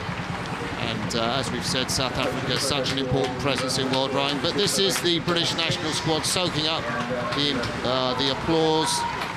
That's Nathaniel Riley O'Donnell in his University of London singlet, leading them home, and there are the South Africans from University of Pretoria. I think Roger Barrow will want to do a little bit more work to hone their technique before the Lucerne Regatta next week, where these crews will race again. But Britain faced the Greeks in Sunday's final after that win in the semi, and the South Africans will go home to lick their wounds and come out fighting at the Lucerne Regatta.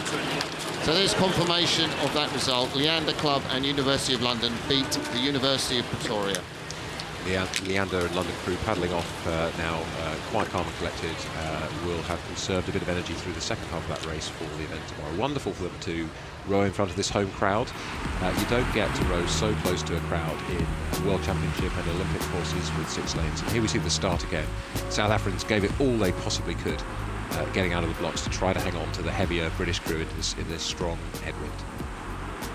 But then a commanding lead opened up pretty quickly for the Brits. Beautiful rowing, allowing themselves to use that weight really efficiently, swinging along and taking the applause of the home crowd. Look forward to seeing them in action tomorrow. This event only has 3 crews in it, and they'll be racing tomorrow. Ioannina and Kastoria from Greece on Sunday. It's Independence Day today. We've had lots of Americans racing. Tomorrow I think we have the Greek referendum, and they'll be racing the Greeks.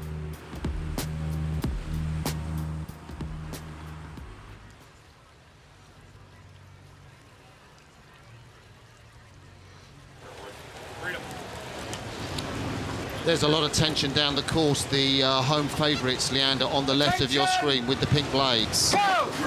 Racing the mighty Yale University, who've had a fantastic season. The Americans have really come here determined to carry off the ladies' plate, and I think they've gone into a slight lead against Leander Club, the home favourites. Very aggressive start. These 2 crews both hit the same time to the barrier. That's the first major marker on the course yesterday. Very similar time to Fawley, which is getting off halfway down the course, so it's hard to call the form. Looks to me like Yale have got a more aggressive start here, and they're being warmed by the umpire. You can see again the wind going from right to left on your screens, pushing them across as they clear the end of the island. They've steered back, but that will cost them a little bit, but they're already half a length up. It's nice to see that looking behind, you know, the eye can sort of say that, yeah, Yale did get that start. And, well, if you're supporting the Brits, there they are, the Leander crew, stroked by Matt Roster. Don't worry, ladies and gentlemen, because they do have a fantastic finish. This is their water, and they will come back into this race. But Yale have really gone out with an intent. And look at the aggression with which the Americans, on July the 4th, Independence Day, have really blasted out. Do you think that will cost them with the headwind, Matt? Well, let's see. As I say, they were even speed yesterday to the first major timing point, and today it looks like 3/4 of the length in favour of Yale, the winner of this year's Harvard-Yale boat race. Some confidence building from doing that. Look at the stroke man there. His legs really slammed down, and you can see the draw on his arms as he sweeps that all through, trying to put in a solid rhythm for the crew behind him as they get towards the phase of the race where they have to stride out and be efficient. That's Nathaniel Goodman in the stroke seat of the Washington crew, and he used to be coached by Jerry Michaels, of course, son of Bob Michaels of the Lee Rowing Club, a Brit who went over to America. Sadly, Bob Michaels isn't with us anymore, but the Montclair High School stroke man has taken his Yale crew off at a fantastic rate, and they have a significant lead over Leander, but Leander are looking cool. They're looking good. This race is by no means over, Matt. The question for the Leander guys is, are they able to stay in touch and efficient? And the question is, have Yale done far too much, far too early? They've been warned again, the Yale crew. See how close the braids are starting to come there. That will cost them again if they have to steer away as they are now doing. This is like the boat race, isn't it? I'd just love to see some clashing of the blades. I think that would be even more excitement than we're already getting. So, on the left of your picture on Independence Day, it's the crew from Yale, the Ivy League champions. That's the East Coast League on America of all the top universities. They are the quickest crew. Princeton, Harvard, and Yale are the fastest crew, but they are inconsistent. They didn't make the final of the Nationals. They had to row in the small final of that event, came back, beat Harvard for the first time in 8 or 9 years. So we know they're quick, and you're seeing it today. They have a 1-length lead over the home crew, Leander Club, the best 8 men from Leander Club in the pink blades. And this is starting to look a little ominous, Matt. Yeah, Leander, just a bit of overlap, but the bow person in the Leander boat, the bowman there, won't be able to see anymore the Yale boat out of the corner of his eye, and that's a problem, because you then start to feel that they've got away and you're not sure how far. If Leander are able to hold on now, potentially Yale feel it's too expensive and they start to feel very, very heavy in the legs. So it's not quite over yet, but Leander really have to put on a push through the middle section of the course here, and it looks like they may be able to do that. I've seen some fantastic finishes from Leander in this event, so you know, my instinct says Yale are going to win this race, but I know Leander have got a sprint finish in them. The Matt Beachy coach crew, he likes to have a gin and tonic at the start of the day's racing when calm the nerves. And I think they are moving fractionally back. They've certainly got an overlap, and that is going to be good news, because it will really give them some motivation to really sprint into the finish, and their Cox, Morgan, Bain and Williams will really be able to use that. They're moving gradually back up the Washington boat, and they're past the Upper Thames Rowing Club. We're over halfway, ladies and gentlemen, on this grueling Henley course. We have about 2.5, 3 minutes of rowing to go, and Leander have kept their form throughout, and if they can charge, if Yale have gone off too fast, the British could come back and make this an epic finish. This is the part of the race where people used to 2,000 metres start to question themselves. If you're ahead, you feel like you've gone off with an expensive start. You haven't quite shaken them off. You don't really want to sit on an overlap. You want to break to clear water before you start to think about easing back. So it's pretty tough for Yale here. Being warned again by the umpire, seeming to want to stay right in the middle of this course here. And you can see Leander staying to the left, but it looks like Yale have managed to fight back as Leander pushed and pushed, but haven't closed the gap. So this Yale crew, coach of course by Steve Gladstone, he's been around quite a few programs. He used to be the head coach at Cal Berkeley, was replaced there when he went to Yale by Mike Tatey. The famous American Olympic coach took their American crew to the Athens Olympic gold in 2004. But it's taken a while for Steve Gladstone to really get this Yale program to fruition, and he seems to have done a fantastic job in 2015, because Yale are proving why they are the Ivy League, the East Coast champions. They are bettering Leander Club's crew, the best that the United Kingdom has to offer. Fantastic rowers in this boat. George Ross, Tom George, Morgan Bain and Williams. We've spoken about the Cox. Francis Highton, of course, an old boy of Hampton School, where both you and I have worked and been pupils at, Matt. Yeah, and I think now we're into the closing stages. There's tremendous support for the American crews here this Henley. We've had more American crews enter, I think, than ever before, and lots of Americans on the bank through the enclosures. What a place for them to watch their sons win in this case. Many of the families have joined them here. Yeah, and of course it's brilliant that we've got families here, and any friends that can't be here to watch, they're watching now on this YouTube channel. They're watching these fantastic pictures, this amazing effort from the men in blue on Independence Day from Yale University. They lead the best that British can offer. Leander won't let go here. Look at that. They're coming back, almost closing to a canvas of overlap here, possibly just in touch there with the camera angle. But well done to Leander for really pushing through. It looks like it's Yale's race as they reach the finish in the next few strokes. So Steve Gladstone has really turned the Yale programme around. They won the Harvard-Yale race this year. They've now beaten Leander at Henley on Independence Day. It doesn't get much better than that unless they can win tomorrow's final. They go through to Sunday's final of the Ladies' Challenge Plate by virtue of their victory over the British in Leander Club, and you can see what it's cost them there.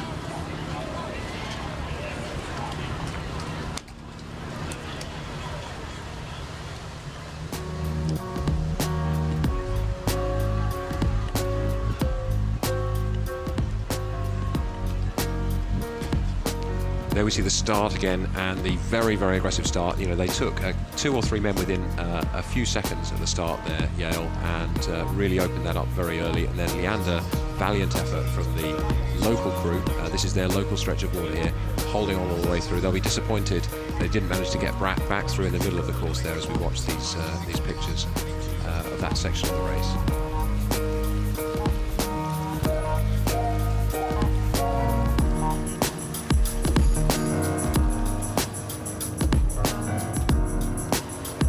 A great win, a famous win for Yale on the 4th of July. And congratulations from these men. Of course, a lot of the American university programs now have foreign oarsmen because they're so good on scholarships. And Joel Scroggins, who recruits for Yale, he's one of their assistant coaches, does a fantastic job, and he's done a fantastic job over the last few years getting the oarsmen from around the world into Yale, and that's one reason why Yale has proved so successful here.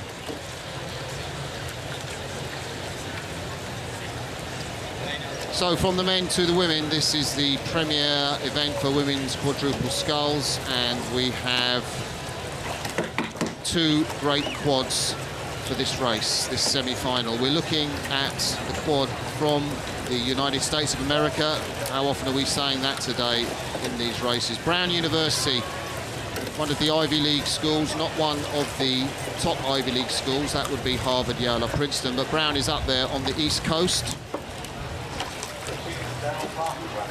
just south of Boston, up in Providence, Rhode Island. And here we have the British women's national crew. And the woman on the left of your picture, Jess Layden, with the fair hair, is one of the brightest prospects in British women's sport. And we'll talk more about her as this race unfolds. But the umpire has called the crews to get ready. So it's Imperial College London, the British squad on the right, and on the left, Brown University. Let's just listen to his instructions. When I see you're both straight and ready, I'll start you like this. Attention, go. Get ready, please.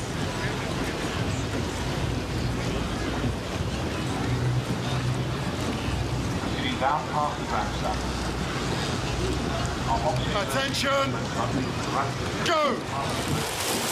And Sir Matthew Pinson gets this semi-final of the Princess Grace Challenge Cup underway. Brown University of Rhode Island, America on the left, and it's the British national squad rowing here as Imperial College and Tees Rowing Club. They're on the right.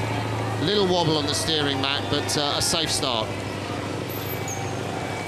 Looks as though the Brits have got away very cleanly and have pulled into a slight lead at this point from this angle. And the Americans, again, suffering with that wind from left to right. You can see the St George cross.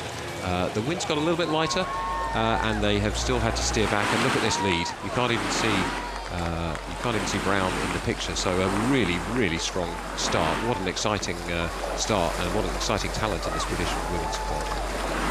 So British women's quad sculling, of course, if you're watching this with memories, you'll remember that quadruple scull with Catherine Granger and Fran Horton, of course, who's in that boat. She's one away from the Jess Leyden, the girl with the fair hair, the tall Frances Houghton. She was in that quad that suffered a crushing defeat in the Olympic final, just rode through in the final 200 metres by China in 2008. That's the quality of these women on the right of your picture, and Brown on the left cannot live with that pace. Yeah, it's tough for Brown here. I think firstly there is Stone, a woman less weight than the British crew, which is a real disadvantage in this headwind. And secondly, they're racing a world-class opposition coming from one university, Brown University. Hello to you if you're watching live on the East Coast there in the US. We've got a lot of people watching in groups. This new innovation, having Henley streaming live on YouTube and on the Regatta site. Share it with your friends, tell them about it. There'll be some amazing racing tomorrow as well. Looking forward to seeing some of those things, but right now the Brown crew trying to get into the rhythm, but it's really all over for them. So you can see how cruel this sport of rowing is. Brown University from the United States, from Providence, Rhode Island, and closest to us is their stroke woman, Cicely Madden, 20 years old.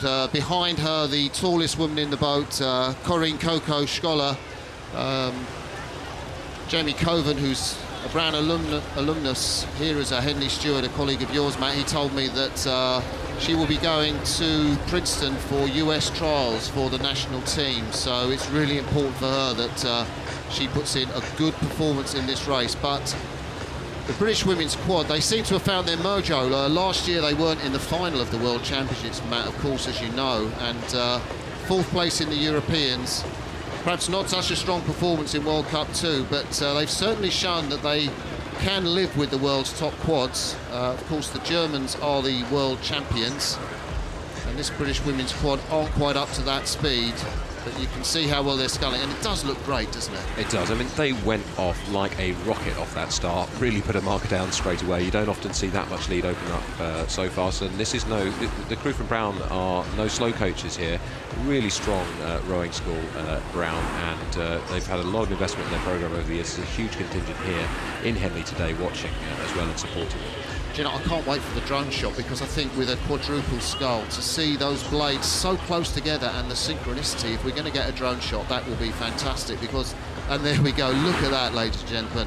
It's beautiful to watch a quadruple scull. The 8 is so exciting, but to see those blades so close together, Matt, the 8 blades, is just one of the delights of the sport. And I know we got some of the reflection of the sun on the water there, but it is synchronicity.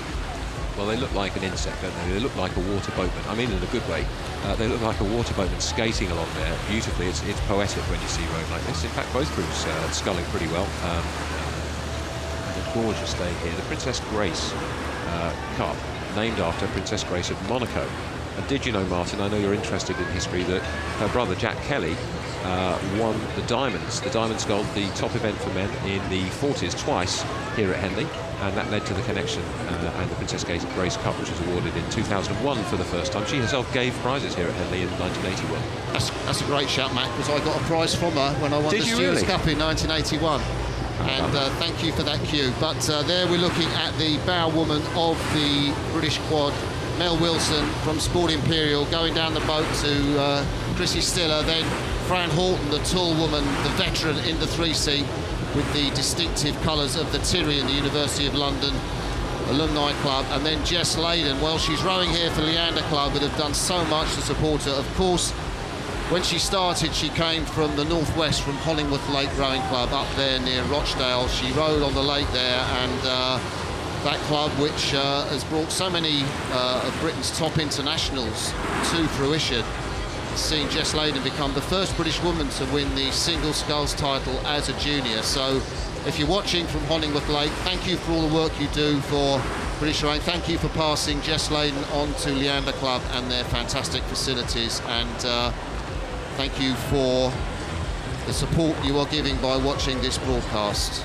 I know there are people watching all around the world. We have viewers in Australia, in America, North and South, and across Europe, and it's great to see what's possible. And I'd encourage any juniors who are just taking up the sport to believe it's possible to come here and compete in these conditions, because many members of the national squads first competed in Henley, particularly the British, with the junior events we have now. One of the things I'm most excited to see is these top-class women's events at Henley, really showcasing the strength of the women's sport here, and that's something that has built and built over the last 15, 20 years. Support from the lottery has really made a difference there as well, but one of the most important things is the inspiration that women like these, both crews, provide to junior women coming into this group.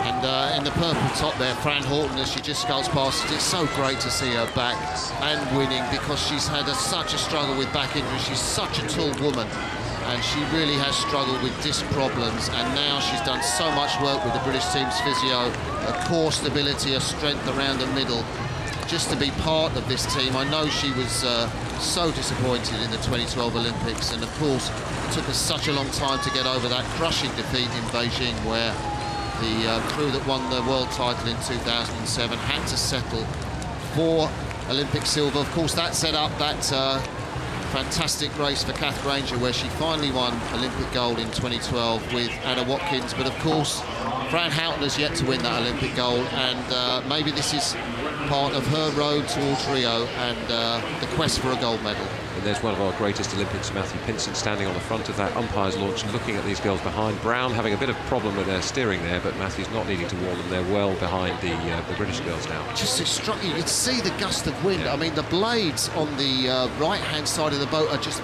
flying into the air. And I'm sure that Catherine Starr, who coaches the Brown University, will not have coached them to row like that, and they're really struggling in those gusts of wind. But I think it's testament to the technique of the British crew that they're so fluid and so relaxed, even in the wind, as gusting as it is. These top crews make it look easy. I was out there this morning before racing started, rowing down the track, and it's pretty tough conditions here. Blustery side winds and then a strong headwind. They're not the best conditions. We won't see records today. Yesterday was very fast. Today is quite heavy by comparison. Here come the British crew. They'll be very pleased with that. Rocket fast start, very controlled race from then onwards. Lovely rhythm, and very together crew as they easy. That means stop rowing as they cross the line. Wait for their opposition to cross to applaud them and cheer them. So the British national quad rowing here as Imperial College and Tees Rowing Club. Tees Rowing Club, I think the club of Chrissy Stiller. They give 3 cheers to their valiant opponents from Brown University of the USA. Wasn't to be for them. They did lose to the better crew. And Matthew Pinsent in the umpire's launch, 4 times Olympic champion, rolls up his flags, resplendent. I think in his Olympic blazer, I would guess that is from Athens. I think that's a Sydney Olympic blazer, if memory serves. Martin, fashion's not your strong point. I'd leave it there. No, he's got an Afghanistan Olympic Association tie on, I know. So, just to run over, there's the drone that's seeing these fantastic pictures. Just watch the start there. Amazing start by the British, and off they went. Congratulations to both crews there. Thank you, Matt, for that sterling work in the commentary box as we see Matthew Pinsent stood straight in the umpire's launch, following with interest the progress of the British women's quad. Mel Wilson, Chrissy Stiller, Tees, Frankie Holton and Jess Layden in the stroke seat, and that gives us a chance to take breath while the British women just easy there.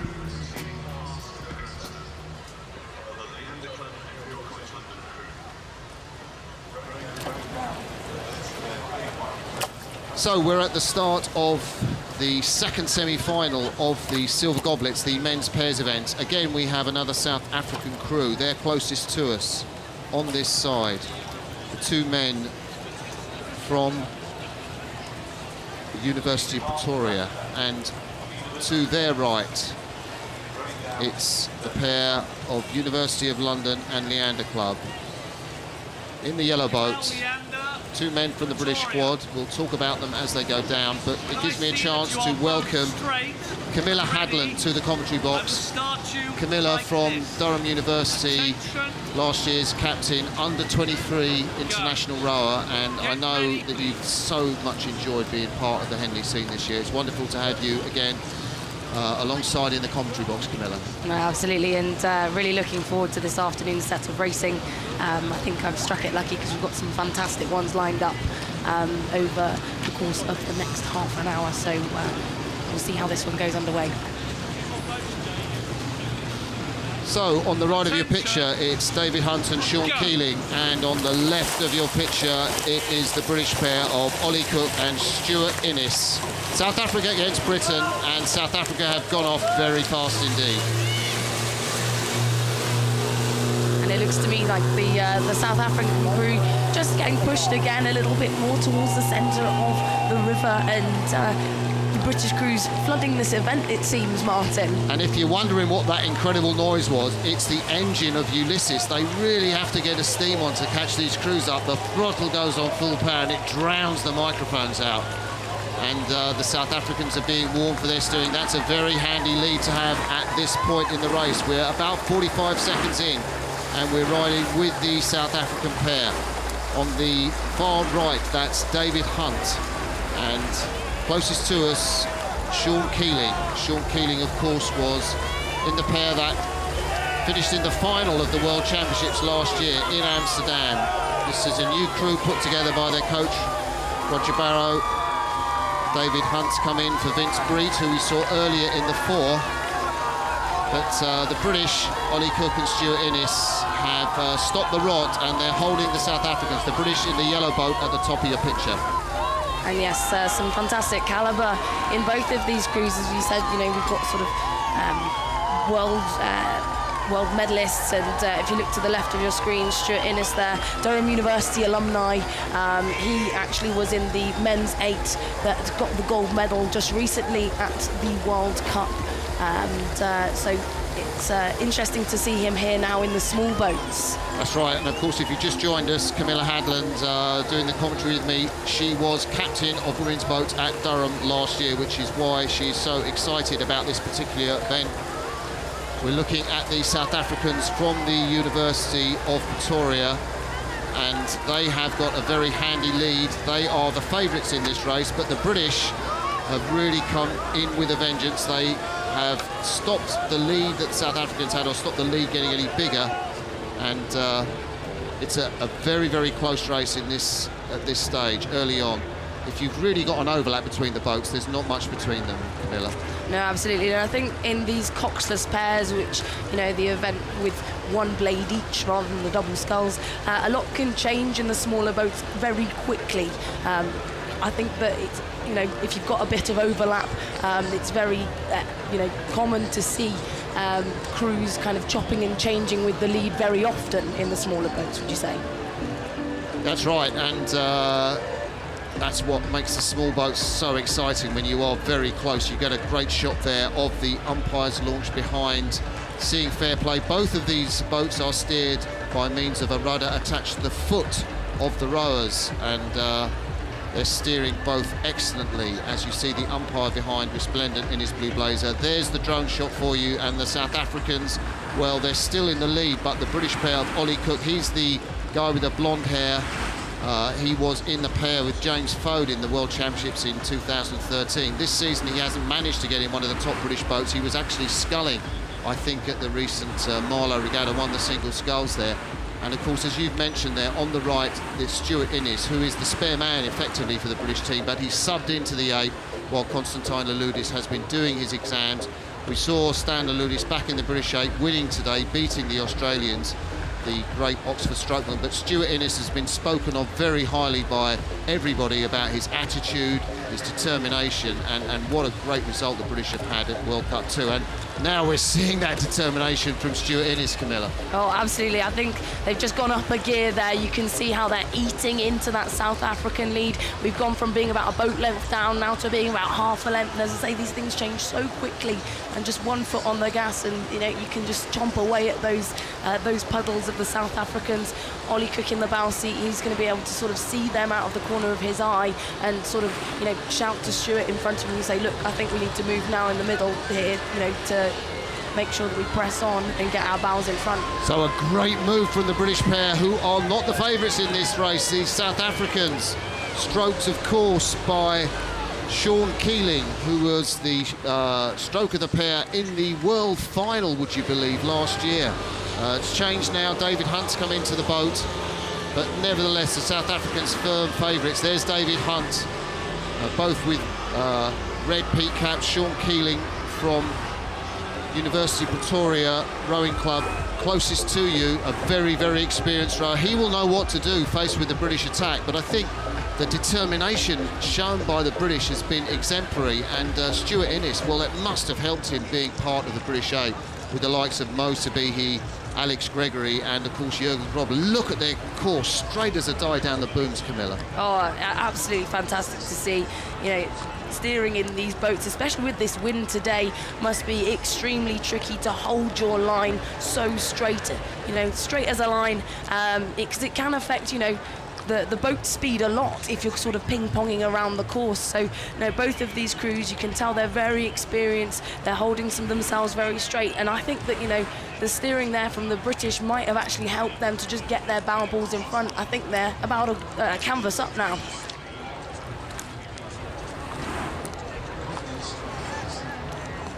So with less than 500 metres to go, it's neck and neck in the semi-final of the Silver Goblets, the event for men's pairs. It's the British squad men on the, well, in the yellow boat on top of your screen, and they are leading the South African favourites.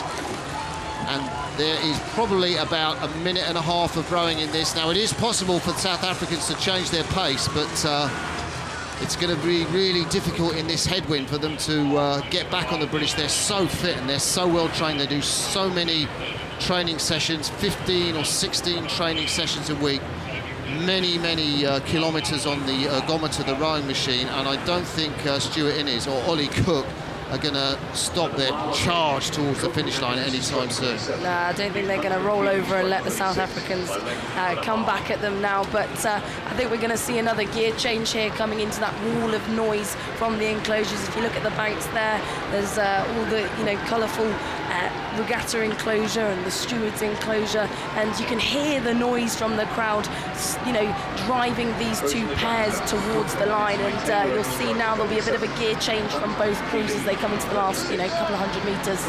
And it will not surprise you or me, I think, if Stuart Innes rows his way into contention for a seat in the senior British team at the World Championships this year, and indeed the Olympics next year. A fantastic performance from the ex-Durham alumnus and the Leander stroke man of the pair, backed up by Ollie Cook, whose family have done so much to protect the clean water heritage of our sport with their work in Zambezi in Africa.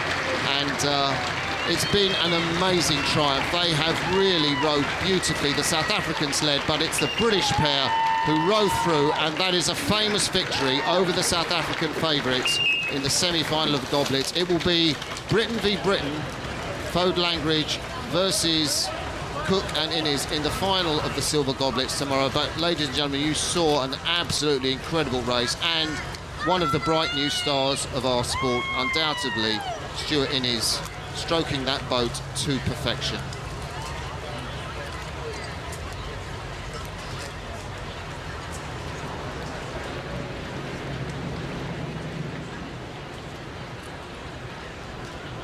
The result of that heat of the Silver Goblets and Nichols Challenge Cup.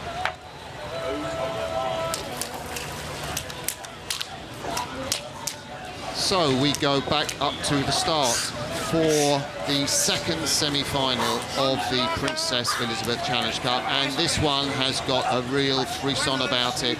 We talked about July the 4th, Independence Day, Britain v America. On the right of your screen, in the pink blades, Westminster School, the best of British on the left of your screen, Gonzaga College High School from Washington, D.C., USA, the best that America has to offer in junior rowing. What a matchup on July the 4th. Gonzaga on your left, Westminster on your right, and Attention! they are just about to start. Go!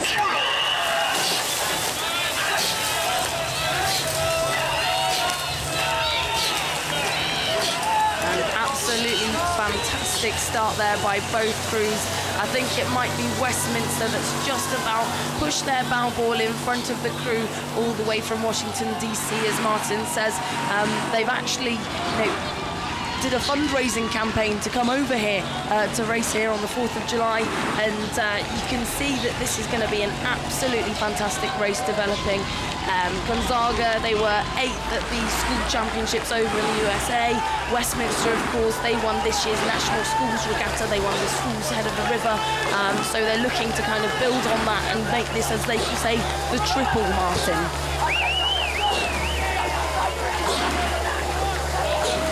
So Westminster School from the United Kingdom row down in the stretch of Putney, and there is a great shot of their strokeman Oscar Art-Jones, and what a great job he's done throughout the season for his coach, the legendary Billy Mason.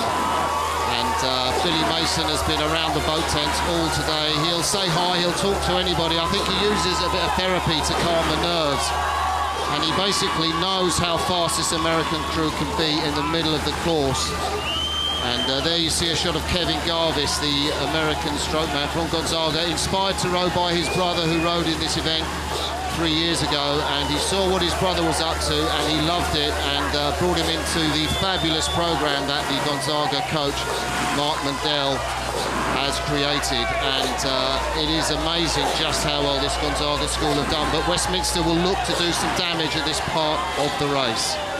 Westminster are no strangers to the Henley Royal Regatta, but you typically see a Westminster crew, in previous years, sculling with kind of two blades. They're winners of the Forley, which is the event for junior men's quadruple sculls. They had lots of success there, but now, as you say, Bill's turned his hand to sweep ball rowing into these bigger boats, the 8s, and it is absolutely fantastic to see that they are, so well timed. Those pick blades going in and out of the water, absolutely spot on in synchronicity. And there we ride with the Mark Mandel crew from Gonzaga. Beautiful, lovely man, Mark Mandel. A very softly spoken, quiet coach, not like those big rah-rah coaches that you see on the screen of American football. And we're saying what a great job he's done. I think his school have stopped Westminster's charge, and now they still have an overlap, so we've got race on, game on in the middle of the course. Let's see what Gonzaga can do. But Camilla, you were saying about Westminster's technique. It's amazing, isn't it, that Bill Mason actually does most of the training for this boat in pairs. So he puts these boys in 4 pairs and he challenges them to race against each other. They don't spend a lot of time in the 8. He thinks that's the best preparation for tough races like this. So they race each other and they'll know what it means to be under the cosh, because Gonzaga are moving back on the British champions. Westminster School are under pressure. They're in pink on the left of your screen. Gonzaga, we're looking at them now, are battling to get back into contention. And as you said, Gonzaga have had a fantastic middle of the race profile to their race throughout the week, and I think we'll be seeing that here, on the course today. Westminster, though, is just holding about 3/4 of a length there over the Americans, and there are no pushovers. We've got winners of the Stokesbury Cup. Gonzaga College actually won that over in the USA last year, and so yeah, I think that this is a well-matched race. So you can see for yourself, can't you, ladies and gentlemen, that the Gonzaga High School have inched their way back up the Westminster boat. Westminster had a bigger lead in the first minute of this race, but what grit and what determination from the Americans to edge their way back into this race, which is by no means over. It will have cost the Americans, but what does it cost the Westminster crew? They put a lot into the start of this race.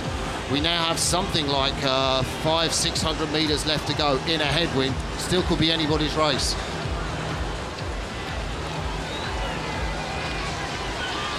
absolutely beautiful shot there from the drone footage. And now we've got a bit of a close-up of the Westminster Boys School there in their very notable pink lycras. Their cox yesterday said that they had the toughest race they'd had so far, but I'm pretty sure that will be topped by this one here today. They, have been very honoured to be here on the weekend in this 8th event for the Princess Elizabeth Challenge Cup. So what can Gonzaga do? What can the stroke man of the Gonzaga crew, Kevin Garvis, do to wind up his crew in the last few hundred metres? The prize is tantalisingly close for these Americans. They came here once and they got knocked out on the first day, then they came here the second time and they made it through 2 rounds, lost to the winners Abingdon. Could they get past Westminster School and stop the London crew with their attempt to make the triple, the famed triple? Schools, Head of the River, the long distance race in March, the national schools, which happened about 4 or 5 weeks ago. And I think Westminster have a very handy 3/4 of a length lead over the Americans. To me, it looks like this race is played out. You see the distinctive yellow cap there of one of the youngest boys in this boat, Ed Bentley, just 17 years of age. And Westminster, of course, here with 2 crews. Their Junior 16 crew, Camilla, rode in the Temple Challenge Cup. They qualified for that, which is a university event, and it just shows you the strength of Ryan. But Gonzaga are fighting. I think Westminster look a little bit cooler, a little bit calmer. I think their rate's a little bit lower, I'd say, than the crew from Gonzaga, who have just taken it up. That stroke rate has amounted to them clawing back to about a canvas down now. So a really exciting finish from both crews, but it will be Westminster that look to be securing their place in the final tomorrow, Martin. So the final few strokes of the second semi-final of the Princess Elizabeth Challenge Cup. Westminster, coached by Billy Mason, will come up to take the result ahead of the Gonzaga High School from Washington, D.C. Well rode, Gonzaga, fantastic for you, but for Westminster, they will face St. Paul's School in tomorrow's final. It is 2 of the great proletarian coaches from British rowing. Billy Mason, the Westminster coach, goes head-to-head against Bobby Thatcher of St. Paul's. I just love that matchup, and we're going to see that tomorrow. But for now, what a great race. Westminster victorious over Gonzaga.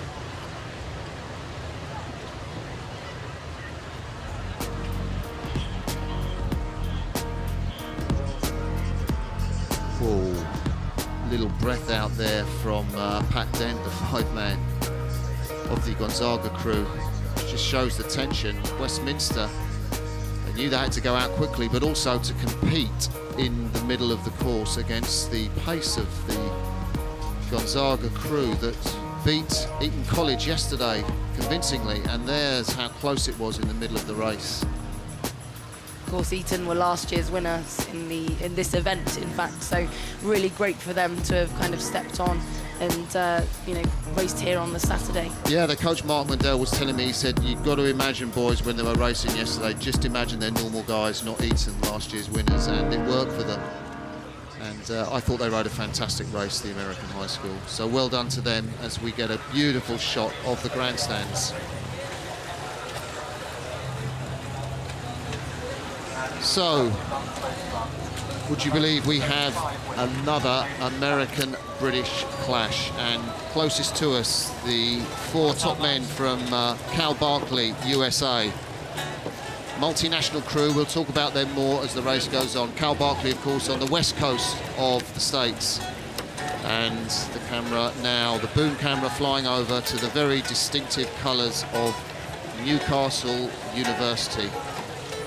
One of the most famed university rowing programs in the country, let alone the Northeast, and these 4 men have done a fantastic job to get thus far. So it's the semi-final of the Visitors Challenge Cup. That's 1 rung down below the international event, but all of these men have great pedigree, and it's going to be a really tough battle.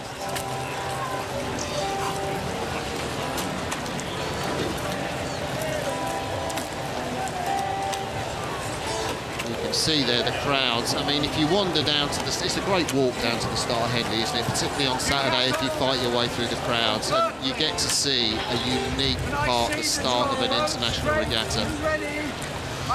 And you can hear the umpire's voice, and you can hear the umpire's voice getting the crews ready, and we'll just let you listen. Get ready, please. Just soak up the tension as we wait for the start of this race.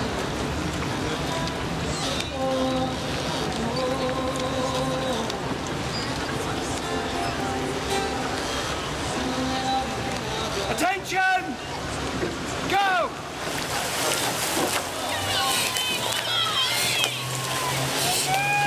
And the crowd roar their appreciation.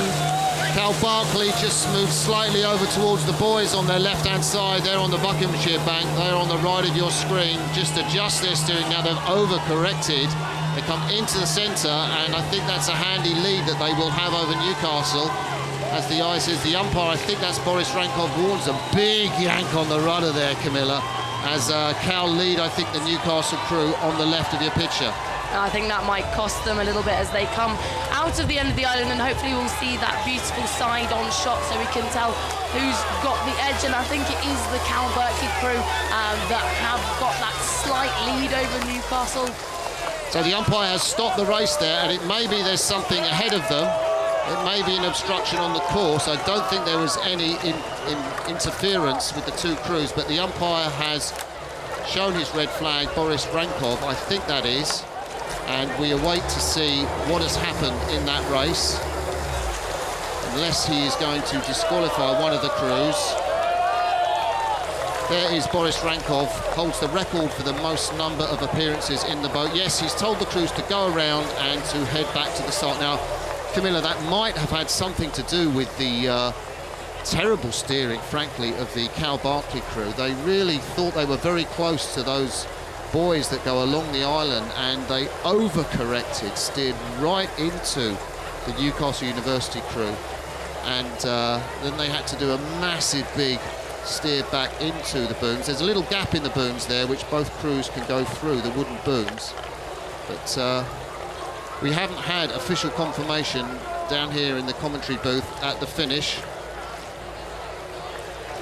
But as you say, I think that steering, there's a guy in the boat who's got the rudder on his foot. With those nerves off the start, it must be so hard to kind of keep things intact. So let's look at this replay. You can see the umpire Boris Rankov, and he's got his flag out ready. He doesn't want to say anything, he just really wants to let things breathe, but straight away he's out there. Now he's warning the Cal Barkley crew, get over, and the Cal Barkley crew have got the handbrake on. That is a handbrake turn, ladies and gentlemen.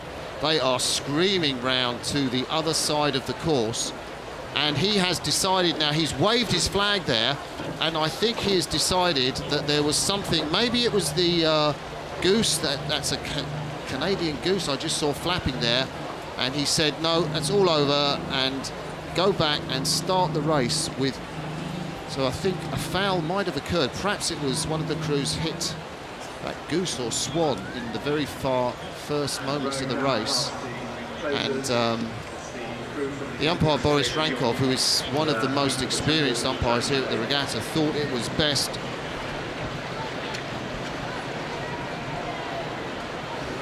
So we are now hearing that, in the umpire's opinion, the crews clashed in what he said was neutral water. Now that's a pretty challenging call. The umpire determines the best course for both crews, and he could clearly see, he'd warned Cal Barkley, and he could see what strenuous efforts they were making to go back onto their station, and it must have been that the Newcastle University crew came out from the bank and the blades clashed, and he'd seen enough Boris Rankov. He just said, right guys, get back on your stations. And he's so experienced with this clashing stuff and clashing blades, because he's, of course, he's an umpire of the boat race where you regularly see clashing blades, not here at Henley Regatta. As you say, you know, adjusting to that and kind of re-correcting once you've gone off course. You see there, they put the handbrake on, and that points them in the other direction to all the booms on the other side. So, you know, could have been a disaster there as well. So there we're looking at the replay, and that's when he's had enough. He's seen enough to stop the race early on and to say, I think we should go back to the start and do it again. And there is an offending wild foul there, which probably wished it wasn't in the path of these crews. The boats do try, or the organisers of the regatta do try and move the wildlife to other reaches of the Thames, but sometimes it's unavoidable. And the thoughts now must go for the two crews. I mean, it's a really unusual thing to happen at Henley Regatta. Of course, anything can happen in the sport of rowing, but what's going to be going through their minds, Camilla? Absolutely, anything can happen. And I think, you know, these crews will have visualised this race so many times in the lead up to, you know, the regatta week. And I think that, you know, now they've done their start, they've effectively had a practice run. It might have calmed the nerves slightly, them having gotten out of the blocks. So, you know, we might actually see a little bit more of a composed start from these two crews. So Morgan Helen, who was the steersman of the Cal Barkley boat, he's the stroke man, and we're looking at the Newcastle boat there, just backing their boat down onto the start. We've yet to see Cal Barkley. There they are. The stroke man, Morgan Helen, of course, started his rowing down in Maidstone. He's one of these scholarship boys who's gone over to American universities, and he is steering the boat with a sort of piece of wire attached to the shoe where he secures his foot, and it's very, very difficult to get a view, you know, just on the start of exactly what angle your boat is pointing. He will rely on the people in the front of the boat, that's furthest away from you. In the bow, you've got Maxwell Hall, and then just, he's the only American in the boat on the right of your picture from Phoenix, Arizona, and then the man just in front of him, the Dutchman, whose blade is on this side of the boat. That's Nicky van Spring from the Netherlands. And then the man with the peak visor, probably the best man, the Serbian Jovan Johanovic. 23-year-old, is an outstanding junior competitor, has come into the Cal program, but you see Morgan Hellman looking round just to check his line, because he knows that that was his fault, and he's got his hand up there, and he's making extra sure that his crew are going to be absolutely straight for him. Absolutely, I think they can't afford for that to happen a second time around. As you say, there's kind of risk of disqualification at the call of the umpire, so he's going to be very tenuous, very careful now to make sure they stay on their side of the course. So Boris Renkov, the umpire, will be telling the crews exactly what they need to do this time. Cal Barkley shot off. They were, I think, slightly in the lead. It was a very fast start from the American crew on the right of your picture, as the British strokeman, Robert Helen, looks round yet again to adjust his course. He knows he's got to go close to those little white dots, the boys you can see ahead of them, but he can't afford to hit them. And of course Newcastle University on the left, I thought they steered a blinder really straight down the boys and to lead a good course onto the booms. Brilliant from them as well. They actually won the event last year for the Prince Albert Challenge Cup. There's one crew change in this Newcastle crew, but they would have had a cox on board during that race, and so for them to transition from having a cox on board that steers the course for them to coming now and having a crew member do that, you know, absolutely fantastic. That they, you know, were very very stringent with their steering and very good. Yeah, and of course there is the boat. I don't know if they've gone down the course to get rid of that wildlife in terms of the umpire's instructions, or why. I think they are trying to get rid of the wildlife so that they don't impede the crews. I think that's what that boat might be there for. But you do get a fantastic chance to look at the length of the Henley course. I mean, when you turn around at the start, you can't believe how far it is, that view to the Henley Church Tower in the distance, and particularly with that strong wind. You can see the flags, can't you, ladies and gentlemen, if you're watching this at home, wherever you are in the world. This is rowing at its best at Henley, and we've had thrills, spills and excitement all the way through the afternoon. None more so than this visitors semi-final. And we were talking about the steering. Just furthest away from you on the left-hand side is Ollie Knight, who is steering the Newcastle boat. He's the bowman, And the men are slapping their thighs just to get themselves warmed up for the restart.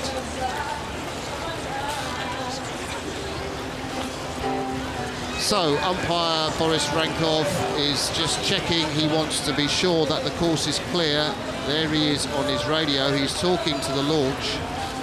And he wants to know that there are no obstructions on the course. So, when he's happy and satisfied with that, the former Oxford student and postgraduate and professor will stand up and tell both crews to get ready. But until then, Camilla, they can really relax because there's nothing they can do apart from just get in the zone, be focused, and hope that the race gets off cleanly this time.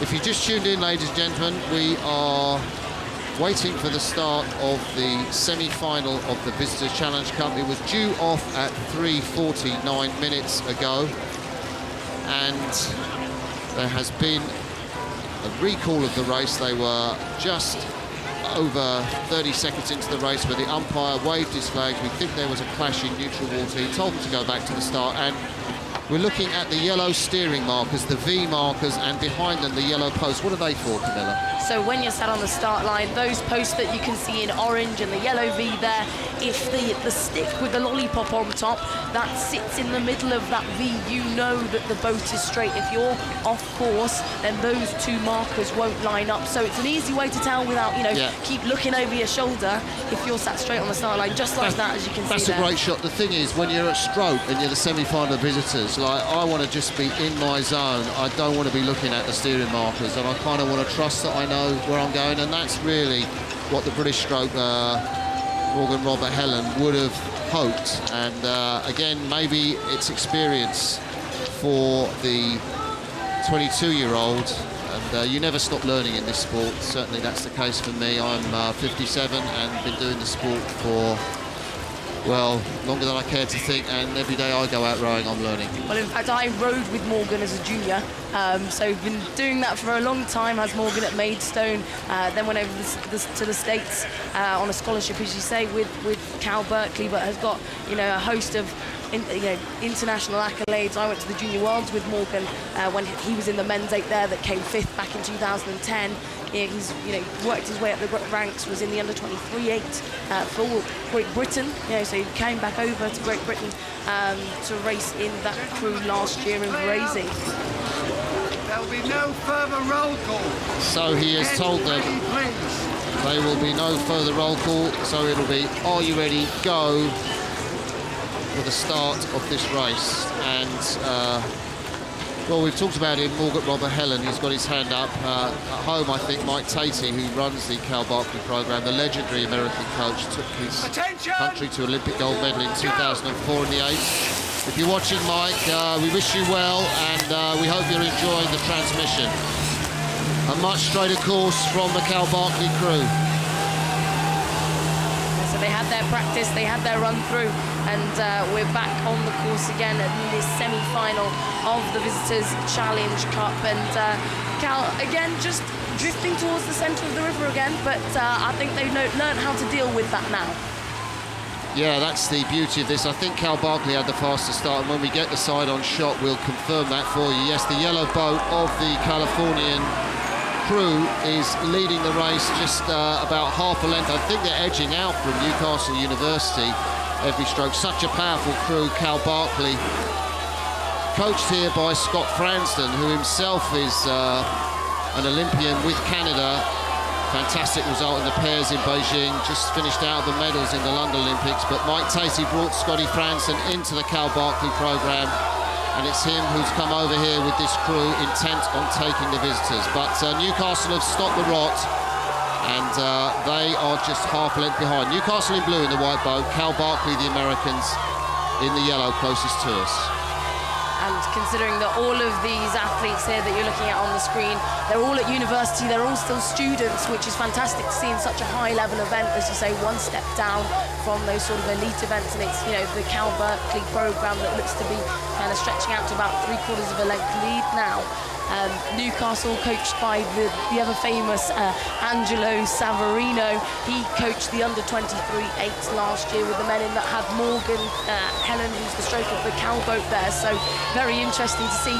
Tom Ford, who sat at 3 in the Newcastle boat, was rowing alongside Morgan in that race there. So they've come head-to-head now, and I'm sure they'll be feeling it. So you can see the packed banks down the course. What a fantastic shot of that beautiful hill behind the start there. And it's the crew on the left of your picture, Cal Barkley, who leads Newcastle University, the Angelo Savarino coach crew. You've heard Camilla talk about a very aggressive program that Savarino runs, iconic program, so many fantastic rowers from the British squad. Ed Code, the Olympic champion from Athens, comes to mind, went through Newcastle University's program. And the umpire, Boris Rankov, has his flag out to warn Ollie Knight, the steersman of the Newcastle crew, to get back on course as we ride with the drone.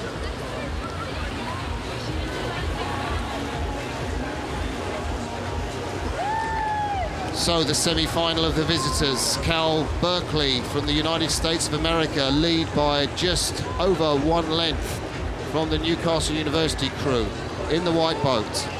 We're around about halfway down the course, and the drone is giving us an amazing shot just descending there. You can see the lead that Cal Barkley had.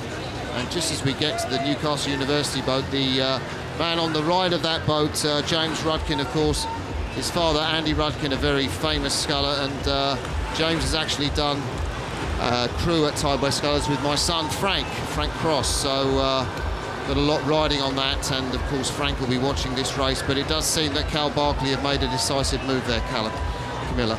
Yeah, I think that they've broken that sort of elastic band that you can sometimes get if you've got overlap and you've got a bit of contact between the crews and you can sort of hear them and see them, then you can just about hang on in there. But the second they go out of earshot, the second they go out of the corner of your eye, it's almost, you know, given them the golden ticket to row away with this. But we'll see, you know, both crews steering quite well now, both looking very powerful, very tidy. But I think if you look at sort of the Cal crew, they've just got a little bit more power, a little bit more oomph. I don't know how more to describe it, really. So Cal have almost a 2-length lead over the crew from the northeast, the men from Newcastle University, who have stepped up this year to the Visitors Challenge Cup. Umpire Boris Rankov, I think he's talking to the Cal crew, saying get back on your side of the course. A little bit of gamesmanship, maybe Morgan Helen, the stroke of the Cal Barkley crew, is trying to send down some puddles to make the job of the Newcastle crew even more difficult. But of course, the Cal Barkley crew, if you're thinking they're 4 Californians, you're not. The man furthest away from you is the only American in the boat from Phoenix, Arizona. The rest of them, well, it's a Dutchman, a Serbian and a Brit, and it's one of the hardest things for an American to actually get into an American college crew these days. Such is the strength of their scholarship program. And well, if Cal Barkley do manage to win this race, they could go through to a match against their arch rivals, the Bears of Cal Barkley, against the Huskies, University of Washington, who go in the second semi-final of the visitors. That's up shortly, and they will come up against the Sydney Rowing Club crew from Australia. That's yet to come, but at the moment we've got around about 500 metres to go in this race. Cal Barkley from the USA continue to draw away from the men from Newcastle University.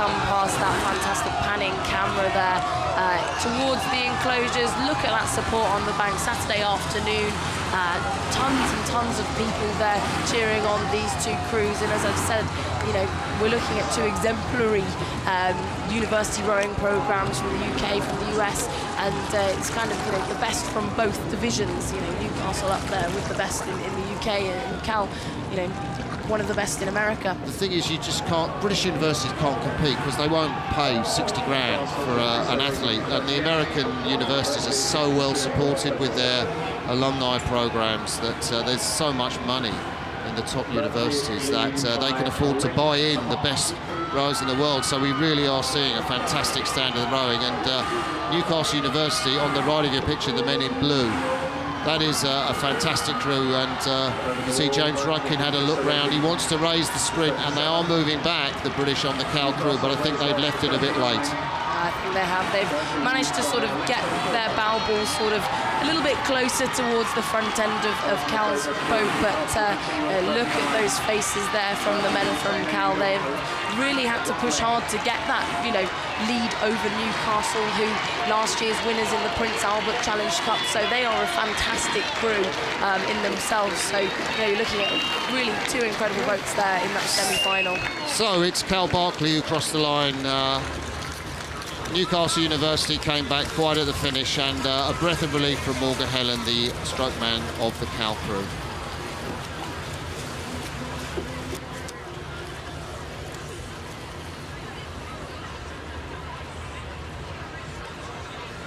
So we're going fast and furious now, and to catch up the time, because we had a 9-minute delay, we now fly up to the start for the Remenham Challenge Cup.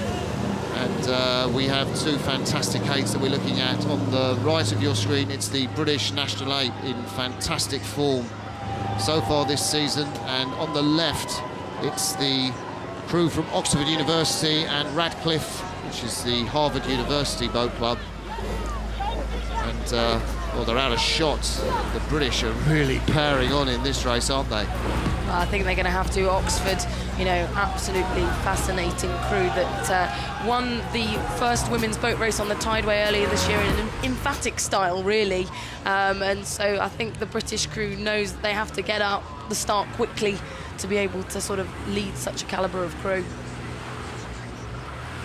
So, if you're wondering what's happened, you've seen the start. We've gone live now to this race, which has made its way down the course. It's just 500 metres, and of course, by now, the British Women's 8 have powered into a very convincing lead over the women from Oxford University and Radcliffe crew, Harvard University. There we see the British women, Zoe de Toledo, looking back over her left shoulder to see where Oxford are. She will keep a check on that all the time, and she will tell her stroke woman in front of her, Zoe Lee, exactly what's going on. Zoe wearing the distinctive blue of Sport Imperial.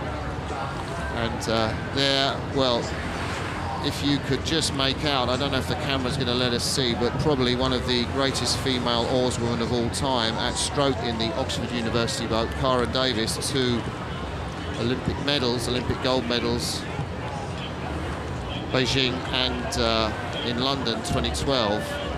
And she is stroking that Oxford boat. She's the furthest away, she's the rather furthest away from us. There she is, you can see closest to us, and she's really leading into it, as in a very distinctive style.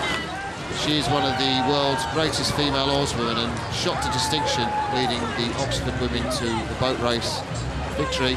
I think they've not done that much training, to be quite honest, between now and the boat race. I was talking to Karen just before the race, and while they weren't in party mood, I said, out of 10, how much training have you done? And if 0 is none, 10 is every day. And she laughed and said, we're going to enjoy this race. So. No, I was actually talking to Christine Wilson, who coaches the Oxford women. She was saying they've got 2 development athletes on board who learnt to row at Oxford. So they're seeking to push the standard of women's rowing in the UK to the ultimate highs. She thinks that the boat race has ultimately done that this year, but they're not going to rest on their laurels. Christine's kind of motto and her pledge is to keep the girls stepping on, never settle for anything, and they're excited to test their speed against this fantastic crew, the GB Composite crew, bronze medalists from Europeans, and you can see why. So it's all going to plan for the British crew. They head into tomorrow's final, where they will face presumably the mighty Canadians, world silver medalists. That's the matchup that the British wanted. They showed fantastic pace in the heat of the Rosie World Cup. They did lose to Canada in the final of that event by 2 seconds, but the British will reckon they can reverse that, and this is all part of the process. They're safely into the final as we see the Oxford University Women's Boat Club crew and Radcliffe crew, Harvard University. Bit of a mouthful to get out that one. Across the line in second place. 3 cheers from the Leander and Imperial College crew, London, who are the British national squad.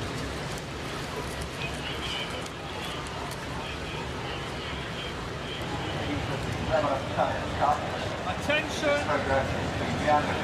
Go! So we now go to the second semi-final of the Visitors Challenge Cup. If you've just joined us, earlier on we saw drama as Cal Barkley and Newcastle University clashed early on in the race. The umpire ordered them round and eventually Cal prevailed, but this has got a freestyle all of its own because it's Cal Barkley's arch rivals on the west coast of America, the University of Washington. There on the right of your screen, the Huskies, and against them the fantastic crew from Sydney University, or Sydney Rowing Club, beg your pardon, and they are in the white boat and they are leading the Huskies out at this stage. And I'm delighted to be joined by Annie Vernon, who won a silver medal as part of the British women's quad in the Beijing Olympics, and she will now give us her wisdom over the opening stages of this race. Annie.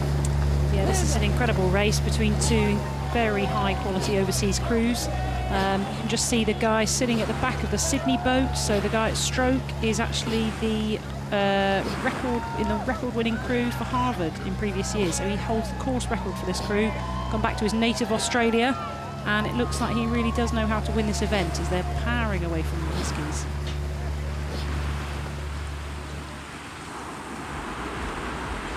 So we recorded the start of that race for you to watch, and well, there's a forlorn look round from the bowman of the University of Washington crew, and Zach Hirschberger will know that probably his race is done. We're looking at Finn Schroeder, the stroke man, the 22-year-old from the Mike Callan coach crew, the most powerful university program in the world today. They have got so much financial backing behind them, but it's not good enough to beat this crew. Beautiful technique, these Sydney boys. And Josh Hicks, the man with the cap in the stroke seat, probably one of the best rowers in that boat from Sydney Rowing Club, rowed down there on the Parramatta River. If you know that part of the river, just by Hen and Chicken Bay, it's a beautiful part of the river, but it's quite tricky conditions down there in Sydney, and they will be used to the swells and the washes on the Parramatta, and that's what makes them such a good crew here on the Henley course, Annie. Yes, in fact, I think there's some interesting things happening at Sydney Rowing Club. They've recently recruited a new head coach, Tom Morris, previously with the national setup at Canberra. He was in charge of the development side, taken over at Sydney, very ambitious to move this historic club on.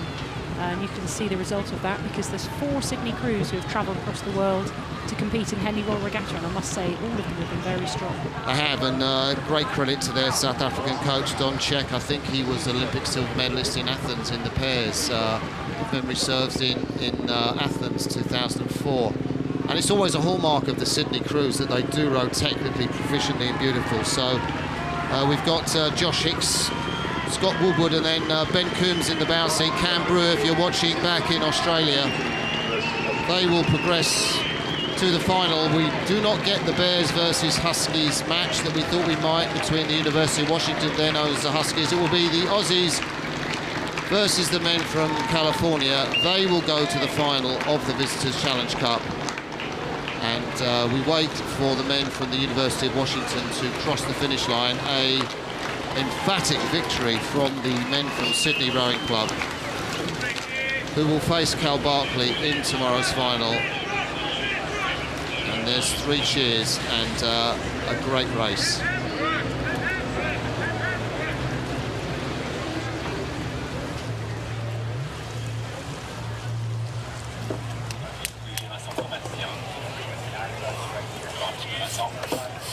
So, back to the start of the next race. This time it is a heat of the Temple Challenge Cup, the universities. Race for 8s.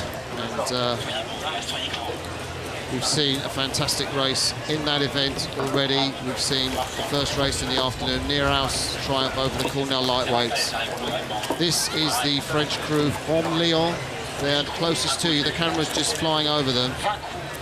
And they face the surprise package. I think everyone from America, maybe apart from the Columbia crew. is really surprised and delighted, in fact, that the lightweights from Columbia are here. Columbia University in the white boat. And the umpire is just giving them the final instructions. And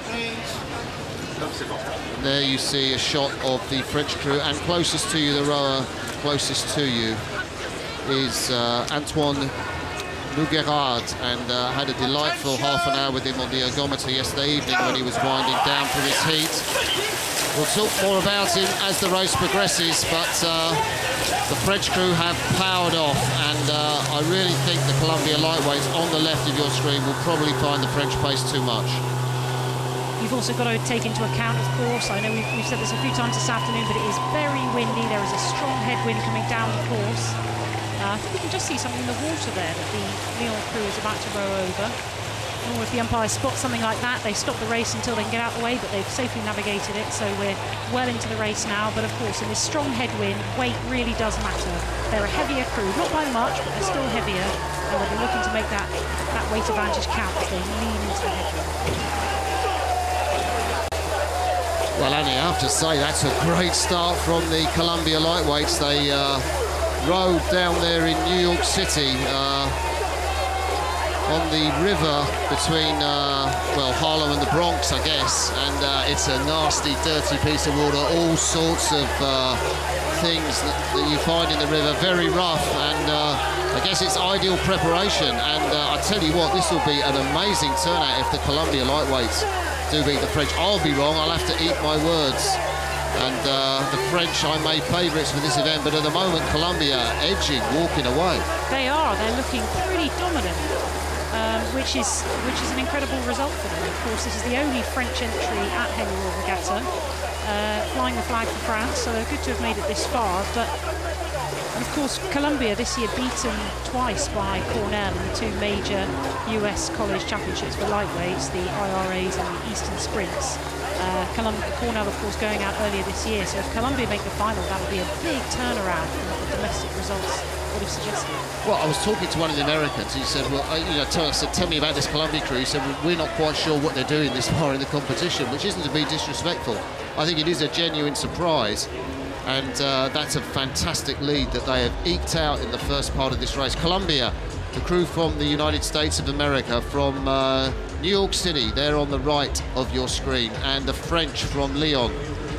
On the left, we're zooming in on the lightweights from Columbia. Just to give you an idea, they're around about 11 stone, these men. They're rowing into a headwind, and they have eked out a lead over the French crew. The French crew aren't a big crew by any means, but they certainly have a bigger weight average, about a stone a man more than the Columbia lightweights. And at the moment, it does look like Columbia are in a race-winning position, and that will be a fantastic tribute to Nick Lee Parker, their coach, and the program in Columbia. It's not the most attractive place to row in America, but wherever you find water through the world, you are going to find someone who wants to row on it. And Columbia do want to row on it. These lightweights have had a fantastic season back in the States, and they are out to prove that Henley Regatta is made for them in 2015. So Columbia in white on the right of your shot, in the lead against the French from Lyon.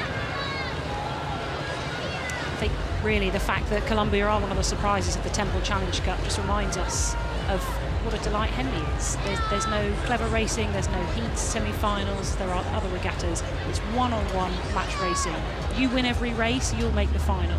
It doesn't matter what the form book is, you slug it out one-on-one. And if you can get a crucial lead on the other crew, you can go all the way, and that's really what Columbia are showing us today. So we're looking at the Columbia crew, and the camera will pan out to look at the Frenchmen from Lyon. They really wanted to go to the Universade Games in Chengdu, but the French Federation said, we don't have enough money, we want to send all our boats to the World Championships, which are in France in Aigues-Valette this year. So the French are a bit fed up about that, so Henley for them is a bit of a consolation. And there's the camera panning down the French crew, and shortly we get to a shot of their delightful stroke man, Antoine Noguerard, and he trains there in Lyon. There he is, the rower just facing the cocks. He trains there with Jérémy Azou, of course the amazing lightweight sculler, who is setting the world on fire with his performances in the lightweight men's double scull with Stanley Danier, and he says he's just in awe of Azou's performances. And this Lyon crew is coached by Daniel Fourchet, who of course was a world champion French rower back in 1993 and took the silver medal away from Greg Searle in the 96 Olympics in Atlanta. And I don't think the French are done yet with that grit and determination. Fourchet is not here. He's had to watch because he's coaching the French under-23 crew for the World Championships, but these lads are doing a fine job hanging on to the speed of the Columbia lightweights. This race certainly isn't over, and you can see just how the oars are running next to each other there. You can actually see the French just inching back, perhaps making their weight advantage show over the longer race. The Colombians perhaps paying for their early start. And in fact, this is turning out to be a real humdinger. Well, Colombia down at 34, and there's their Cox, and he's looking across at them, and that is a little bit of a despairing look from their Cox UQ. And the French are edging closer, and led by their stroke man, Antoine Nougard. We've talked about him throughout the race, and I think probably the headwind has really been a crucial factor in what's happening now, what's playing out before us. And I think the second you feel that you can smell blood, the second you feel the other crew starting to fade, that gives you such a lift. A bit of erratic steering there from their Cox, but they're back in a straight line for the finish line, and you just get the feeling now the French got their tails up, and they can feel themselves moving on the other crew. Have to see what Colombia can do to this. So Mike Williams, the umpire, in his resplendent light blue Cambridge blazer behind in the launch, and you can see the French there, the arms of their supporters. Allez, allez France! A fantastic sprint through the finish. We thought they were dead and buried, but look what it's done to them, Annie. They are really got the bit between their teeth. Yes, and actually just to compare that to the Columbia crew on the right, you can almost see their heads down now. They're looking absolutely exhausted as the French are just going. And what a fantastic race. What a brilliant victory. So as we come up to the finish in the second semi-final of the Temple Challenge Cup for University Aids, it's the Université de Lyon from France who have rode through, broken the hearts of Colombia's lightweights. They crossed the line first. Victoire à la France. What a brave performance from Columbia lightweights. They had that race in the palm of their hand, and then the headwind, Annie, and the Stoner man made the difference. And you can just see what that means to the French crew. They know what a gutsy race that was. That is how to race a race at Henley when you're down. Keep going, keep believing, cling on, and believe you could do it over the full course, and that's what they did. And the second Columbia started to wobble, the French were there, straight in, and then went for the kill at the end. That was textbook.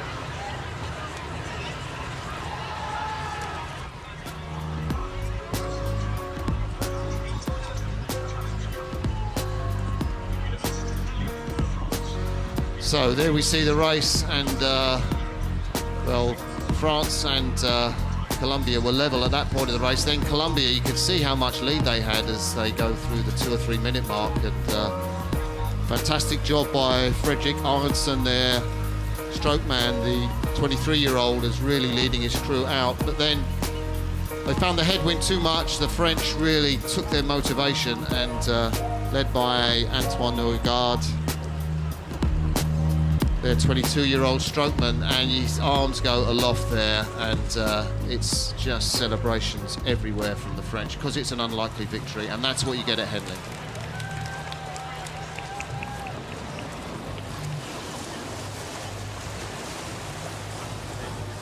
So it's back to the start for a very different event. This is the double sculls, 2 men sculling. You saw the pairs event earlier, 2 men as well, but they only had 1 blade in their hands. These guys have got 2, technically more difficult, and we're looking at the world champions here, the lightweight world champions. They row at an average of 70 kilos. Last year, they won an amazing race in Amsterdam on the Bosbaan course. They had lane 1, and they broke the world record to win the world title by centimetres from the French, from Jérémy Azou and Stanley Danier, of course, who row out of Lyon from the same club that the French 8 that just got through in the semi-final of the Temple. And closest to us, we have a double from Oxford University and Keble College, Oxford. Lovely to see Oxford represented in the colleges here. And those two men, Henry Goodyear and his partner, await the start. Josh Ugaski is the man closest to us with the red cap. Henry Goodyear just adjusting his blades. And we're waiting for a little bit on the start, Annie, aren't we? Yes, I must say, this is the moment that I used to absolutely hate when I was a rower. Sitting there, you know what's about to happen and you just want to get on with it. You sit here and you feel like time is standing still. Take us back, start of the 2008 Olympics, Beijing. This point, what's going through your head? Well, to be honest, at this point, going through our head was there was quite a big problem in the Beijing Olympics with weed in the lake, and the weed getting wrapped around the fins on the bottom of the boat. So they employed these Chinese frogmen in speedos to swim out under the boats to check for weed. So we're sat on the start line about to race the biggest moment of our lives, and there's a Chinese man waving his speedos in front of our faces. So I must say it was quite distracting. So we're looking at Ariadne, the beautiful umpire's launch, and the man in green there on the left of the umpire's launch is the South African coach, the amazing Roger Barrow, who coached these two men in the South African lightweight double to Olympic gold in the lightweight men's fours. They only had one blade each, then four of them, and they won that title at Dorney Lake, just down the road from here, a few miles down the road. And I'm sure many of you will remember watching the London 2012 Olympics, where the South Africans won a famous gold medal. We've already seen one of that crew, Lawrence Sisve-Ndulu, race in the semi-final of the Stewards Challenge Cup. They were unsuccessful, Sisve-Ndulu's crew. He cannot get into this double. He is desperate, Sisve-Ndulu, to get into the South African double in the white boat.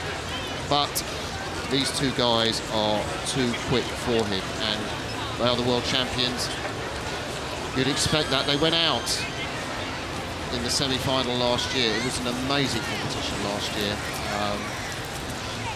And Collins and Wharton, who we'll see come down after the tea break, the British national double, won out on that occasion. It's a long time to be sat on the start, isn't it? A long time, Annie. It is a long time indeed. I used to have a little routine of trying to just count down the 2 minutes to go, 1 minute to go, and just really plan some thoughts to have in my head at that point, because I knew if I wasn't prepared for the nerves, I'd probably start being sick over the side of the boat. So I personally used to have a plan as to what I was going to be thinking, so I was in the right frame of mind. But they're being called forward now, so the two men from Oxford on the right. I shall refer to you as Oxford. Again, a lot heavier than the lightweight guys on the left. So I have to see if that weight advantage is going to show when the headwinds cross. Oxford! When I see that you are both straight and ready, I will start you like this. Attention! Go! The umpire just running Get through ready, the start please. sequence there. The distinctive voice of Richard Phelps, who's umpiring this race.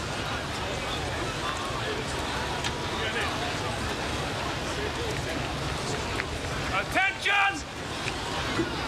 Go!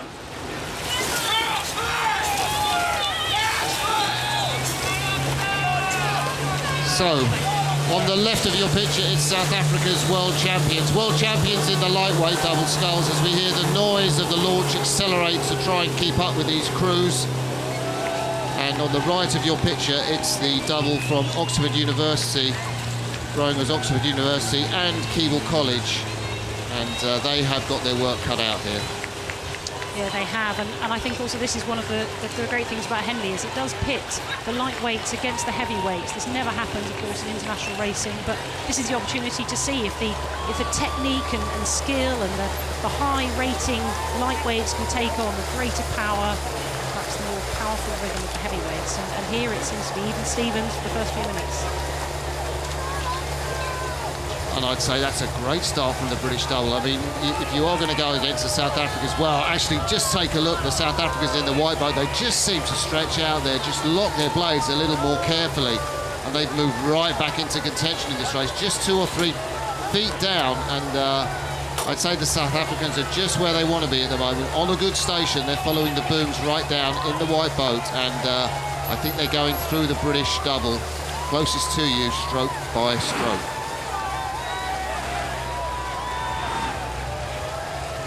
At this part in a rowing race, of course, you're just starting to think about your rhythm. It's going to take you down the track. You might start thinking about the other crew.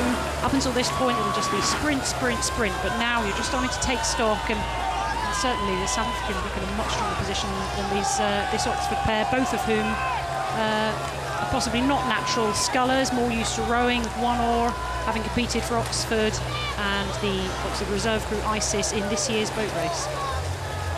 Of course, Josh Bugowski, who's stroke of that crew with the Pete Tat, he's competed in British national trials, not at the top end of them, but he certainly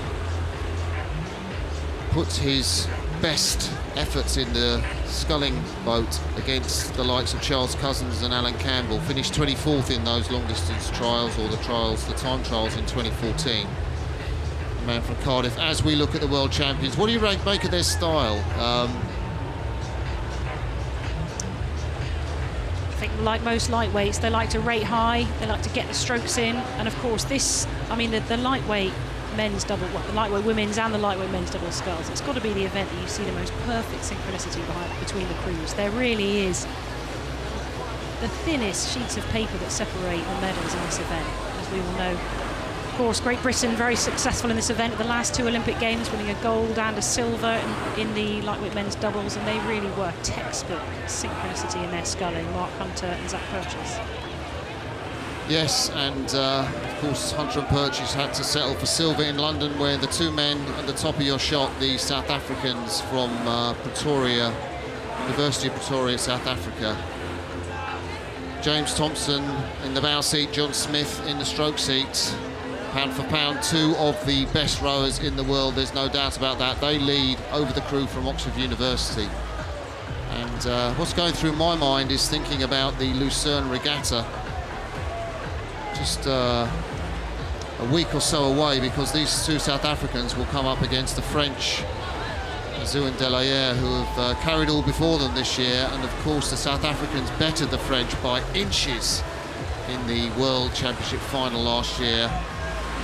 And with the World Championships in Aiguebelette on Azou and Delahaye's home patch, it's a really important season for them, and for South Africa, who want to show the world that their world title can be repeated. So, in the lead, the South African world champions, the lightweights, around about 11 stone. And the men from Oxford University, they are heavier, and they briefly led this race, but it was the cultured technique of the Roger Barrow coach crew which took them through, and probably to a likely match-up with the British national double, Collins and Moulton, I mean. Yeah, that's going to be a fascinating race tomorrow. I think, of course, again, the British will benefit from being on their home water, their home crowd. They both will have raced here many times before. In fact, falling to a very narrow defeat last year in this event by a few feet. So the South Africans will be fascinating challengers to the Brits tomorrow. Well, let's not write the Americans off, because the British are coming down at 6 p.m. against the Craftsbury Sculling Centre, Graves and Graves. It's by no means certain that Collins and Moulton will get through that race. They have sculled brilliantly this year, but they've missed finals by sort of something like 0.2, 0.3, 0.4 of a second. And they will want to turn that luck, if you call it luck, around. And I think they will have the much harder semi-final later on this afternoon, the British. And to be quite honest, I think it was the finest race I've ever seen at Henley, that double sculls race. It was magnificent all the way down the course. And of course, the British just lost out to two lightweights, the French lightweights, as we pull out. And wow, what a shot that is, as you see down the Henley Reach. Absolutely incredible. I think it shows us all the people sat on the bank, dangling their feet in the water. You've got people sat on the boats next to the booms. You know, these guys have got front row seats to watch the world and Olympic champions sculling down. What other sport could you do that? What other sport could you turn up for free, bring a picnic and watch some of the greatest athletes in the world race against each other? Henley is completely unique. Yeah, I know with the British Grand Prix at Silverstone, you have to pay a fortune to get into that, Annie. And if you want to get into Wimbledon too, the tennis, that fantastic tournament going on there, you've got to queue all night. I know some friends that have done that, taking their tents outside. But Henley, you can just rock up as you say, take your picnic down to the bank, and it's what makes the event so beautiful to be a part of. And the Oxford double there in the foreground of your shots, battling bravely, but the class of the South African world champions really telling. And these two men showing their versatility, the crew in front. First of all, with one blade each, as part of the South African four that won Olympic gold back in London 2012. Got ahead of Denmark, I think, in that race. The bronze medal. Credit to the Oxford guys. They've looked pretty good, sculling very well, sculling very smoothly for two guys who probably aren't natural scullers. Most of the rowing at Oxford will be in the sweep boat with one oar, and these guys will have come off very heavy workload preparing for their exams recently. So I think to get this far, all credit to them, and I think we've got two very strong athletes there, but just outclassed by these South Africans, who really are some of the best in the world at their job. And I was searching for who won the silver in that race. Of course, it was the British crew who I thought might win gold, and with Denmark bronze in the Olympics, and of course the British crew that got the silver. So the South Africans, this time with two blades each, will progress through to the final. We don't know who will face them yet. It could be Britain's national double, the home crew of Collins and Walton from Leander, or the Americans, but the South Africans lie in wait, and Oxford exhausted. They have raced the world champions, and that's what they came here to do. Good run out for the South Africans in the semi-final. They will definitely have expended less energy than the winners of the 6 o'clock race later on today.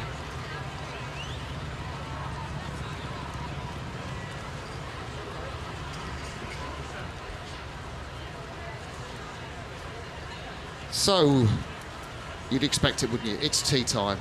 You fancy a cup of tea, and everyone here at Henley does, so we're into the tea break, but we will be back later on with Gary Herbert, the Olympic gold medal cox, in the chair with Kath Bishop, the Olympic silver medal winning rower, and they will be back on air just before 5:30 for the final of the ladies challenge plate between Melbourne University, semi-final, I do beg your pardon, of the ladies challenge plate between Melbourne University and University of Washington. So it's goodbye from me, Martin Cross, and Annie Vernon. Thank you for your company. Stay tuned. We're back at 5:30.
The heritage, the traditions, I definitely found there was a different form of pressure at Henley. The fact that it's one-on-one with the crowds around makes it very different from any other race we do.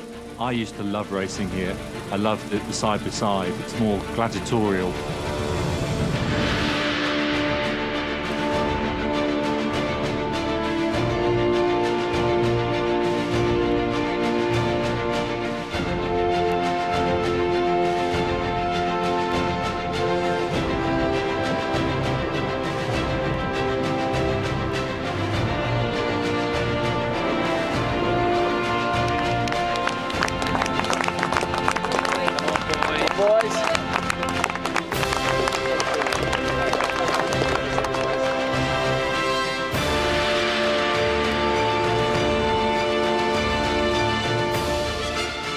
Attention! Go! Now!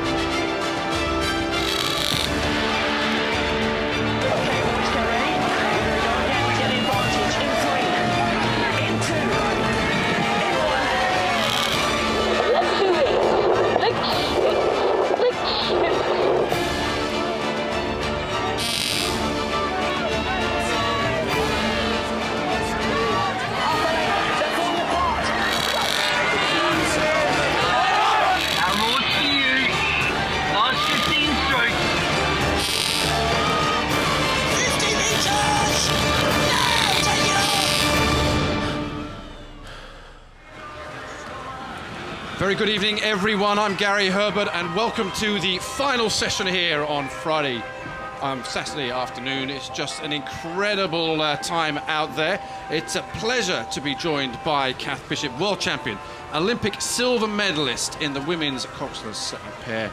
Kath, delighted to you're having a great week, aren't you? It's been brilliant here with all of the TV cameras and everything that's going on. It's a very exciting time because it's a new time for our sport now. We're having this coverage. It opens us up to more people, fantastic views, and I love the drone shots. I was talking about the overhead stuff here, and from the drone coming in sort of halfway down the course, we are now on the start for the first race, the final sessions here going through to 7 o'clock. Join us every stroke, every race live on YouTube. Semi-final now, the Ladies Challenge Plate, and we are looking on the right-hand side here as we head off. Will be Melbourne University from Australia, a stacked 8, combination of Olympians from 2012 in the stern, and the up-and-coming rising under 23s, and alongside them the Berkshire Station, and we're alongside them. They'll be on the far side, University of Washington. Beat Princeton University A yesterday. Washington are the top, perhaps this year in 2015, the top collegiate boat in the United States of America. They've won absolutely everything, and what a 4th of July it will be for them if they can qualify through to the final. There's a couple of minutes as they get underway. Melbourne University, they'll be quick out here, calm conditions down at the start on this course. There's 2,112 meters long, and it's that extra 112 meters cap that is really brutal, and what makes this event and this regatta brutal.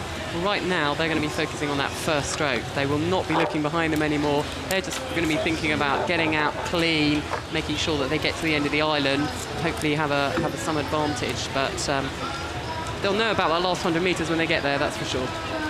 Washington. So Matthew Pinson calls them to attention. The race umpire. Ready, I'll start you like this. Semi-final. Attention. The Ladies Challenge Plate. Melbourne University, Australia. University of Washington. Just watch the first 100. The power coming down. Always impressive.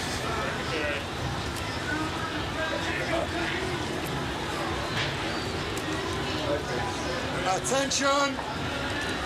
go! Away, first time then, University of Washington, USA, on the left of your picture, just pumping out there through 5 strokes, out to 10, early lead there over Melbourne University, Australia, to the right of your picture. Now these crews get up onto top speed, 15 strokes now gone, sprinting hard here. This is semi-final ladies challenge played here, one of the top events across the whole program here, the most hotly contested event. We could just see nothing in it between the crews as they come clear now of Temple Island. Fantastic start. You can see the power going down. Both crews know how important it is to try and get some kind of advantage and then to be able to work from that. But at the moment they are side by side and they are just feet from the crews and the people cheering on the bank who are waiting. It's what makes it so special. As they transition into their race pace, the rate comes down. They find length, they find what we call easy, efficient speed. There'll be nothing easy in terms of the power about it, but you can just look at right now, the moment, University of Washington just hugging the booms there, looking a little bit better on the length, and right on the top of it, Melbourne University from Australia, a mixed crew here of ex-internationals. 7 in the 7th seed, Francis Hegarty in the 6th seed, Cameron Mackenzie McHarg, 6th in the 8, back in the London Olympics 2012 here. Bags of experience in there, in amongst it all, top under 23 athletes from Australia. But as they now come towards the first major timing point, it's the barrier, traditionally around a quarter of the way down the course here. The early leaders, the University of Washington from the United States of America. And now we would expect a big push from both of these crews as they go into the second quarter of this race. You can see that out at the start they actually didn't come down that low on rate because, you know, they're 8s and this is the semi-final and they're going to have to race it all the way and no one wants to kind of let up at all. So, you know, they're still kind of gunning at that high rate, but they're going to have moves down the course, but equally they're going to match each other's all the time. So it's going to be cat and mouse stuff because they're going to want to look for that advantage if they can get it, stop the other one getting it. And that's what we're seeing so far.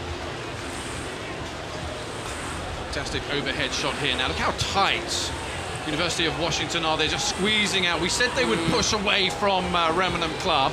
That's what they're doing. But you know, Melbourne University will go with them here. The gladiatorial nature of this is that you just fight for it every single stroke down the course here. As we now join the overhead drone pictures here, fabulous. It's been really sensational pictures because it's allowed us to get inside the booms here and right in on top of the crews as they come through.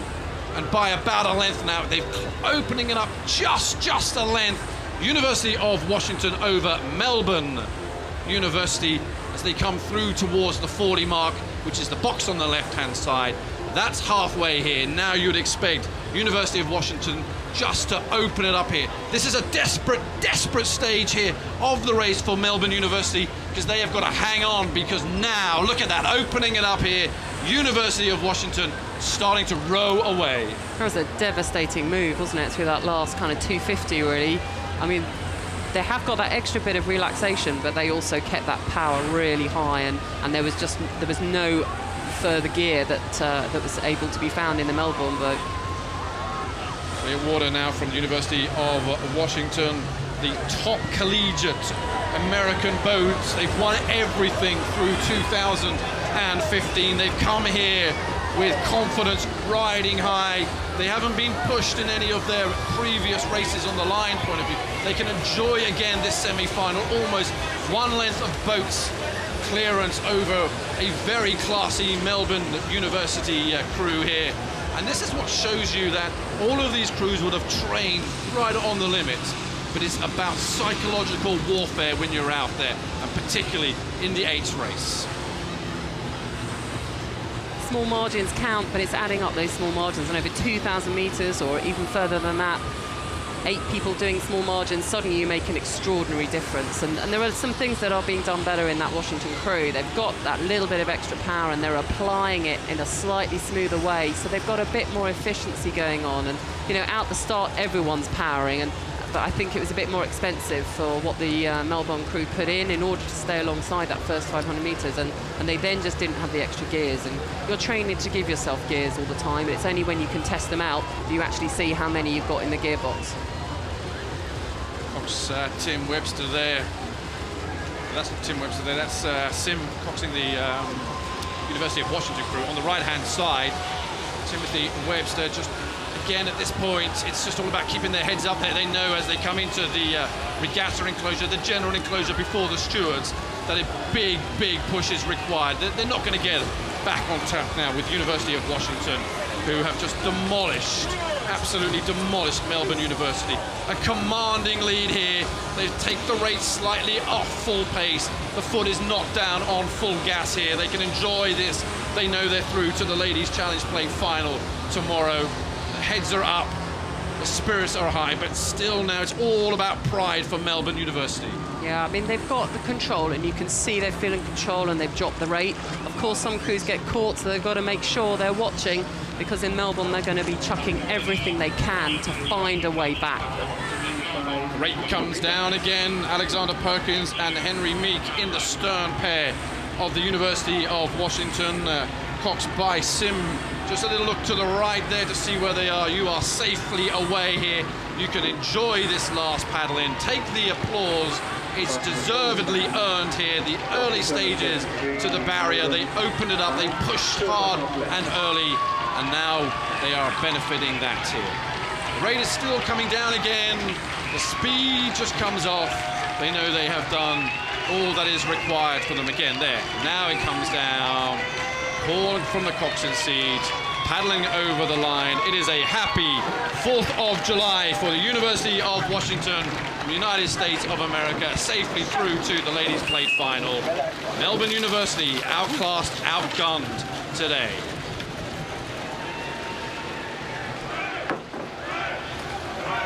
Well, this event is for top clubs, university and international lightweight crews.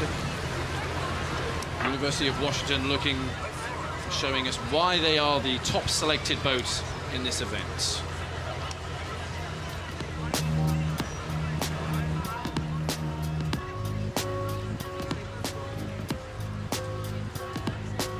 Just thinking about women's Henley in the early stages, back when you guys were, because that's an event that's coming up and coming through a couple of weeks before this regatta, but it's really getting statuses now as well, isn't it? Bigger than ever, and they had more international crews this year than they've ever had before, so you're right. I mean, the standard rises year on year, and I mean, it was huge, and all the way down the bank was busy and packed, just similar to today, really, which is, it shows the strength of both women's rowing and men's rowing at Henley.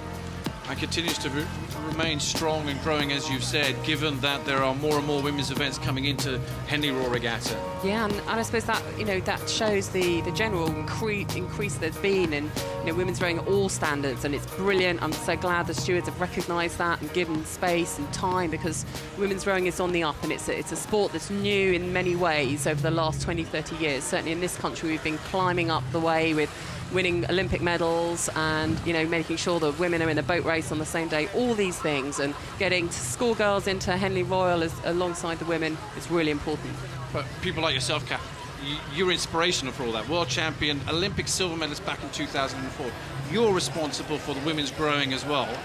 We've been on an exciting journey, and I'm so glad I could be part of that, because we could see that there was no reason why women couldn't be winning medals, and we've been able to do that. And I'm really keen that the next generation see that and come and put on some performances that are even better than anything that happened in my day. Now down on the start for semi-final of the Diamond Singles Challenge Cup. And the great thing about Henley really is that you can get alongside Olympic champions, world champions, and you can be a top club or an under-23. It's a real variety of athletes across all the events here. Now the Diamond Sculls Challenge Cup was really set up a showdown between Alan Campbell for Great Britain and Mahe Drysdale from New Zealand, the Olympic champion. With Campbell pulling out, that's opened up his side of the draw and everything. So we're seeing here Martin van Blokland, who competed for the Netherlands and the 2011 Under-23 Championships. He's on the far side. And Gabor Sispriji closest to us here on the right. A lightweight, guys. We have former Under-23 versus current lightweight. Internationally for Hungary since 2008. They're understart as always.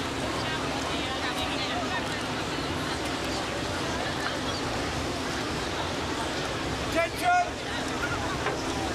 Go! Way cleanly then in the Diamond Sculls Challenge Cup.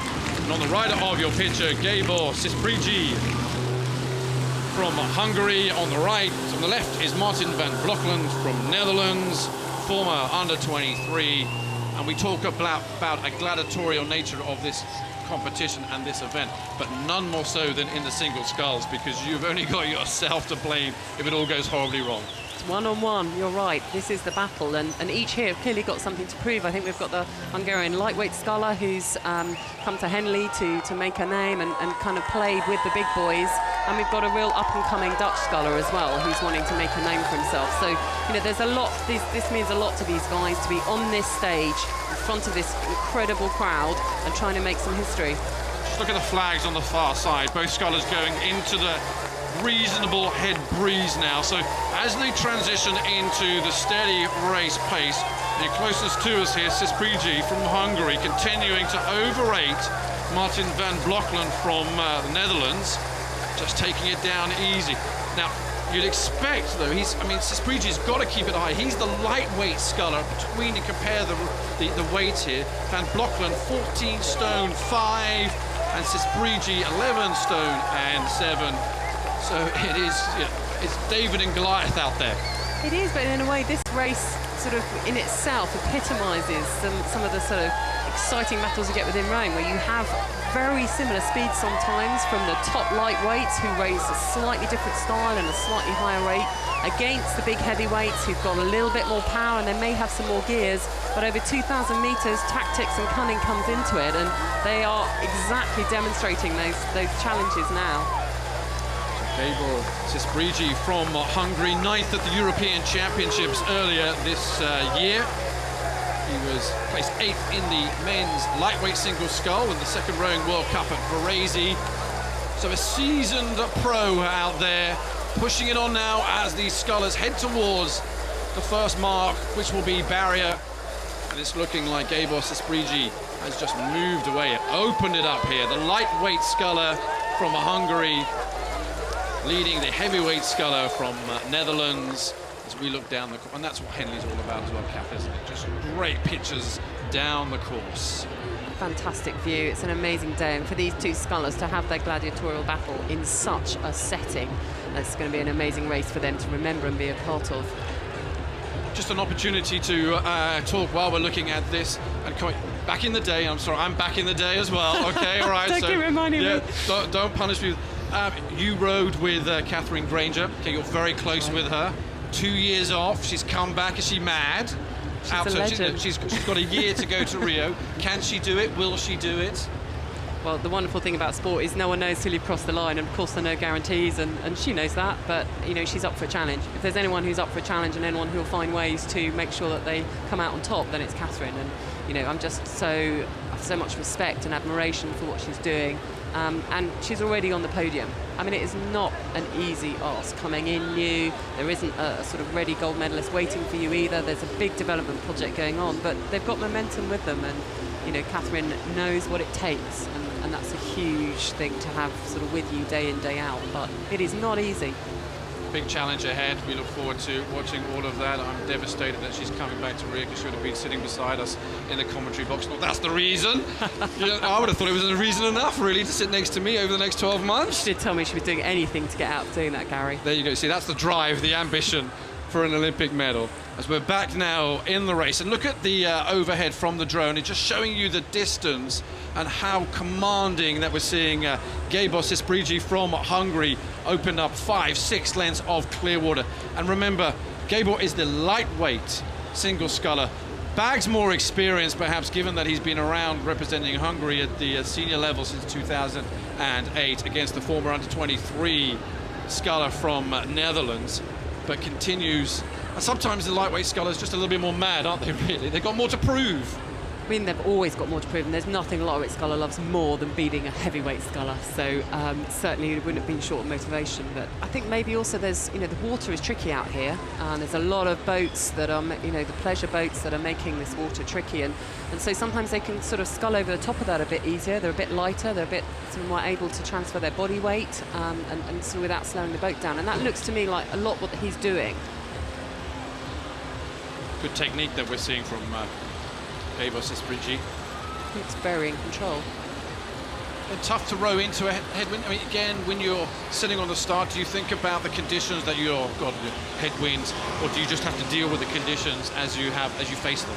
I mean, we all train in all conditions, as you know, Gary. So, I mean, no one's phased by condition. You will make some adaptations, but you'll have done your training, you've done your race pieces, you'll have done everything in these conditions, and you know what tools you've got in your toolbox, as it were, to deal with those. So, I mean, we're an outdoor sport, and we love the change of conditions and making sure we have the tools to overcome the elements. So Gabos Esprigi from Hungary, passing now the Upper Thames and Remenham Club on the left-hand side. About 2/3 of the way through this course, a course that measures 2,112 meters from start to finish. It is a long and brutal place, particularly if you are Martin van Blockelen from Netherlands, former under-23 championship sculler here, as he languishes some 6 lengths of clear water. It's a balmy evening here at Henley-on-Thames on this Saturday evening. There's still plenty of crowds out, appreciating what they're seeing out on the water, because it's still top quality stuff.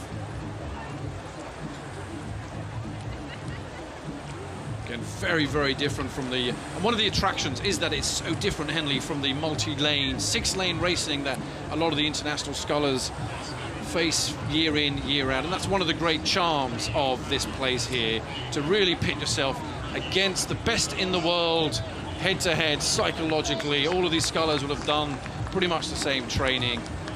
It's a real feeling of on the psychological side of being in command here. We're into the general enclosure here. This is the Diamond Sculls Challenge Cup semi-final, and Gabos Esprigi from Hungary, pretty much from the barrier, has now led Martin van Blockelen from Netherlands, the former under-23 sculler, Dutch sculler.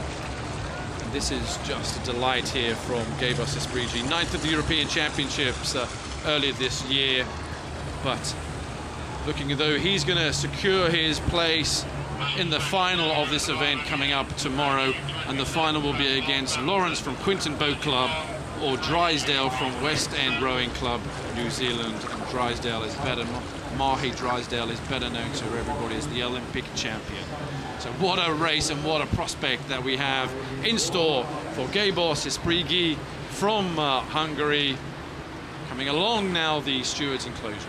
You said this was David versus Goliath, but I think tomorrow's much more likely to be David versus Goliath, and he's probably going to want to conserve some energy for what's likely to lie ahead tomorrow.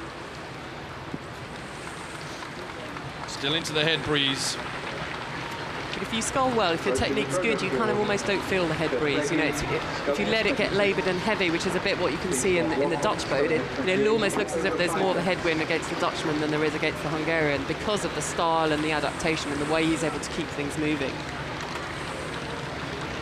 The crowd appreciating a very fine display here of sculling in the Diamond Single Sculls Challenge Cup, which is the top event, the open event for single sculls. Whatever, plenty of qualification, but anyone in the world can enter this, but only the very best go through. Gabos Esprigi from Hungary is proving that right now he is top of the form. Through to the final tomorrow.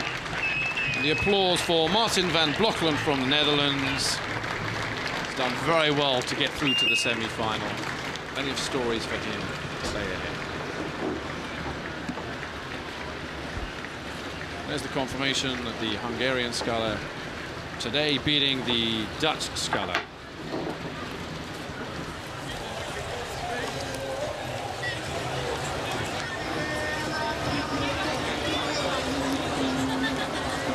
So we're back on the start now for the Prince of Wales Challenge Cup. This is the event for the club quadruple sculls. Imperial College London and Agecroft on the left-hand side. Leander and Oxford Brookes University on the right. Semi-final here, so as you would expect, two very top boats on the top of their form here in club sculling.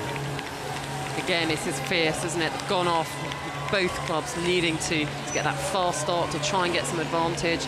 A lot of power coming down in both crews. They're here because they want a seat in tomorrow's place in tomorrow's final, and they know that's a tough ask. Leander and Brookes are the selected crew from earlier on. Also Imperial Agecroft Composite.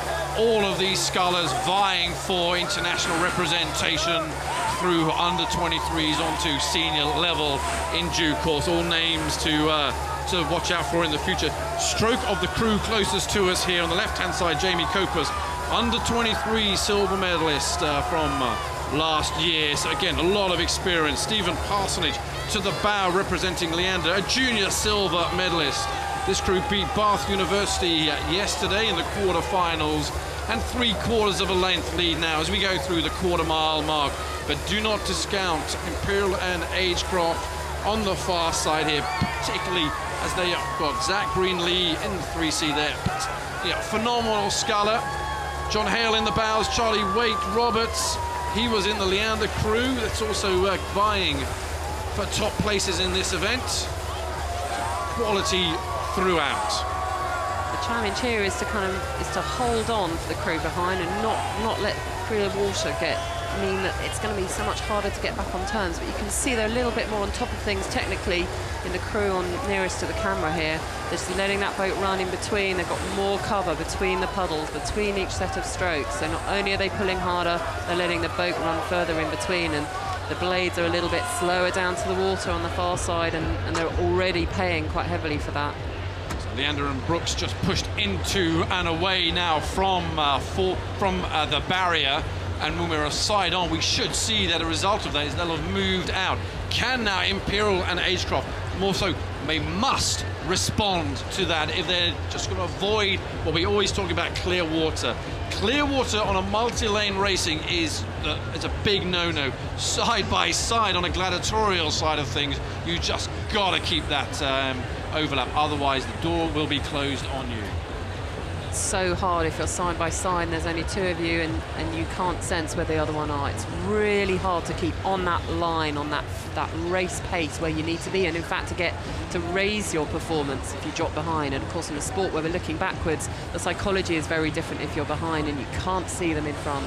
Look at the right-hand side, look at the crowd sitting on the bank here, and these are the crowds that are out of the enclosures here, the stewards enclosure, the general enclosure. For anyone who says people come and just drink Pims and whatnot, this dispels the myth here. From start to finish, the banks are lined with supporters, all of which are appreciating the fine form here that we are watching. This is the Prince of Wales Challenge Cup. This is the event for top club quadruple sculls by one length, and just about holding on by the skin of their teeth here with Leander and Brooks, the selected crew, on the right-hand side against Imperial and Agecroft Composite on the left-hand side. This is really moving up now for a great battle through the halfway mark. We're into the third 500 or so of this course here. Lots to be done now from Leander and Brooks on the right-hand side. I mean, they're clinging on well here because they have not let them get away, and that is the critical thing. But can they actually get back into overlap? I'd actually say they were running better now than they were sort of when they came out of 500, but have they got another gear, which is what they need to actually get up alongside them now? And that's the test. This is the test now. All that winter training, everything they prepared for, this has been one of their targets of the year. This is where we see what they can do. Coming up, looking at the right on top here, just still shy of the all-important overlap. Leander and Brooks there, just squeezing ahead. Imperial and Agecroft on the left of your picture.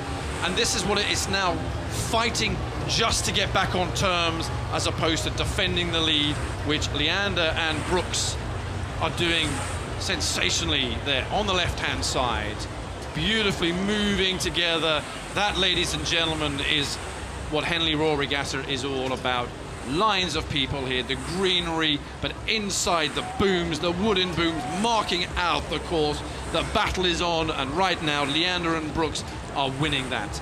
They've really now made that break, I think. And it took them quite a long time. You know, that I thought they were going to move clearer, and they weren't able to. And I think they did a great job in Imperial and Agecroft to kind of keep putting those pushes on, not to let them get away. But I think now they are managing to pull ahead. But, you know, again, everyone is putting everything into this because this is the final. Someone's going home from this race. Still pushing on now. There'll be another push here as the crews hit the general enclosure. You can hear the noise coming up, squeezing on. The legs go down there now. Jamie Copas in the stroke seat, pushing his boys on here. The under-23 silver medalist now demanding a little bit more. They will know they've won this race, but you want to really open it up because all of these scullers here will be vying for international colours as we go through this year and on to Rio and beyond that as well. These are the names and the crews that we will look out for in the years to come, but today it's all about this race, this semi-final from the barrier through the middle 1,000 or so. It's all been about Leander and Brooks, the composite crew here, coached by Ross Hunter. Plenty of experience Ross has over the years coaching lightweights.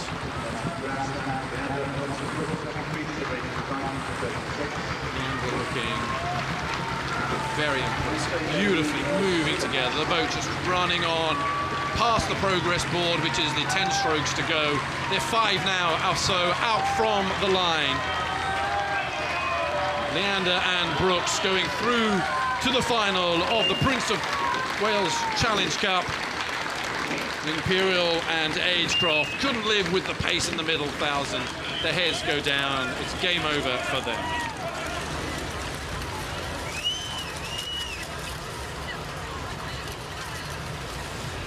That's how you do it, Kath. It's just, again, just showing clear, cool, calm heads. Yeah, they executed their race plan and they now know they've got the big showdown tomorrow. They did a good job. They were under some pressure, but you know they stayed in control. We just look over the highlights of that race again. Just seeing that tucked away behind the very little headwind. They come out of the tail, out of the Temple Island, 45 seconds into it, but nothing stopping the Leander Brooks composites.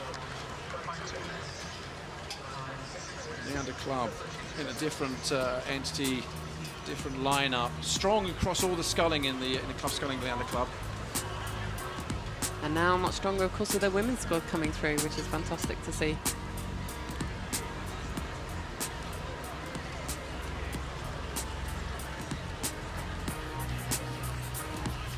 Coming down next then, we're going to be moving to the start of the Double Sculls Challenge Cup as we look down on a balmy evening here at Henley. The crowd still out, all the pleasure boats on the right-hand side, in amongst all the crews, still coming down to the start. As we look now at the Double Sculls. This is the open event for open Double Sculls. A combination here of top-class club event of Braves Brothers on the left-hand side, Crosby Sculling Centre USA, and that's Collins and Walton. The current Great Britain double scull, Johnny Collins, Johnny Walton. Haven't quite made it through to the A finals this year at the World Cup and the European Championships, but getting better, getting faster. You would expect them to be the winning crew out of this. It's, again, a double scull, so hard to get right. Such a tough event here. Collins and Walton backing each other.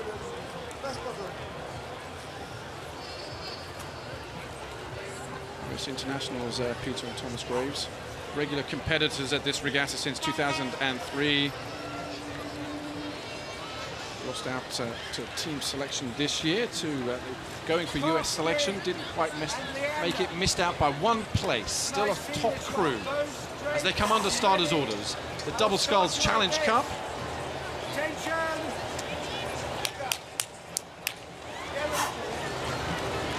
Collins and Johnny Walton getting ready.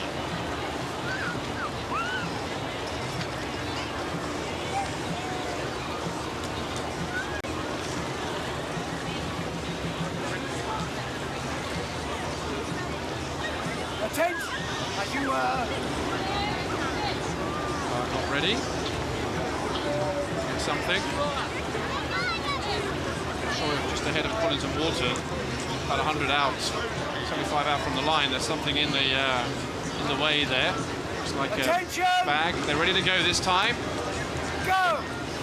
they just ease off. This is Leander Club on the right against Crosby Sculling Centre on the left. It is Great Britain on the right versus the United States of America on the left. Collins and Walton, there they are now, unleashing the power through 50 metres out to 100. This is the sprint stage as they start to lengthen and transition against the Graves brothers on the left here. Club against the world types of Collins and Walton from Leander Club. And Collins and Walton just easing ahead as you would expect now. A half a length lead as they move out to full length now. They went off at a really high rate, particularly the American crew there. They're clearly trying to do something at the beginning, because if you're against people who've got kind of world pedigree that they have in the Leander crew, then you've got to do something at the beginning to kind of try and put the others under pressure to stay with them. In a two-horse race, you need to try and stay in contact, and you could see them go off at a very high rate and stay alongside them, but I don't think that's going to be enough.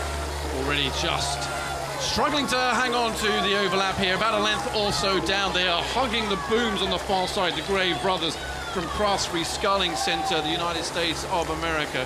But Collins and Walton are on a mission of their own.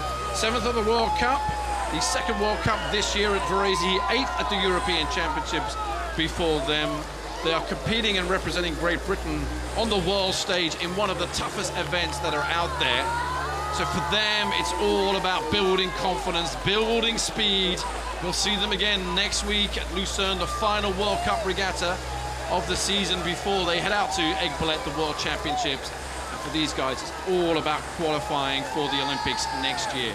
So it's so much pressure on them. Every race matters. Every race is about building the confidence. We're in boat there now, watching the Graves brothers from the United States of America. I think you're right. It is confidence for Collins and Walton. They'll be feeling frustrated with their results, no question. You know, they train alongside the men's quad, and they're at the top of the podium and challenging for medals. And these guys want to be there too. And they've had some really tight races and just not come out the right side of those. And there's something about that, you know, Redgrave had tight races and he always came out on the right side of it. And you know, there's something about learning that confidence, that skill, just being the tacticians under pressure to do the right thing. That you know, that's what they're learning. Some of those skills today to try and help them to turn those results around and make sure that they get through the semi and into the final. It's tiny margins for them, and they're a fantastically strong crew. Graves brothers, the rider of your picture, still haven't given up, and you can see that they're still rating reasonably high. Continue to push on though. Collins and Walton from Leander Club, better known as Great Britain. All the international crews. One of the things they love coming here is home water, obviously home crowd, but an opportunity to club, and that's so important because the clubs are behind the scenes, all backing their internationals, their athletes. Yeah, we all feel a huge allegiance to our club, and you know, representing them on that home water. I think it's the home water thing that's probably most important. It means people can come and see you. Not everyone can travel around to World Championships and World Cup races, but you know, family, friends, supporters, old coaches, going back to school days, our club days, university days, you know, they can come and be a part of what you do. And there's something that's really important when you're out there training on your own day in, day out, competing around the world. To be at this event, your home event, it's like the home Olympics. We saw what an impact that has on performance. The great thing about coming overhead shot here now, you get a real sensation of the speed. Watch when the sculls are taken out of the water there and the stern just moves on, really getting a phenomenal sense of speed here. Collins and Walton doing a fabulous job, opening up 3-4 lengths of clear water. Two men on a mission. So much to prove, so much to be done for the rest of the year here. They'll have some real tactics. They're probably going to try out some technical things as well in a race like this where they know they're the stronger crew. They'll be doing some things to practice for Lucerne next week. They'll be using this to get themselves ready, to get the confidence in what they can do under race-like conditions. So it's an important opportunity for them. Second time we see Collins and Walton in this event. They lost to Club France in the final of the double sculls last year, and adding insult to injury, that French crew were the French lightweight double scull. Now the French light double scull won everything they went into last year, apart from the last race of the year. They were silver medalists at the World Championships. So again, Much pride at stake here for Collins and Walton from Leander Club.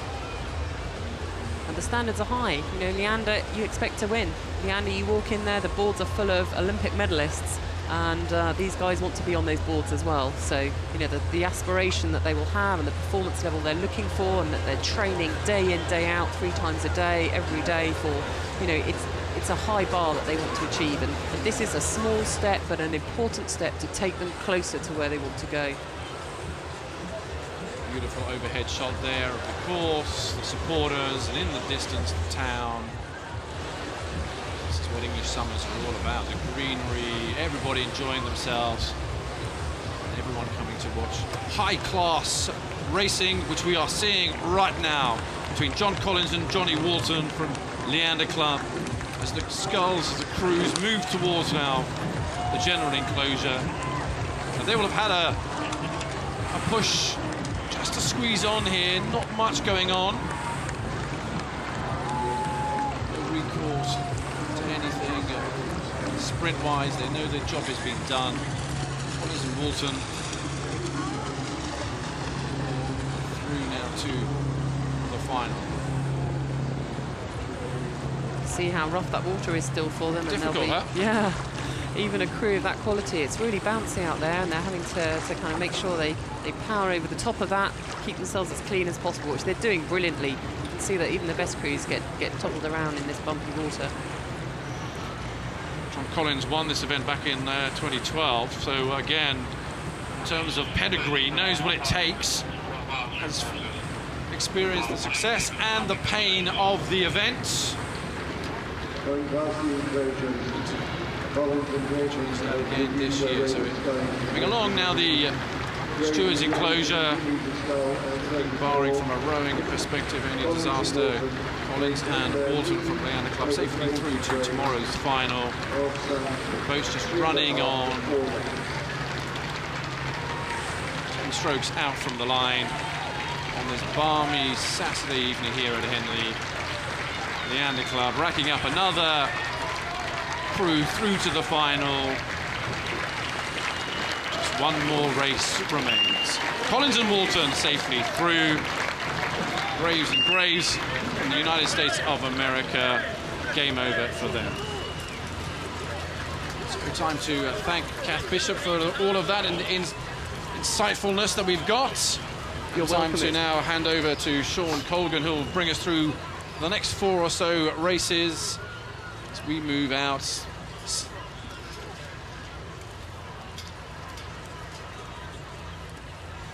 Staying with us here on YouTube all the way through to 7 o'clock. Sean, US Olympian, won the Grand Challenge Cup back in 1980. It's great to have you on board with us. Hope you're having a brilliant Henley so far. Absolutely. And all of this is just great, isn't it? It's almost not in Henley to have 4 brilliant days of sunshine. I think Tim Sales have hit a new record. Tell us how important Henley is to the Americans, to our American friends. For American crews, this is their University World Championships. We have national championships, but then if you have a successful season in the States, whether it be a schoolboy or university, this is where you want to come. This is the mecca of university rowing in the United States. And this year we had a record of American crews coming, from big schools to rich schools to poorer schools to high schools. It's brilliant, isn't it? It's just fantastic. Well, you guys are always very welcome, and you are an integral part of the fabric of Henley Royal Regatta. And it is always a pleasure just to watch you guys coming through the regatta. Cardiff, So, when I see that you're both straight and ready, I will start you like this. second semi-final, Attention, Prince of Wales Challenge Cup. go. Club Get ready, quadruple please. sculls. Leander Club on the left, Cardiff University's Sir William Borlase on the right. Attention, go. So the defending champions in this event, the Prince of Wales Challenge Cup. Leander Club on the left of your picture. coming out through 5 out to 10, 100 meters sprinting off here. A crew on a mission, because these guys are perhaps the favorites, the defending champions. They've won this event for the past 5 years in a row, looking to make it 6 in a row here. But Cardiff University Sir William Borley's composite crew on the right, themselves a selected crew, coached by Dan Harris. Well, they are making sure that Leander are not having it all their own way. 2 top crews here. Absolutely, and it's obviously Leander's home water. This seems like the millionth Leander crew to come down the stream this week. But they are the defending champions, and of course they're in such a hotbed of talent in Leander. These are all guys fighting for seats in the under-23s, or maybe with aspirations for the national team with the Olympics coming up next year in Rio, looking for that talent identification. And obviously they're just pushing and pushing here, and perhaps are just sneaking away a few inches of stroke. On the far side, Leander Club, defending champions, easing out to half a boat length now as we move towards the barrier. And a name to watch out for, Jack Beaumont in the 3 seed here. What a season he has been having. He subbed in at the European Championships for Great Britain in the men's heavyweight quadruple scull. Medaling there. He's looking to make it a hat-trick here in this event, winning 2 times previously, and a name that we will have to watch out for in the future. Angus Groom, his partner, under-23 medalists. Names for the future, both of them. Pete Beaumont is Jack's dad. Back in 1988, I think, if I remember rightly, in 88, Great Britain racing in the composite crew won the Grand. Jack's dad, Pete Beaumont, won the Grand by about a foot, if my memory serves me right. A foot is as good as a mile at the end of the day. History books will say he was the winner. It just hurts a lot more. But you can see Cardiff is really rowing a little bit higher, just trying to stay in contention. You just don't want to give up too much open water in a match race. Wonderful crowds. Look at that here. That's what Henley Royal Regatta is all about on this Saturday evening. Out here watching this fantastic display here in the Prince of Wales Challenge Cup, the event for top club quadruple sculls, but all of these on both boats, vying for international colours and representation over the next couple of years. And, look at the cerise oars of Leander are just very, very precise. Almost like a hot knife through butter. It's nice and clean, very little white water. Putting on a fine display of sculling for the packed banks today. So they've got clear water now for Leander, but they'll keep moving on here, showing that they are race favourites. Coached by Mark Banks, doing a phenomenal job there as head coach at Leander Club over the last few years. I remember Mark being one of the coaches back in the day in '87 juniors, when I first made the team as in the boys junior 8. Mark was in there, one of the coaches, inspirational coach, continues to do a fantastic job for Leander Club, bringing these boys right up onto the boil here. This is the semi-final of the Prince of Wales Challenge Cup here, as we look at Andrew Joel, Harry Leask, Jack Bowman, Nick Middleton. They're still keeping their rating up, but it's a nice, relaxed stroke. Reaching out, really pushing with the hips into the headwind. Now they've settled in almost the middle of the course. They don't want to have any trouble with the booms. Really difficult position to be in now, though, for Cardiff University and Sir William Borlase, because at this stage you'd have looked over, the bowman would have taken a little peek here, knowing that it's more than 2-3 lengths of clear water. It's all about pride here. Yes, they'll be continuing to press along, looking good for the people in the Stewards enclosure, those that are actually watching. It's Pim's time almost at 6 o'clock. Into the head breeze, they're coming up to the general enclosure, about a minute or so, give or take, out from the line. So they just passed the mile mark. They have about 40 strokes. Leander rowing in the low 30s, just sculling along.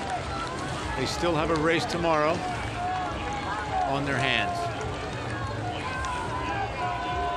It's unusual to see so many British crews wearing sunglasses. They must have bought them this morning or this week with this bright sun. We've just had phenomenal weather here. It's been a real delight for all of our overseas visiting crews, seeing Henley at its very best, its very finest. And these camera shots are absolutely phenomenal. You just can't get this in a normal regatta. There just aren't the booms, there aren't the boxes, there isn't the proximity of the crews. This will really be a great boom for rowing. For the fans and the young kids to see how fun rowing is. Tight sculling blades from Leander Club on the left. As the blades go in, they lever the boat pass. Legs down in unison. They command this semi-final now. Under control here. Metronomic in their movements. The hands away, the bodies follow over. A top club crew, all of which will be at senior international level over the next couple of years. Plenty of spectators appreciating what they're seeing here. Past the progress board, coming up to the final 10 strokes. Mick Middleton just looking for the line. He's in the 2 seat. There it is. Over. Job well done. Through to the final. One more race and Leander will have made it 6 in a row. So we see Cardiff University and Sir William Borlase just over the line. They'll be hugely, hugely disappointed with that.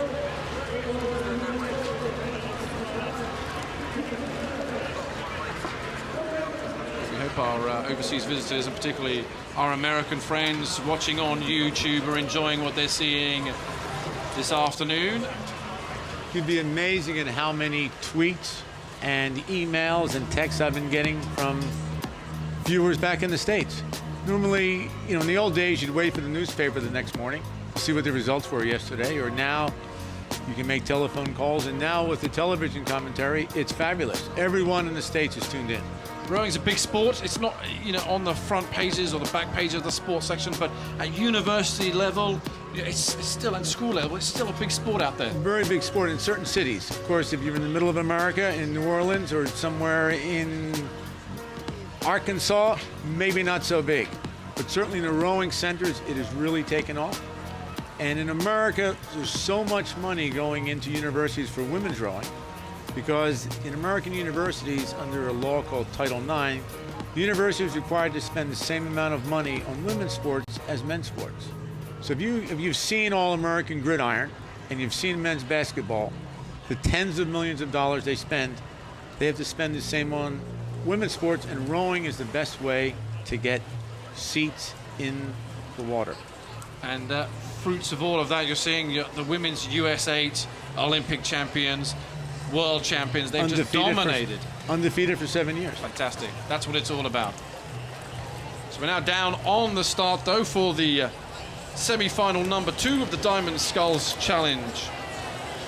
And, well, another David and Goliath here, because on the right is Mike Lawrence from Quinton Boat Club. Plenty to talk about him. What a year he has had fighting back to full fitness. Just to be here and in a semi-final is full credit. To sit alongside Mahi Drysdale from West End Rowing Club at New Zealand, who, if you don't know who he is, former world champion, reigning Olympic champion. A great day for Mike Lawrence. Mahi will know that he is going to have his work cut out in the early stages here, as he had been done yesterday. Seb Devro pushed him all the way to the barrier. They're coming under starters' orders. The second semi-final of the Diamond Sculls Challenge, the open event for single sculls. Whether you are club or international, Olympic champion, top sculler, that's the beauty of this event. Anyone can enter, and the very best get through to the semi-finals. Attention! Watch Mahe on the left-hand side now. Go! Now watch this, the power. He's long off the stroke, off the start. He doesn't shorten up here. He keeps it long, allows the power to come down the blade, through the stretcher, and away he goes. Mahe Drysdale, West End Rowing Club, New Zealand on the left-hand side. The Olympic champion leaves the start here in the semi-final of the Diamond Sculls Challenge Cup, being pushed though hard in the first 45 seconds by Mike Lawrence from Quintin Boat Club here.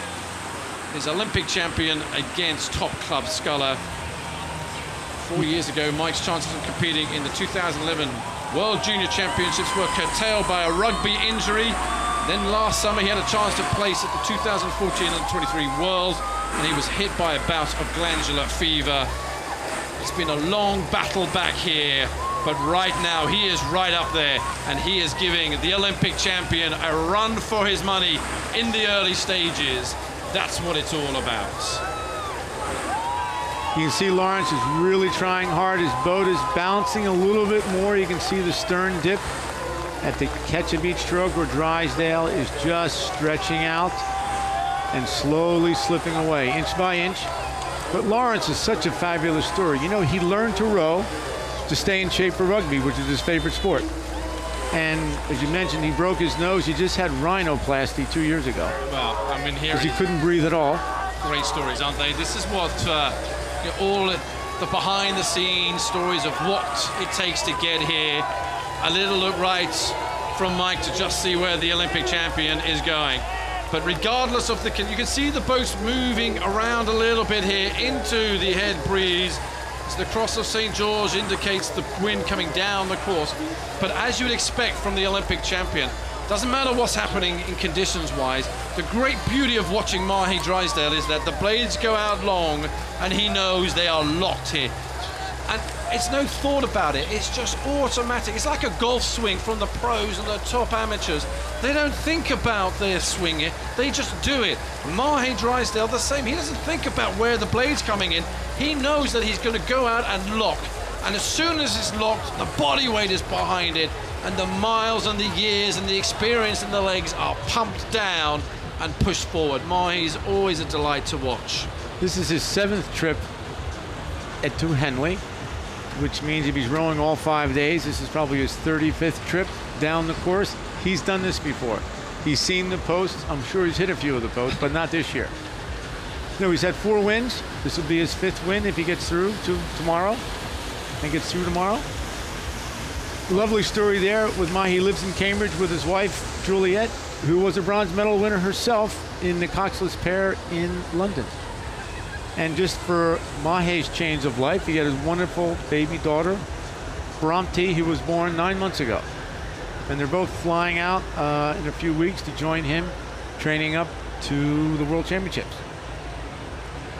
Great beauty of our sport is that you can race around the world in fabulous backdrops.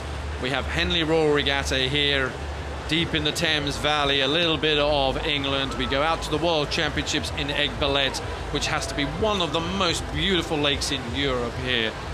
It's a joy and one of the real results here in the particular sport that we're in. And Mahe lives in Cambridge, but not this Cambridge. The Cambridge in North Island, New Zealand, where he runs a small little farming operation, a few chickens, a few pigs, and about 6 cows. Now, did you know Lawrence, his father was an Olympian, 2-time Olympian in 72 and 76 in the kayaks. His mother swum in the World Championships for Britain. He's a real water boy. And he came to rowing because he wanted to stay in shape for rugby and switched. And of course, all of his injuries, between his glandular fever, his hip injury, and his nose, all came from rugby. He was telling me this morning he thinks he'll stick with rowing. A lot safer. But now you're seeing the class here. The expected.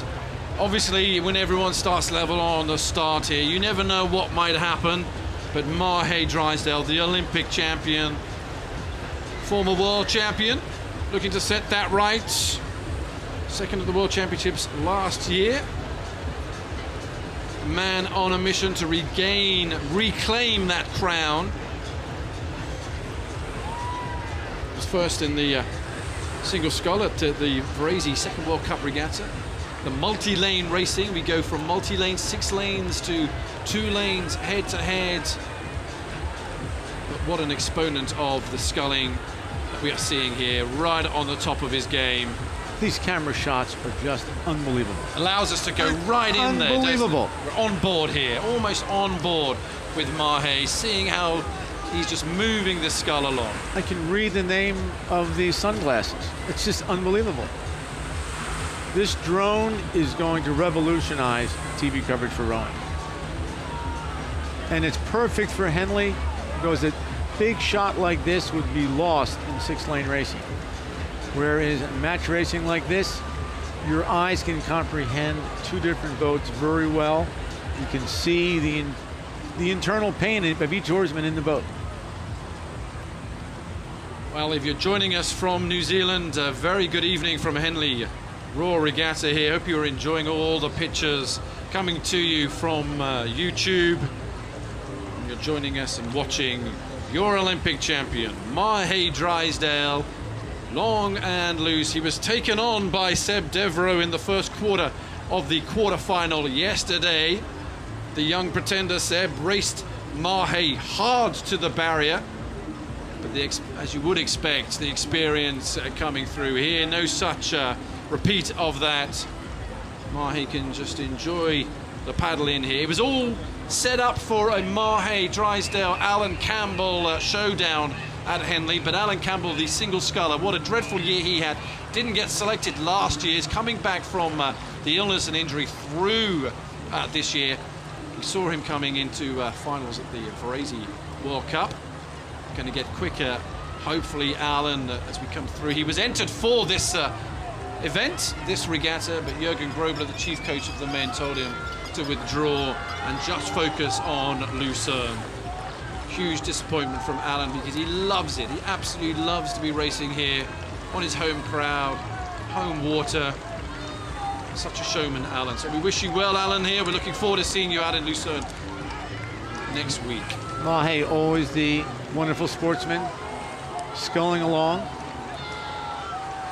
Just a few lengths ahead of Mr. Lawrence, who's giving everything he has. Great story, though, from Mike. You know, to get to the semi-final in the Diamond Sculls Challenge Cup here, a phenomenal achievement. He's 21 years old. Plenty of years. That's not bad. Race the Olympic champion. But you can still see the wind. There's a strong headwind. This will be an 8-minute race plus. Spire of the church and Henley Town marks out in the distance the finish line. As the scullers now come along the Stewards enclosure. Still a breeze. I hope our Universal fans in YouTube will enjoy the unbelievable photo shots. What a great improvement for Henley. To really bring it to the rest of the world who only hears about it in magazines. Crowds on their feet, applauding, and as they should. The full respect being afforded to Mahe Drysdale, West End Rowing Club, New Zealand, the Olympic champion now. Always welcome here. Great seeing him around the boat tents, signing autographs. A very accessible fellow. Making it look easy. Over the line, Mahe is now through to the final. As Mike Lawrence comes through, adding a little bit of family history today. Although he was second on the day, you can tell his family. He raced the Olympic champion. He sat on the start with him. Mahe Drysdale confirming over Mike Lawrence. So he's through to the finals.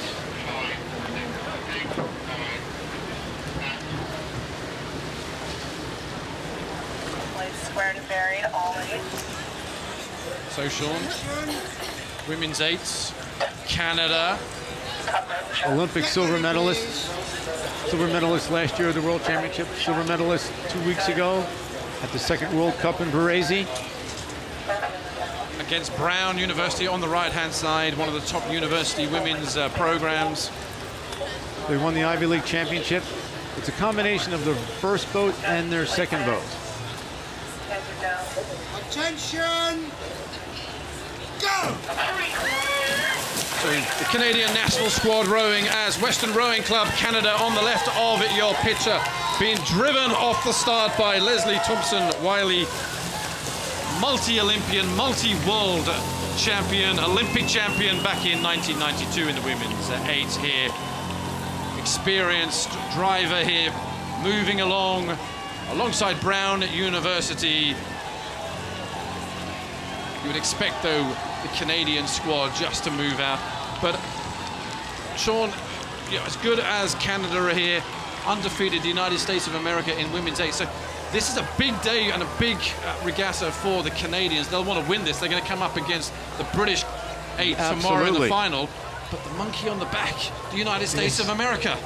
But in rowing, you just take one race at a time. And today it's Brown. But you have the Olympic silver medalist on the left, and in Brown, the stroke girl was recruited to play football, soccer at Brown, and she's only been rowing for 3 years, and she's stroking the boat. A tremendous achievement. But, you know, there's a big difference between the two boats. The largest, the tallest girl in the Canadian boat is 6'3", the average 6 foot tall, 175 pounds. Brown's giving away 26 pounds a person in 4 inches.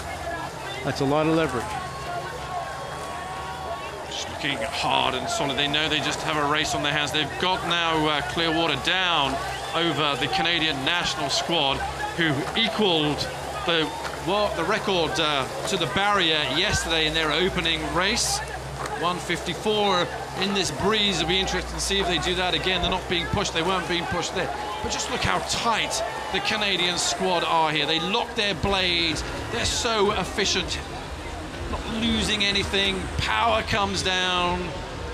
And the coxswain in the Canadian boat, Leslie, she was in 8 Olympics and has 5 Olympic medals. I won't say her age on television, but her first Olympics was 1980.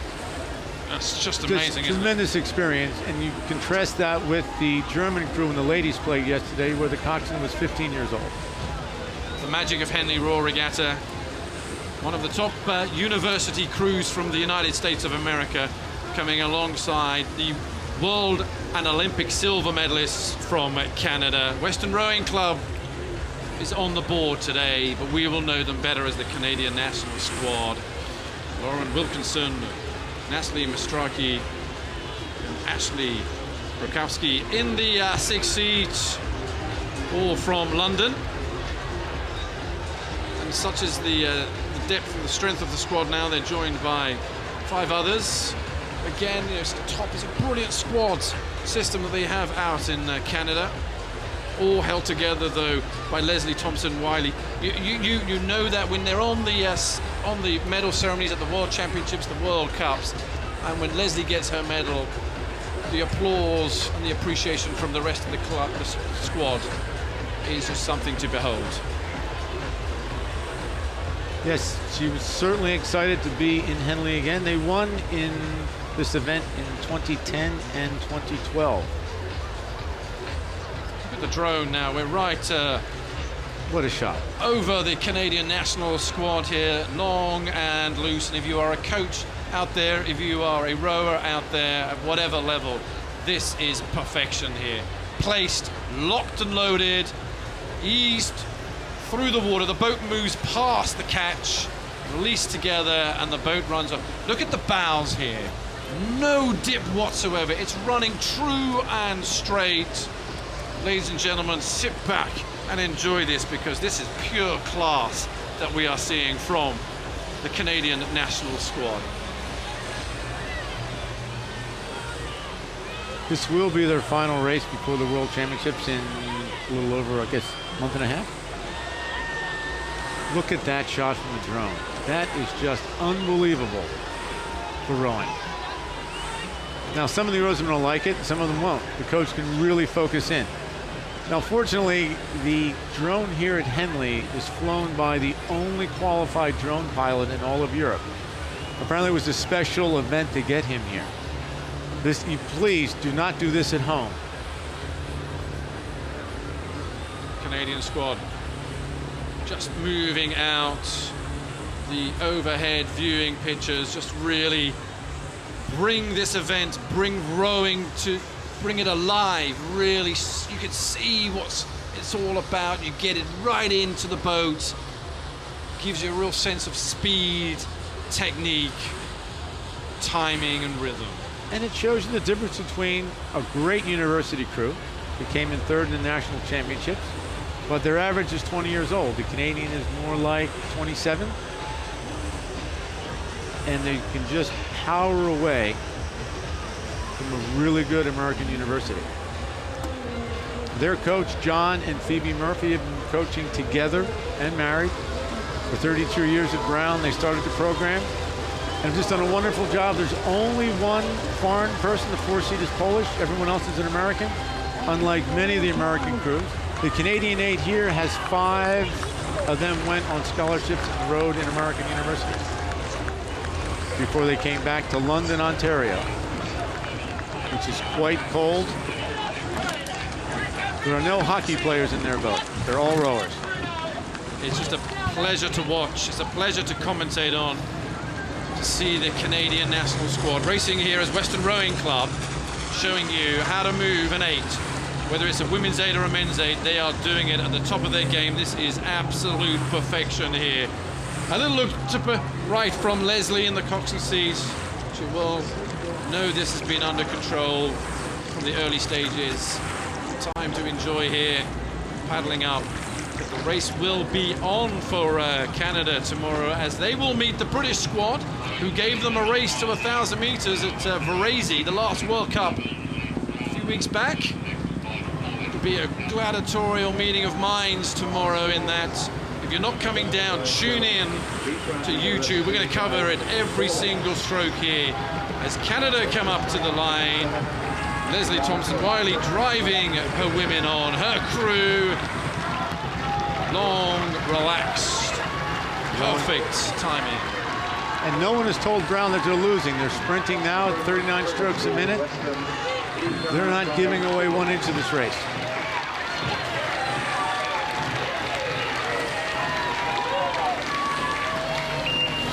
Over the line, it is Western Rowing Club Canada, the national squad from Canada, safely through. That's the difference between the very top Canadian squad and the very top United States of America collegiate crew. But Brown University can hold their heads up high. They have raced strongly today. But on the day, it is Western Rowing Club Canada. They are through to meet the British squad tomorrow.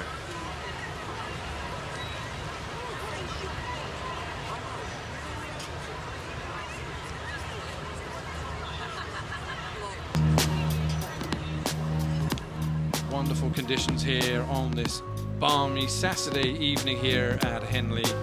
Top quality racing. Stay with us all the way through to the last race of the day, which will be the Prince Albert Challenge Cup coming at 7 o'clock. Every race, every stroke through Henley Royal Regatta on YouTube.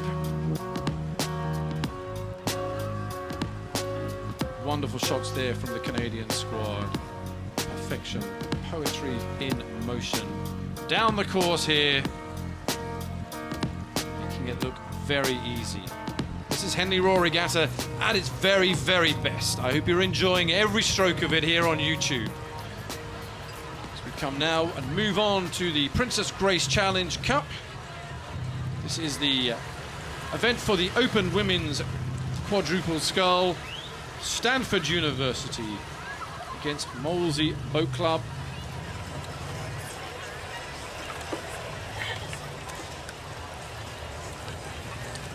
Bourguignon is the Aussie coach here. He's already seen coaching Molesey. He's already seen one of his crews through to the final in the Wife-Holes. If my memory serves me right, he coached the Aussie lightweight women's double scull back in 2008 with Beijing Olympics. Doing a fabulous job there at Molesey Boat Club. Alongside them, the crew from Stanford. Head coach at the Stanford program is Yaz Farouk, former US team women's coxswain. Myself doing a great job as chief coach out there. And see Miles in this crew. Silver in the lightweight quadruple scull at the World Championships in 2013.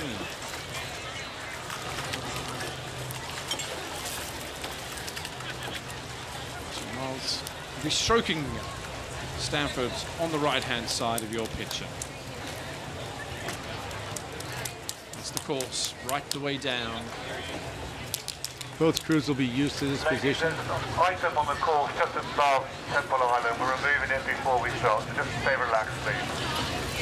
Put a delay while they remove some debris on the course.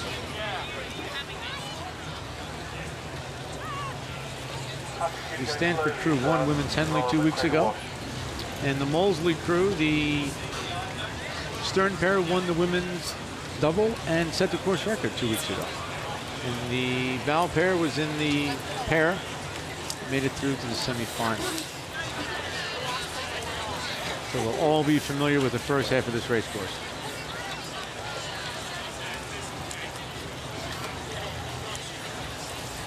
So relatively jolly down there, given focus. Let's see what on the face of the Molesey, sitting poised. Again, just waiting for the delay. It's all about keeping the focus inside the boat.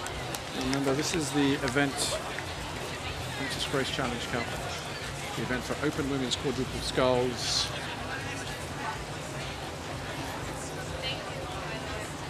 Now in America, all university rowing is sweep rowing. So these girls were sweep rowing up until 4 weeks ago when they decided to enter a quad and switch to sculling.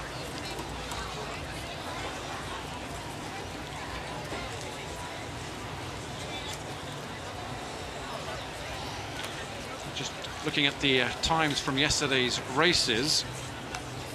If you look to the barrier times, which is the give or take approximately a quarter of the race mark, Molesey Boat Club got there in 2:09 and Stanford got there in 2:14. So look out for Molesey being the quicker of the two boats in the opening quarter. And at the halfway mark, which is Forley, likewise Molesey Boat Club got there in a quicker time. But the great beauty of this event and this regatta is that it's a new race, a new head-to-head, a new challenge every day. This is the semi-final now, fighting for a place in the final.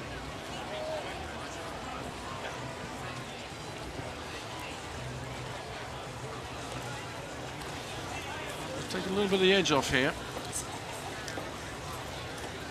Stewards won't be happy starting a race 3 or 4 minutes late. You can almost set the clock to the start on your Wednesday, Thursday, Fridays through the regatta. They start bang on time. If you don't get onto the stake boats with 2 minutes to spare, you'll be penalized by the stewards.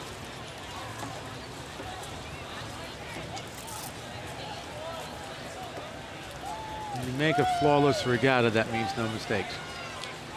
Still head breeze. Look at the flags on the left-hand side. It's a little bit of breeze, but it's dead straight down the course. They're racing against the stream.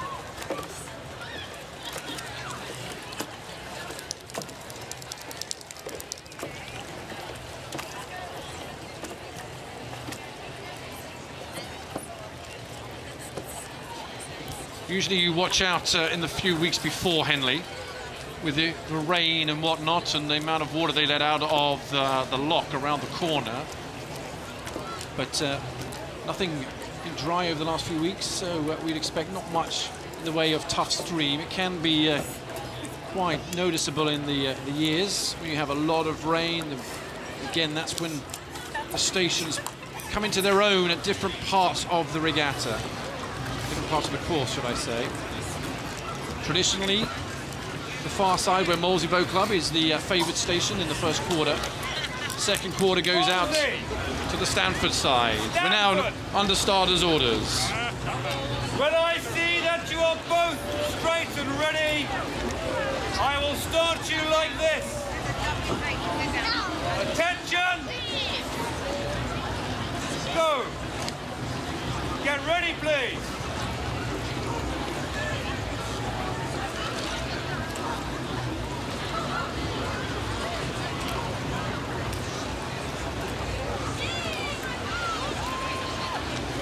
Attention! Go! The Princess Grace Challenge Cup semi-final now underway. This is the event for the women's open quadruple sculls, and this is going to be a real grudge match now. On the left of your picture, Molesey Boat Club. On the right, Stanford University. Little dodgy steering coming off the start in the first 100 meters as they now come off the sprint, start to lengthen out. Both of these crews winners in different events at Women's Henley Regatta a couple of weeks ago. So quality crews amongst them, but the grudge match is now going to unfold here. Look at the steering though for Stanford University as they come out and away from Temple Island, half a length leading over the Molesey Boat Club.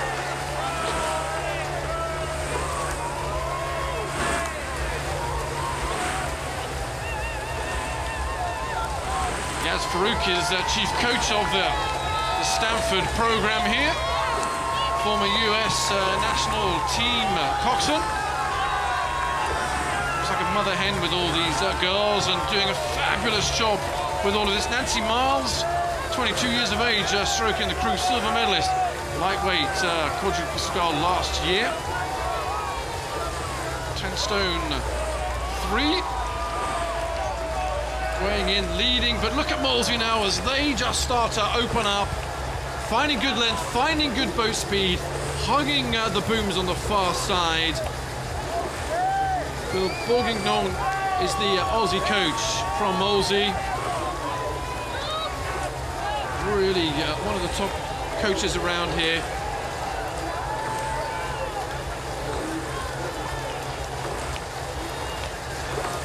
Stanford girls have used to been racing all year long. This will probably be their 7th or 8th race in the past 10 weeks.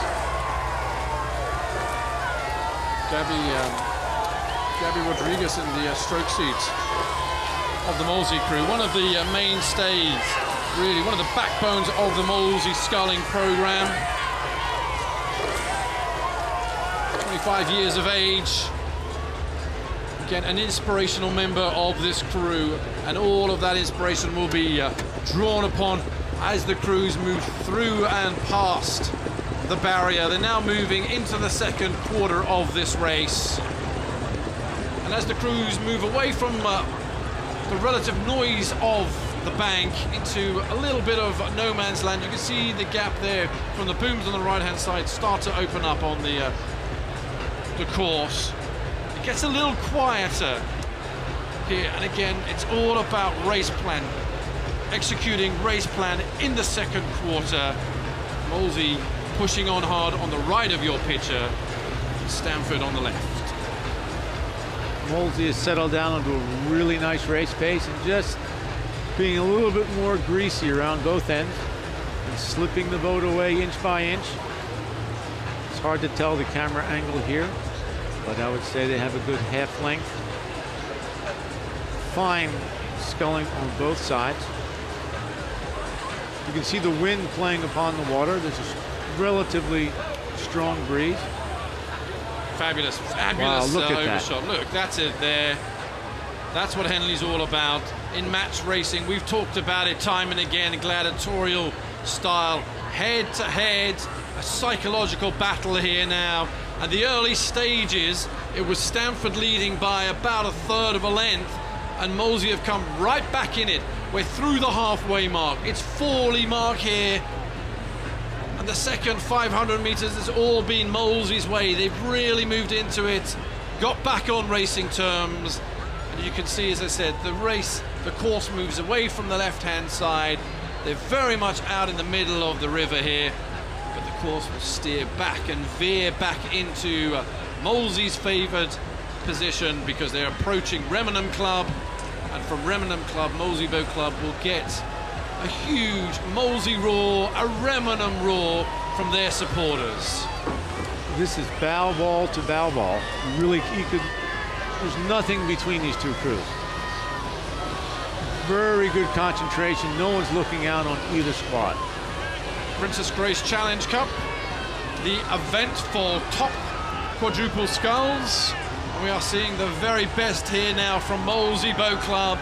and the grit and the determination down the faces just shows you that in amongst what is just magically executed sculling, this is a fight here. Every stroke cannot be a wasted stroke. They are bow ball to bow ball, they are stroke to stroke. Molesey Boat Club on the left now, the crowd on the left, roaring the Molesey roar, the Remenham roar. Great technique. Look how the blades come down onto the water, locking it on, moving it on. No bouncing of the bows at all, just very smooth.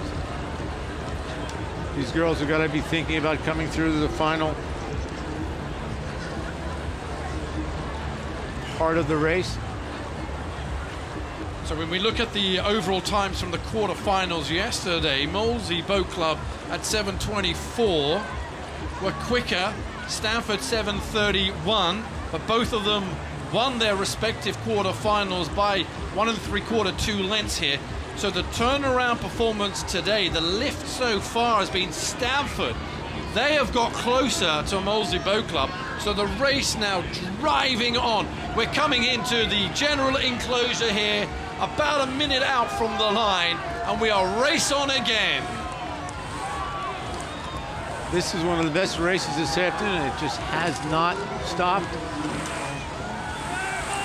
Molesey by about 3-4 feet.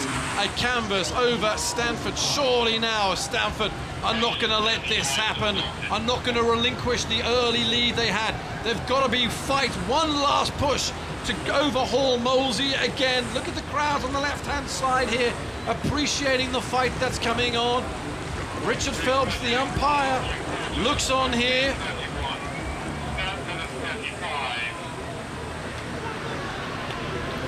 Stanford University to the left, just a little bit of steering here. That's not going to help their cause. Molesey coming down dead straight. Coming into the Stewards enclosure, it will come down to the sprint here. Who wants it more? The water is a little bit iffy, a little bit dodgy with the wind, but still good steering. We're into the final 30 strokes. Molesley slipping away a little bit. Gabby Rodriguez in the stroke seat of the Molesey crew now, leading out to 3/4 of a length, almost 1 length. A big push, a big response to the crowd. The Molesey roar through the enclosures here as Molesey Boat Club, Rodriguez, Roberts, Wilkers and Fowler leading out to the line through to tomorrow's final. Another win for Philippe Bourguignon, the Aussie coach at Molesey Boat Club. 2 for him through to the final. It's a long way to come for Stanford for second place. But that's the brutality, and that's how cruel Henley Royal Regatta can be. I'll say a big thank you to Sean Colgan, US Olympian. It's been my pleasure to sit beside you this afternoon. A fellow winner of the Grand Challenge Cup, so it's always a pleasure to meet you. Thank you very much. Thank you. It was a fabulous regatta. We hand the baton on to Adam Freeman Pask. Hi there, Gary. Thanks for having me. Member of the current GB lightweight team, as we see the Prince Albert race heading off. Cox Falls racing here, academics. We've got Nereus on our left and we've got Yale on our right.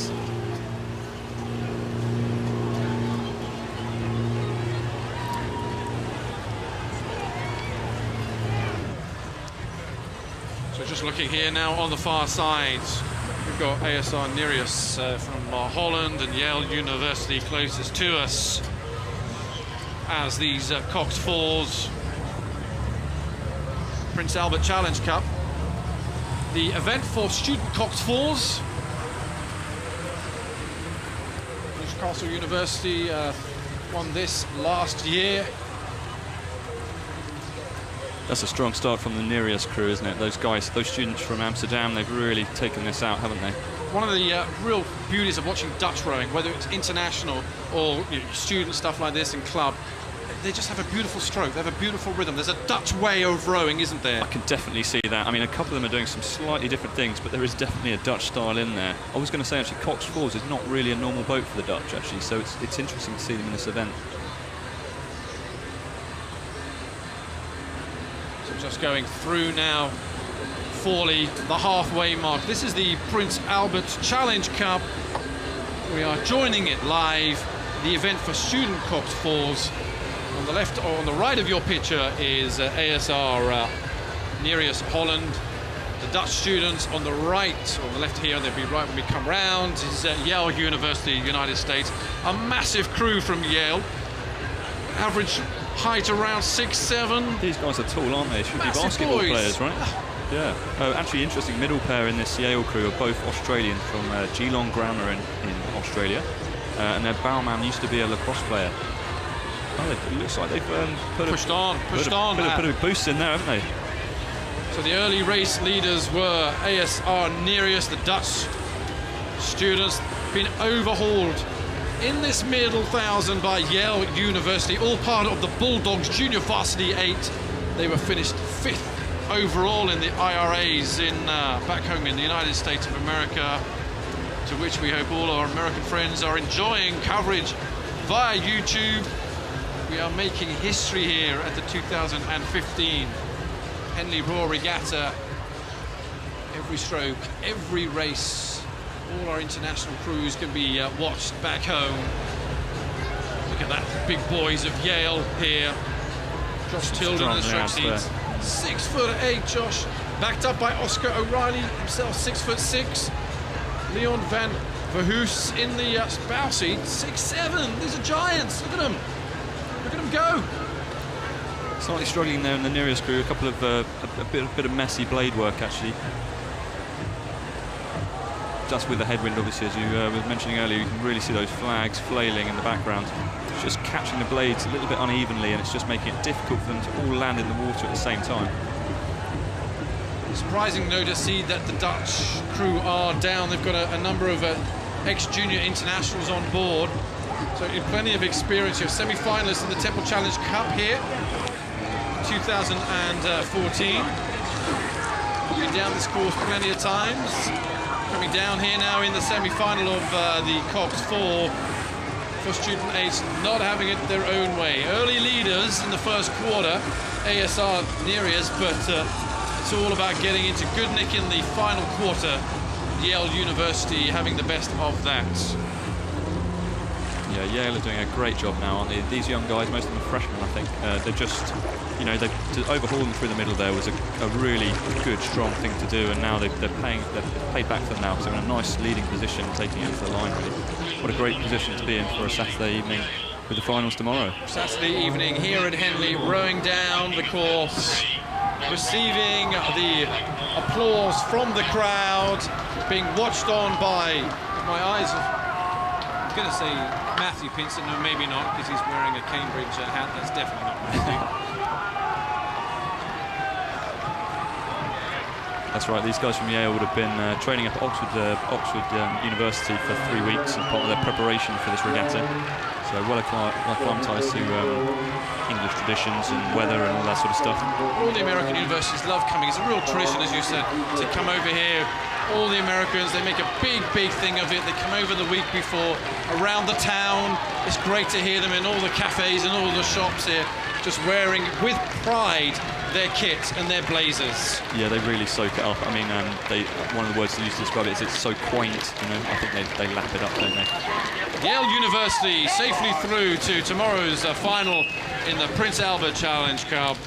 Early leaders in this race, ASR Nereus from Holland, overhauled by the big, powerful Bulldogs from Yale.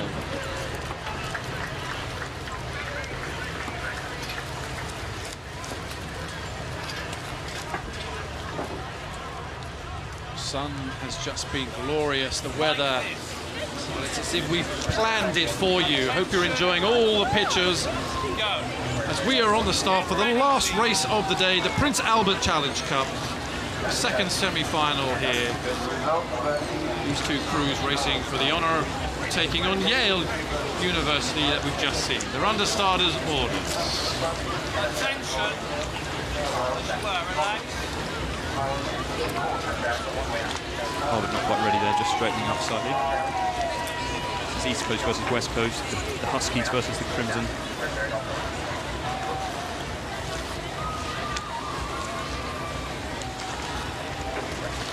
Attention. For the second time, they come under starters orders. And away. Harvard University A on the right, University of Washington, USA on the left. They have come a very long way, these two American crews, to race on British water, and hence now a real battle. Look at the determination and the grit on the University of Washington stroke man's face. Philip Walkes in the stroke seat, Lisa Caldwell in the bows, tucked away, driving her men, the University of Washington. Go Huskies there on the left, and Harvard University closest to us, having the better of the start as they come into their race rhythm. Great start from Harvard there. I mean, the Huskies are really a class act. I mean, they've got one of the best rowing programs in the world, haven't they? So these guys are going to be very strong, but Harvard have taken it to them early on. Look at that, people dipping their feet in the bank. I'd love to be doing that right now. If you're not watching and you can't come down, watch it on YouTube. If you can come down tomorrow for the finals, sit on the bank and you are watching the very best in the world at our sports in whatever events. Here we are seeing the top universities in the Prince Philip Challenge Cup, the event for top student cox falls, and already now just coming back. University of Washington head-to-head, stroke for stroke, Harvard University A crew. This is brutal now, absolutely brutal. This is going to be a corker, isn't it? God, level now, just after that sprint out the blocks. This is going to be real pain today, isn't it? A US showdown. And on the 4th of July here, so there's so much pride in it. Now, traditionally, and going back in the day then when I was racing the Harvard crews as well, they go off on a sprint, they'll take it off on about 38, and then they'll come down 35, 36, and they'll hold that. They'll hold that, so you can match them, you can mark the Harvard crew all the way through, and then they step up at the end. So you can always know what the Harvard crew are going to do. They're same pace all the way through. That is what University of Washington have to take advantage of. Jump them. They have to jump out again as they go through the barrier. It looks like they're happy to just sit on this brutal pace you're talking about, really, isn't it? And they're just taking an inch on each other here and there, but that's about it. I mean, God, it must be tough work for the Coxes in this one. Looking side by side. If you're in the University of Washington, Lisa Caldwell looks right, checking eye to eye from the Coxes as we come overhead now. This is just a fantastic race. Look at that, nothing in it, just a few feet. University of Washington, the Huskies through the middle part of the course here. Harvard, though, will hang on brutal now. Stroke Ryan Rasmussen, Ben Strathmore in the 3 seat for the Harvard University A crew. Dom Glover at 2, Travis Taft in the bow seat. Cole Durbin lying down, pushing these guys on here, coming quite close to the puddles of the University of Washington, who are the favourites in this event. This race is far from over here. You'd expect Harvard to push on at some point. The Huskies have just got control of this a bit more now. It's nice for them to be able to have that nearly to a length where a lot of the oarsmen can then see the other crew and respond to their movements a bit more. And as you said, that that Harvard crew is going to be sitting on that solid pace now. God, I love these shots actually. It's so fantastic, aren't they? How you can see the blade go in and sit still, and it's the boat that moves through the water. Great thing about all these different rowing shots is we're getting a real taste of almost being on board with these guys. You can see the beads of sweat coming down their forehead, the passion that is being exerted in the water here. This is what it means now. If you're in the University of Washington, the Huskies now are absolutely fighting for every stroke, for every inch of this course. But University, the Harvard guys on the right, hanging on for dear, dear life here, just shy of the overlap. Yeah, like you said, it's like we're there racing with them, isn't it? This being this close down in amongst the booms, isn't it? I think Harvard really need to fire the boosters up if they want to get back in this race now, though. Need to step up. Harvard need to step up here because the Huskies, the University of Washington, on the 4th of July here are celebrating in style this semi-final of the Prince Albert Challenge Cup, the event for student Cox Falls here. As they come down past the Remenham Club here, they will know they're coming into the final third, and with the clear water they have, lengthen out, stretching out this course, stretching out the lead. Yeah, Huskies have had a phenomenal season. I think they won everything at the Nationals in the US this year, and it looks like they're doing a great job here at Henley with this Cox 4 crew against this slightly younger crew from Harvard. A couple of freshmen on board and a couple of Aussies in there and a Kiwi, and I think the other two are American. It's after 7 o'clock here on the Saturday evening of Henley Royal Regatta, and still the crowds line the course here from start to finish as this race continues to unfold here. But the Huskies from the University of Washington have done enough. They're still high though, Adam, they're still right up there. Oh yeah, we saw a strong finish from Harvard yesterday, so that stroke man, even though he looks tired, it might be a case of the old rope-a-dope sort of looking knackered, but he's got more in the tank really, hasn't he? A big call now from Cole Durbin, lying down in the bow seat of the Harvard University crew, and it'll need to be a big call. This is the one last chance that they will have here. Counting 5 strokes, then another 5. Then you start again doing 5, because that's what Harvard will have to do to overhaul Huskies, the University of Washington, who have been absolutely magnificent in the middle thousand, deservedly so, leading down the Stewards enclosure. That's a big gear change in the Harvard boat there. I mean, it looked like they'd shift that race plan forward anyway, but that's a killer wind going on there. It'd be interesting to see what the distances are between them now. Get side on, we'll see. You see the rate difference. Washington still maintaining a push. They're not full gas on here. They're having though now to just respond a little bit because Harvard are throwing everything at them.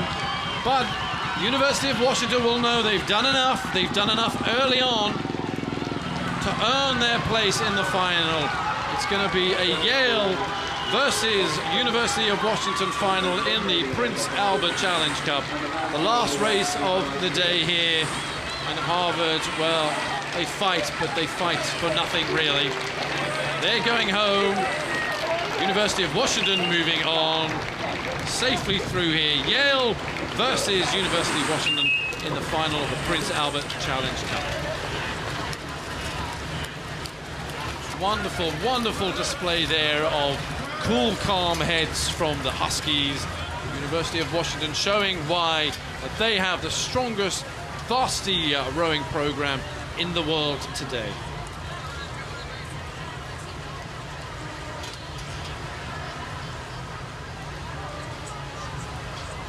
Well, I hope you'll agree that the pictures have been spectacular, particularly over the last couple of days with the overhead shots here.